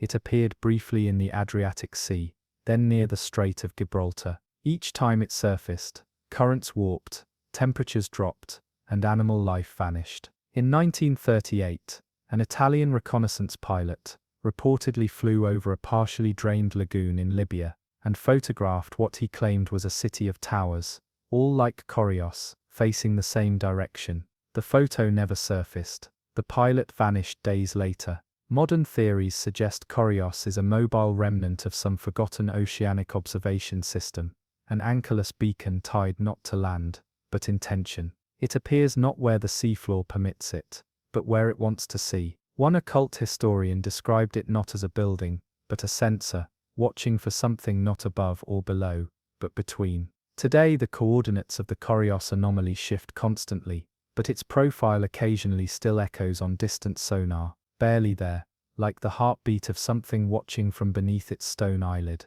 Some say the tower doesn't move through the sea, it moves through time, and one day, when the ocean ceases to look away, it will stay, and it will open. In the winter of 1932, French bathymetric surveys off the Brittany coast revealed an oddly linear pattern across the shallow continental shelf, just beyond Brest, a web of parallel trenches, U-shaped embankments, and crisscrossing barricades that spanned over 12 kilometers of submerged terrain. These weren't shipping scars or glacial carvings. They were defensive works, and they were ancient. What shocked researchers wasn't merely the age of these formations, which radiocarbon sampling later suggested exceeded 3,000 years, but their intention. Every trench was measured to a precise depth. Every embankment faced inward, not outward, as though built not to repel an outside threat, but to contain something from within. When divers descended to inspect the grid lines, they uncovered javelin heads, copper arrow tips, and what looked like fossilized shield splinters embedded in clay, each piece positioned in unnaturally straight lines, as if the battle they were part of had never begun. The weapons had not been scattered, they had been laid down, ceremonially, almost with ritualistic symmetry. Beneath one embankment, archaeologists discovered a ring of skulls, elongated, misshapen, their jaws broken and locked open, a dozen faces staring skyward, arranged like a warning. It became known as Port Eridane, named after a Breton legend of a drowned harbour, where men warred not against men, but against what woke from beneath. The story was dismissed for centuries, until these formations confirmed it may have had some lost historical core. But then came the second survey. 2 months after the discovery, the French Navy deployed an acoustic sweep to model the site's subterranean features. The return scan showed something impossible. Beneath the formations lay an underground chamber, oval, dome-roofed, lined with hexagonal struts, too perfect to be natural, too large to be ignored. But when they attempted a follow-up dive, the entire trench system was gone, not eroded, gone. The seafloor had shifted, or worse, the formations had moved. Only a single sonar recording remained, a faint signature of what appeared to be heartbeat rhythms, pulsing from the chamber below, in 5-second intervals. Geologists ruled it a pressure echo, but those who heard the original recording said it didn't sound mechanical or geological, it sounded waiting. In the years that followed, fishermen near the site reported odd turbulence, eddies with no source, dragging nets straight down. Divers complained of hallucinations, hearing footsteps above them on the sea surface, as if something heavy walked across invisible ground. One claimed he surfaced with a gash on his side, not a cut, but a notch, like the blade that made it had memorized where to strike. Since 1940, no new trenches have appeared, but the tidal sand around Brest sometimes rearranges itself overnight, forming faint, temporary patterns resembling fortifications, lines in the sea that rise and fade before anyone can trace them. Some believe Port Eridane is not a ruin, it is a siege in suspension, and the army that once held those lines never left. It only waits for the water to recede again, because some wars do not end, they submerge. In the waning weeks of 1935, a Soviet oceanographic vessel, tasked with studying mineral densities in the Black Sea, stumbled upon a sonar anomaly in the narrow corridor known as the Varkel Strait, a passage seldom travelled, avoided for its treacherous currents and strange compass behaviours. The anomaly spanned several kilometres in width and resembled not a reef or a trench, but a series of repeating vertical and horizontal shapes, embedded in the silt, forming tight, dense clusters. When the first deep-water scan came back, it revealed something deeply troubling: thousands of human-like figures, arranged in rows upright, perfectly spaced, and seemingly frozen in place. Initially mistaken for drowned mariners caught in underwater landslides, closer analysis told a different story. These were not corpses. They were armor-clad forms, hewn from a blend of lead, bronze, and something unclassified, a material that shimmered under light like mercury, frozen in mid-fall. Their faces bore no features, their limbs were jointed but unmoving, and each held weapons: curved blades, short spears, barbed halberds, locked mid-strike. It was a battlefield, but one that had not collapsed. It had paused. Nicknamed the Still War by Soviet researchers, the sight was unlike anything seen before. The figures weren't sculpted individually. They were cast, mass-produced with identical measures, yet no two were positioned the same. Some had shattered, others leaned as though buckled from an unseen force. But the majority stood, unmoving, caught in poses of violence or defense, locked in a moment that may have occurred before the sea ever filled the strait. A diver sent into the trench returned after only 6 minutes, foaming at the mouth, screaming about metal that breathes. He died shortly after, of a cerebral hemorrhage. His final journal entry claimed the figures watched him move, despite their lack of eyes. Further exploration was halted, but before withdrawal, the vessel dropped weighted microphones into the trench. They recorded 23 minutes of silence, then a sound, 2 sharp clangs, then a third. When analysed, the intervals matched war drumming rhythms, ancient martial beats, traced to no known culture, but echoing Balkan ceremonial tempos from thousands of years prior. Some researchers believe these formations are ceremonial guardians. Others claim they were prisoners locked in a mineral trance, their last breath sealed inside metallic tombs. But the most disturbing theory suggests this isn't a past event at all, that the battlefield beneath Varkal is not a grave, but a staging ground, and that the conflict has not begun. For in 1937, a seismic event struck the strait, mild, non-destructive, but afterward, 5 of the figures were no longer standing. They were gone. Drag marks led away into deeper channels, where the sonar would no longer penetrate. Nothing grows near the site. Not coral, not bacteria. The water tastes of tin and frost. The Soviets sealed all records in 1940, but whisper persists of a second formation found on the other side of the sea, unarmed, waiting, shaped the same, a mirror army. Because what lies beneath Varkal was not killed, it was assembled, and someday soon, both armies will awaken, not for conquest, for correction. In the cold spring of 1938, a German marine research unit, surveying pressure fault lines along the eastern North Sea, made an unscheduled stop at a narrow chasm just west of Heligoland, a deep water rift, long believed to be geologically unstable and largely uncharted. Known locally as the Hildengraben, it was considered cursed by fishermen, who often reported their nets torn from below or coming up empty, but stained with what looked like soot. But what the research vessel discovered made superstition feel like understatement. Rising from the trench walls were humanoid figures, encased in oxidized iron and leather-strapped plate armor, positioned as though crawling upward in frozen desperation. Hundreds of them, embedded at irregular intervals across a 50-meter wall. They weren't skeletons, they weren't statues, they were sealed, locked in full battle dress, helmets welded to jawlines, shields compressed into ribs, limbs wrapped in chains that had fused into their flesh, and every single one faced upward, toward the surface, arms extended. The Germans first thought they had discovered a mass grave from an unknown medieval naval engagement, but when carbon testing was conducted, it yielded a range of ages so vast it defied belief.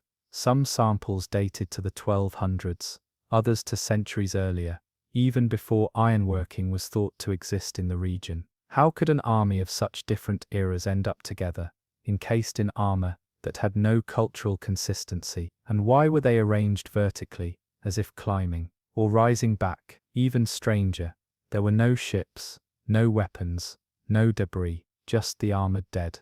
Dozens upon dozens of them, arranged in narrow clusters, all motionless, all perfectly intact, until the researchers touched one.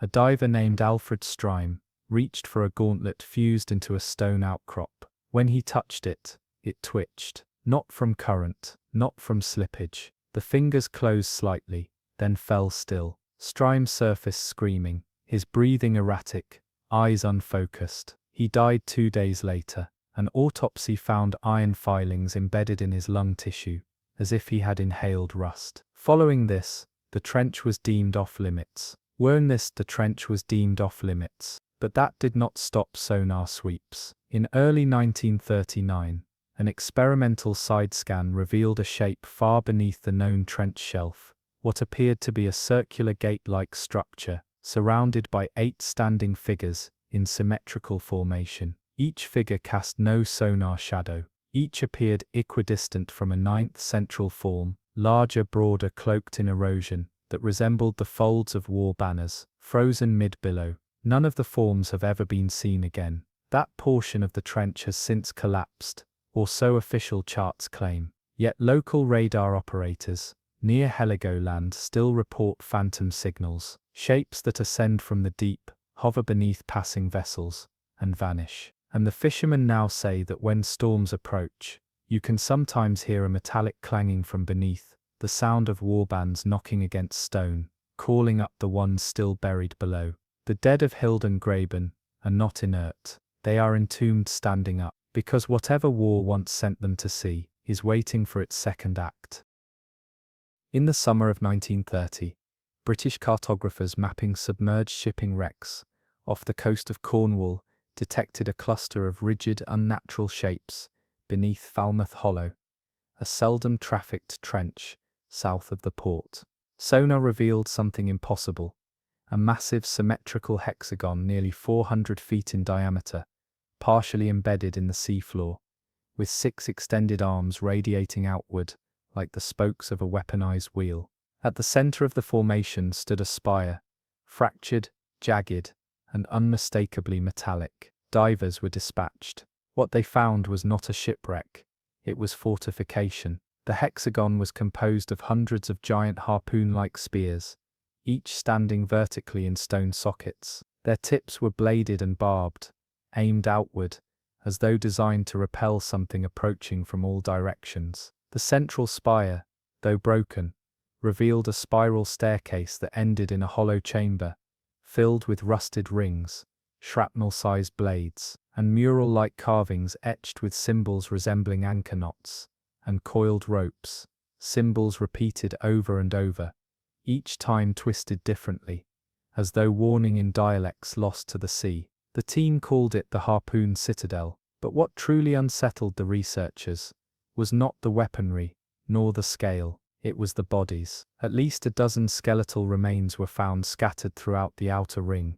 each still wearing harnesses fused with chain-linked armor, but none of the skeletons were human. Each possessed elongated jawbones, too many ribs, and vertebrae that curved unnaturally backward, as if their posture had been coiled rather than upright. Their weapons were not swords or spears, but clamps, hooks, and spike launchers, resembling whaling gear, repurposed for creatures with inhuman torsos. The bones were dated to no known time period. The armor bore etchings that matched no known culture, and yet every one of these corpses faced inward, toward the spire. A reverse defense, not from invasion, but from escape. Then came the event of August 1930. During a late dive, 2 crew members descended to inspect the innermost ring. Communications cut, lights flickered. Surface crew heard a scraping sound through the wire, metal grinding not in impact, but motion. The divers returned with no memory of what they saw.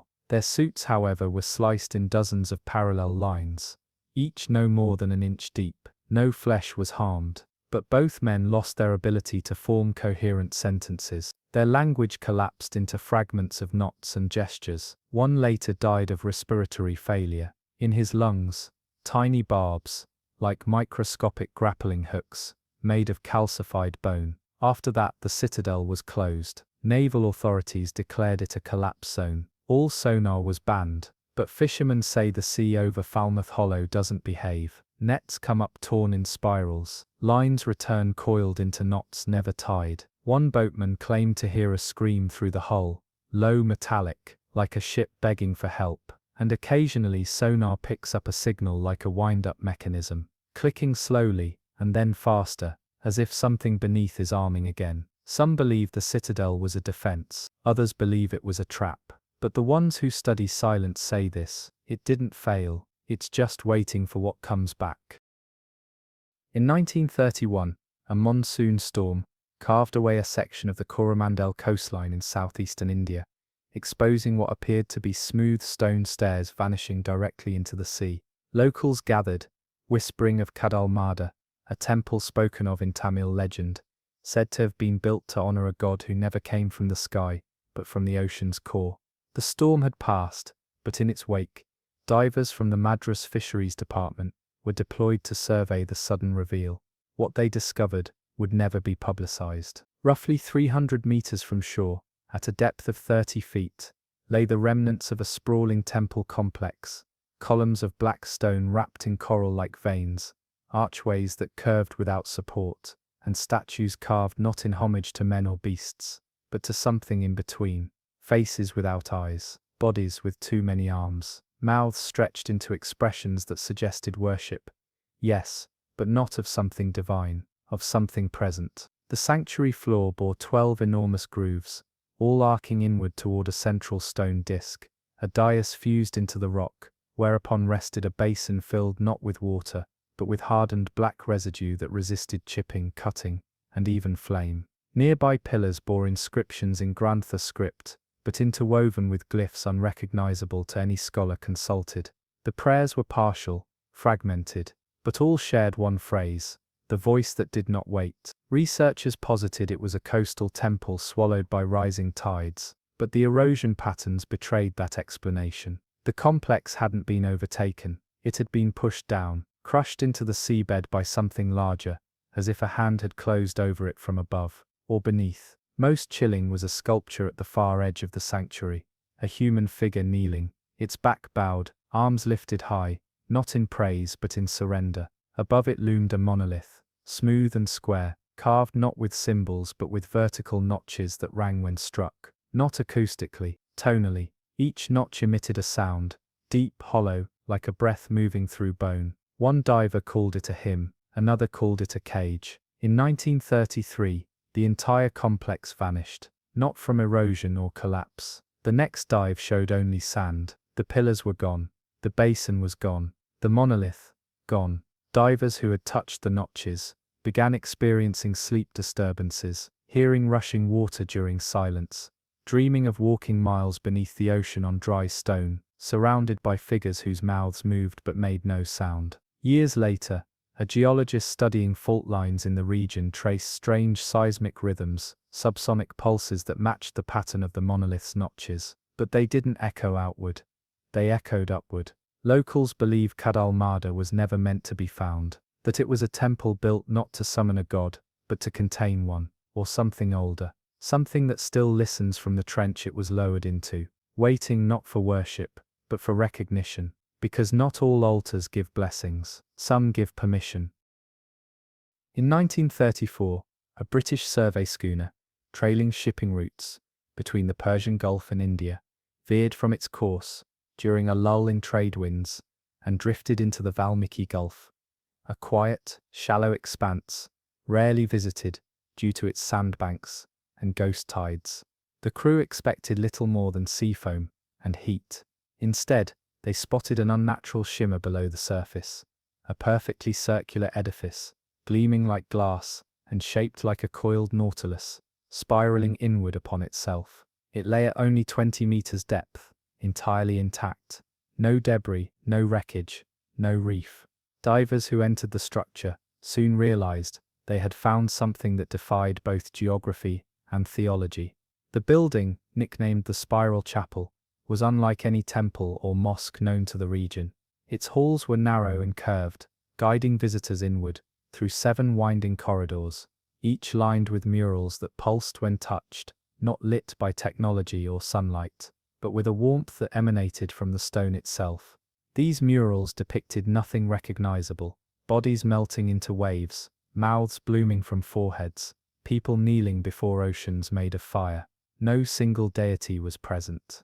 Instead, every figure faced the same void, a shadowless silhouette, sometimes shown as a chasm, sometimes a face with no center. At the chapel's core lay a domed chamber with no altar, only a smooth concave depression in the floor. Divers described feeling dizzy near it, as though gravity had shifted direction. One dropped a brass compass onto its center. The needle spun wildly before freezing due north, pointing not to magnetic north, but to the sky above the chapel, through hundreds of tons of seawater. Later surveys would confirm that this alignment was mathematically impossible, unless the chapel had been rotated manually after submersion. As strange as the architecture was, what disturbed researchers most was the sound. Whenever the tide shifted, a low humming could be heard resonating through the building's curved walls. It was tonal, consistent, and patterned, measured like breath. More than once, divers reported hearing whispered fragments of language woven into the resonance. Some claimed they understood the words, not intellectually, but instinctively. The most commonly recalled phrase was, "Come inward, be shaped." By 1936, efforts to raise and relocate parts of the chapel failed. Ropes snapped, cranes jammed, the spiral refused to be pulled from the sea. That same year, 2 of the divers who had mapped the structure died in their sleep, their beds soaked with salt water, though their homes were dozens of kilometers inland. The coroner found their lungs packed with tiny black filaments, kelp-like, yet with ridges resembling writing. Some believe the spiral chapel is not a place of worship, but a hatchery, a sacred site, not for prayer, but for alteration. That each winding corridor reshaped those who passed through, preparing them for something not human, not terrestrial. Others think it is a message encoded in architecture, a literal thought built of stone, meant to be understood only by those who follow it inward, far enough to abandon their former self. Whatever it is, the spiral chapel still stands, unaffected by current, unburied by sand, untouched by coral, and it hums louder each year.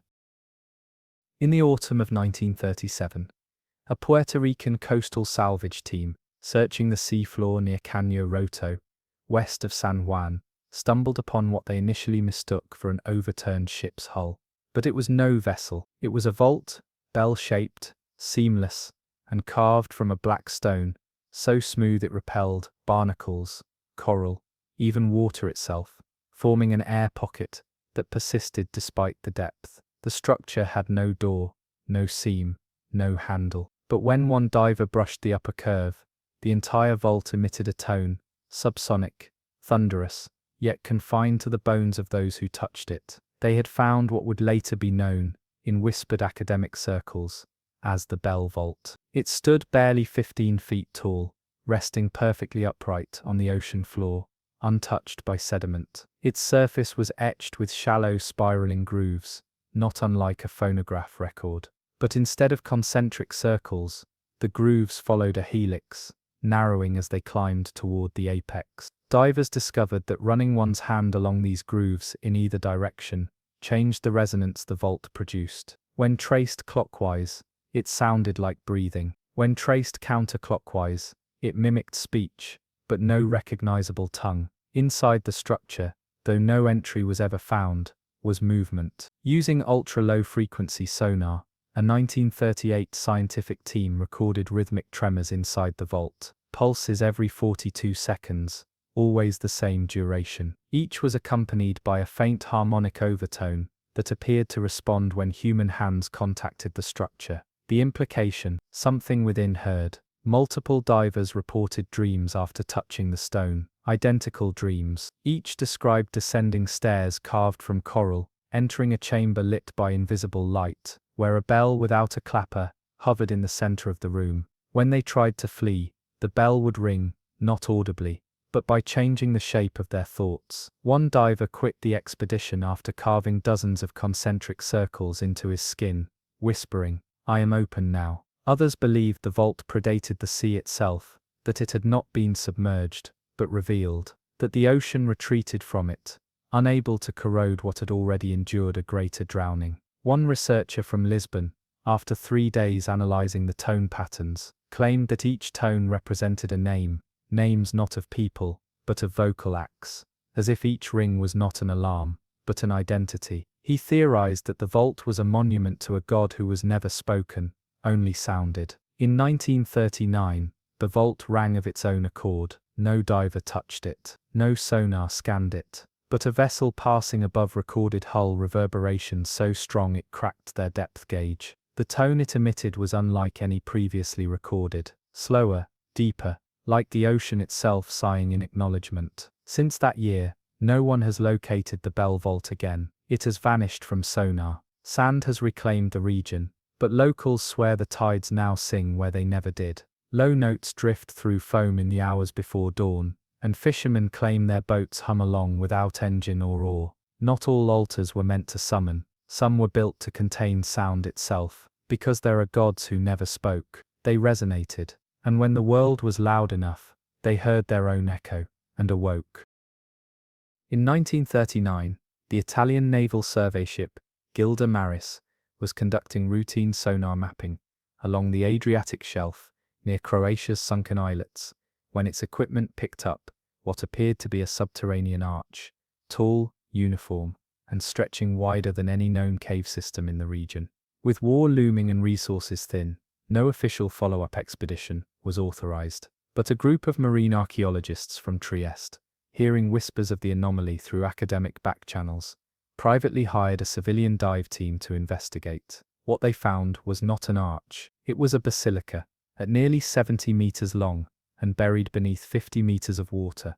The structure stood wholly intact, domed, pillared, and open to the sea, like a cathedral grown from black stone. Its walls were not carved but shaped, molded in impossible curves that defied erosion. There were no windows, no seams, and no entrances, only tall, narrow slits in the dome that let the water breathe in and out with each tide, moaning in a sound the divers described as both wind and weeping. Inside, the floor was tiled with bone-colored mosaics, depicting processions of faceless figures, kneeling before a central void, a figure, or perhaps a hole, rimmed with gold tesserae.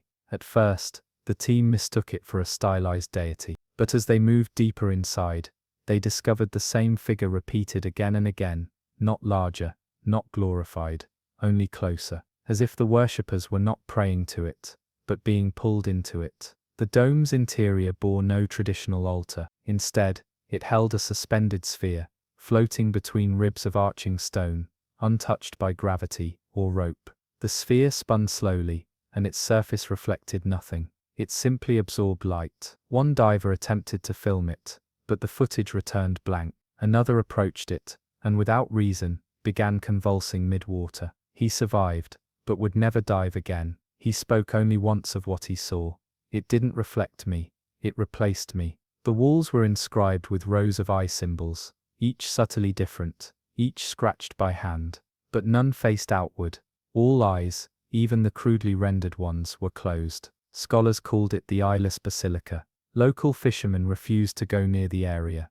They called it Muka Nochi, the torment of night, and claimed strange dreams had haunted them since boyhood. Dreams of being inside a building where no one could see, where everyone was weeping for something they could no longer remember. In 1940, just months before Italy's full involvement in the war, the site collapsed. An earthquake, officially, but no tremors were recorded on land. The sonar showed a sudden vertical drop, 40 meters gone in a moment, swallowed by the seafloor itself. And then, silence. No seismic aftershock, no debris. Only one thing remained, a single diver's recording device, recovered from the last team to descend. At the edge of the tape, just before the static, there's a whisper in a voice no one can match, speaking in clear Italian. The last prayer is not spoken, it is heard by what has no mouth. To this day, marine biologists in the region report shoals of fish that move in perfect circles, never breaking formation,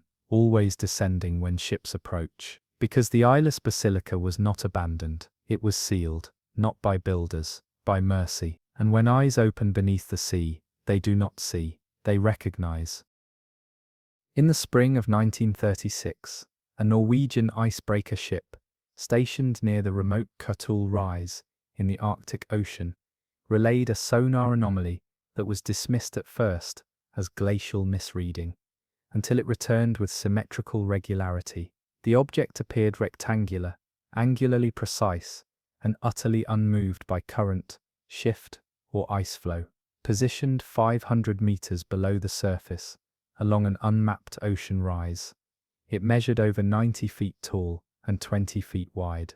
When the ice receded that summer, a deep-sea team was deployed to investigate. What they found beneath the sea had no natural explanation.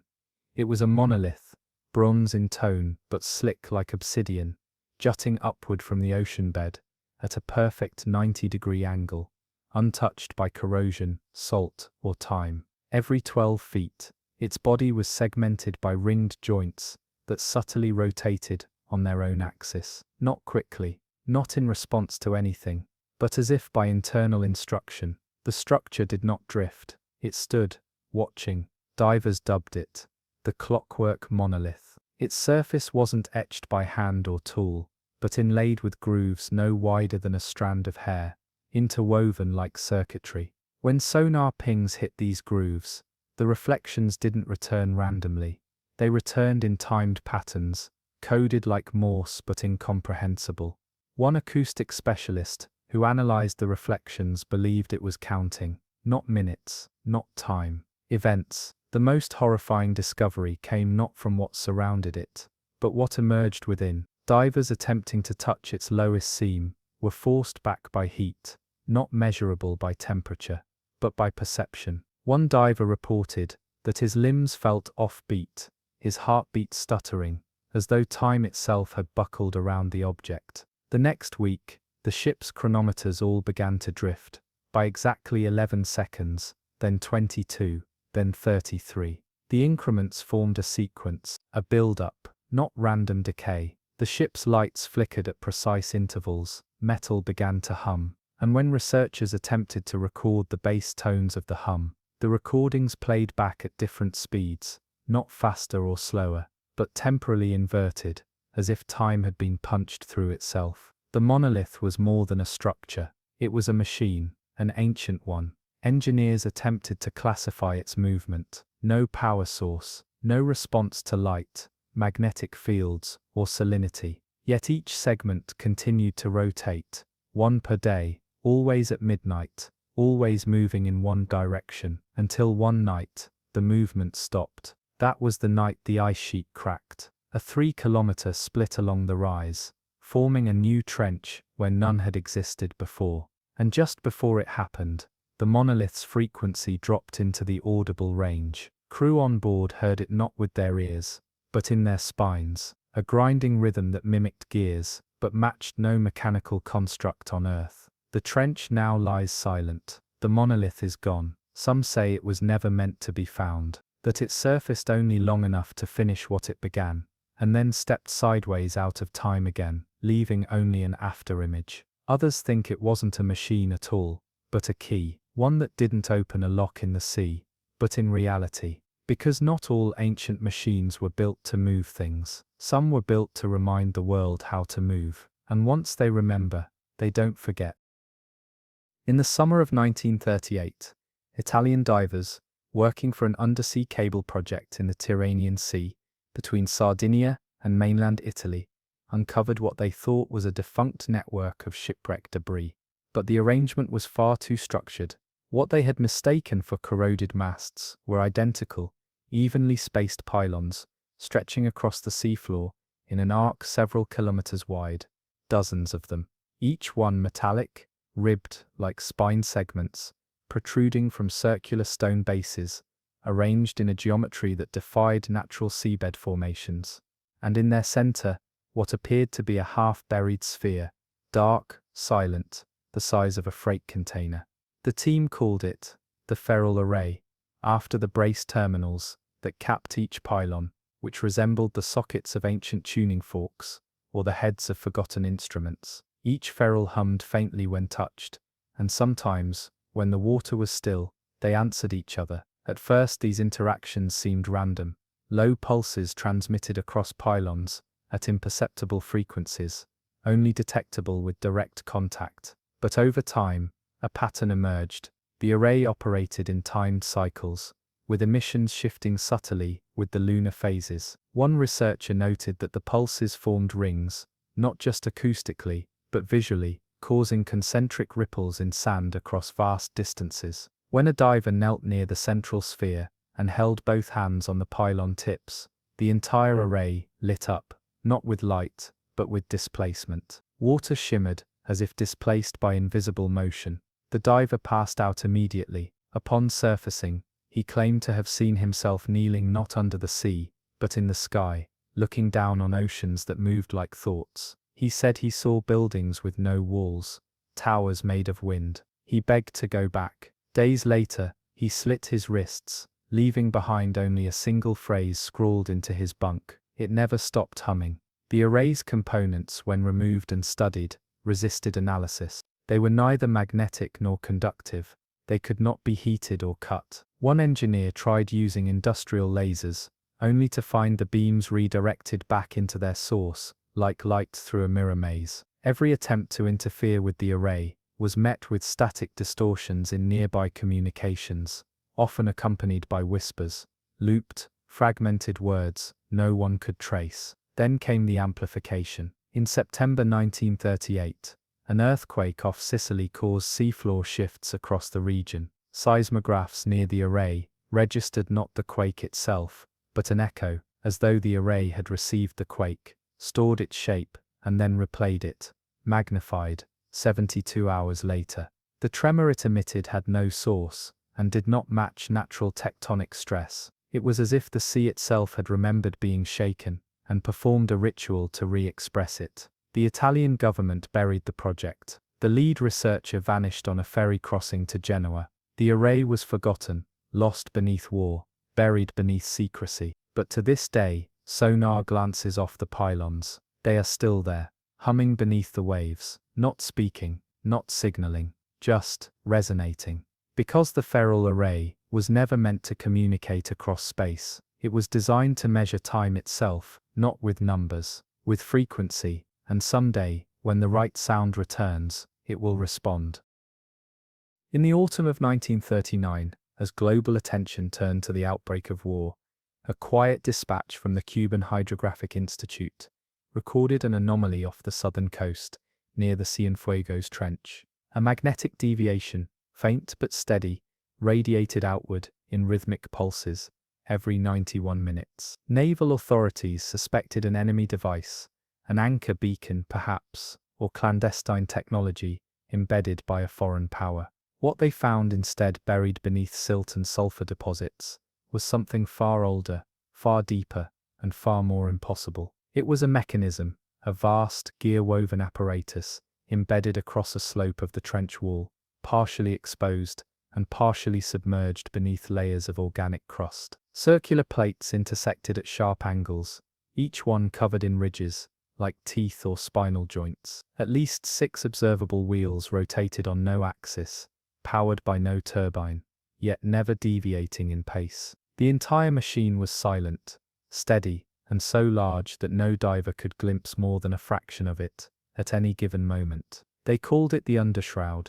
The initial impulse was to categorize it as geological, perhaps volcanic in nature, until divers touched the moving segments. They weren't warm, they were cold, too cold, so cold in fact, that water surrounding the plates seemed not to freeze but to slow down, as if time itself lagged near the metallic surfaces. A droplet that should have rolled along a gear instead paused, shimmered, and fell straight up, then down again. One biologist, placed near the lowest visible shaft, blacked out mid-breath. He was pulled to the surface convulsing, unable to speak in any known language for 3 days. When he finally recovered, he described a vision of an ocean made not of water, but of turning, a sea of rotation, a current composed of mechanisms large enough to move tides. Further exploration revealed a repeating symbol etched between the plates, a triangle with its base inverted and a vertical line descending from its tip. It resembled neither number nor letter, but a kind of instructional emblem, something that did not explain, but commanded. The shape would later be identified by a linguist working in conjunction with esoteric archives in Havana. He called it the sigil of reset. Sonar revealed more of the structure extended deeper into the trench, hundreds of meters down, perhaps more. There was no way to reach the base, but there were sounds, slow grinding groans that did not reverberate through water, but through thought. Researchers claimed they felt the mechanism in their dreams, ticking behind speech, echoing in the pauses between their own words. Then came the bleeding. Several team members began suffering from strange abrasions, not caused by coral or depth pressure, but shape-specific incisions, geometric bruises, parallel lines, triangular welts, as if their bodies were being marked by something aligning from below. One diver's skin flaked off in hexagonal patterns. He later drowned himself in a bath, having drawn dozens of identical symbols around the tub, each one darker than ink, as if burned into porcelain. In early 1940, a Cuban government order ceased all exploration. The trench was declared unstable. Mapping was forbidden. But fishing vessels that drift too close still report compass failure and hearing rhythmic knocking, too consistent to be tectonic, too methodical to be seismic. Some believe the undershroud was never meant to be found. Others say it's not even in motion, that we are, and the mechanism merely stays still, while the world rotates wrong around it. Because some machines don't operate to serve, they operate to remind, to keep sequence, and if that sequence is ever broken, it won't restart. We will. In December of 1937, a joint Argentine-Norwegian polar vessel, mapping glacial drift patterns in the Weddell Sea, reported that their navigation instruments had ceased responding altogether. Not malfunctioning, but behaving in reverse. Compasses pointed toward the stern. The gyroscope spun counter to inertia. Even wind gauges reversed briefly, recording a wind that hadn't moved. Believing the ship had passed through a magnetic fold or localized geomagnetic anomaly, the crew retraced their path and found the phenomenon centered on a trench-like depression, roughly 800 meters deep. The signal didn't fade with distance, it pulsed, stronger the longer they remained. They had stumbled upon the breach compass. Resting along the edge of the Weddell abyss was a mechanical form shaped like an inverted cone, wider than a football field, and partially embedded in basalt. Its upper layer was segmented into rotating tiers, each one shifting at inconsistent speeds, forming no measurable pattern, until synchronized chronometers were brought near. Every timekeeping device, no matter the make or medium, desynchronized. Some ran backward, others accelerated then stalled. One began ticking in bursts of 7-second intervals, matching nothing mechanical but seemingly aligning with the shifting of the structure's plates. The breach compass wasn't counting time. It was remembering orientation. Divers described it as alive, not in the biological sense, but in that it watched. No eyes, no cameras. But every time someone tried to swim over its apex, the water thickened, congealed around them. One diver floated inches above it for 3 full minutes, and remembered nothing. He surfaced calm, but in his dive logs afterward, he drew perfect renditions of angles that did not conform to Euclidean geometry. Shapes that described space that turned inward. Shapes that, when overlaid onto maps, pointed not to other places, but to different ways of standing still. The structure vibrated constantly, but not sonically. The hull of any ship nearby felt like it was gently being tuned, its very material shifted by pressure that wasn't coming from the water. One metallurgist, who placed a lead pipe near the compass, retrieved it warped into a spiral, without heat, without physical contact, simply reformed. On its surface were a series of recessed ridges, resembling dial markings, each one divided by indentations that, when counted, followed prime number sequences up to 257, before skipping entirely to 1024. This made no numeric sense, unless the dials weren't marking time or distance, but dimensional curvature. A theoretical physicist, who later reviewed the etchings, insisted the compass wasn't a directional tool, it was a tether point. A stabilizer designed not to orient a traveler, but to realign the world after passage, and passage from what? That's where the dive team's notes end. In early 1938, during their final descent, all contact ceased, no wreckage was recovered. Only the descent cables returned, braided into complex loops resembling ancient Norse bind runes, none of which the crew had knowledge of. Their vessel, the Isbreak, was found adrift weeks later, with every navigational device melted, and all clocks frozen at 12:19. That number appears nowhere in official documentation, but it does appear in later decrypted signal bursts, picked up by Antarctic radar, during the 1950s, clusters of 1219, and one additional digit, that varied by day. The signals ended abruptly in 1957, exactly 20 years after the compass was first located. Today the breach compass cannot be found, satellites blur when passing overhead. Water above it reflects no sky, but deep-sea radar still registers one thing, a gravity slant, as though something there bends not just mass, but place. Because the breach compass does not point toward north, it points toward return, not to where we were, to what we were before we left. Across the abyssal plains and beneath the silence of forgotten tides, the ocean has kept what time refused to hold. These are not ruins born of stone alone, but of memory etched into current, into pressure, into breathless silence. Ancient cities that dreamed in blue-black silence, altars never meant for sunlight, machines that still pulse though their makers are long unspoken. They are not remnants, they are instructions.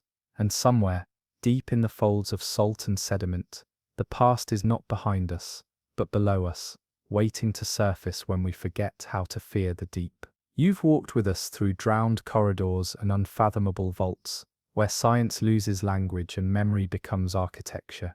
Thank you for venturing through these 4+ hours of lost knowledge, where the oceans don't just bury history, they preserve truths. The world was not meant to survive. Until next time, listen closely to what the sea remembers.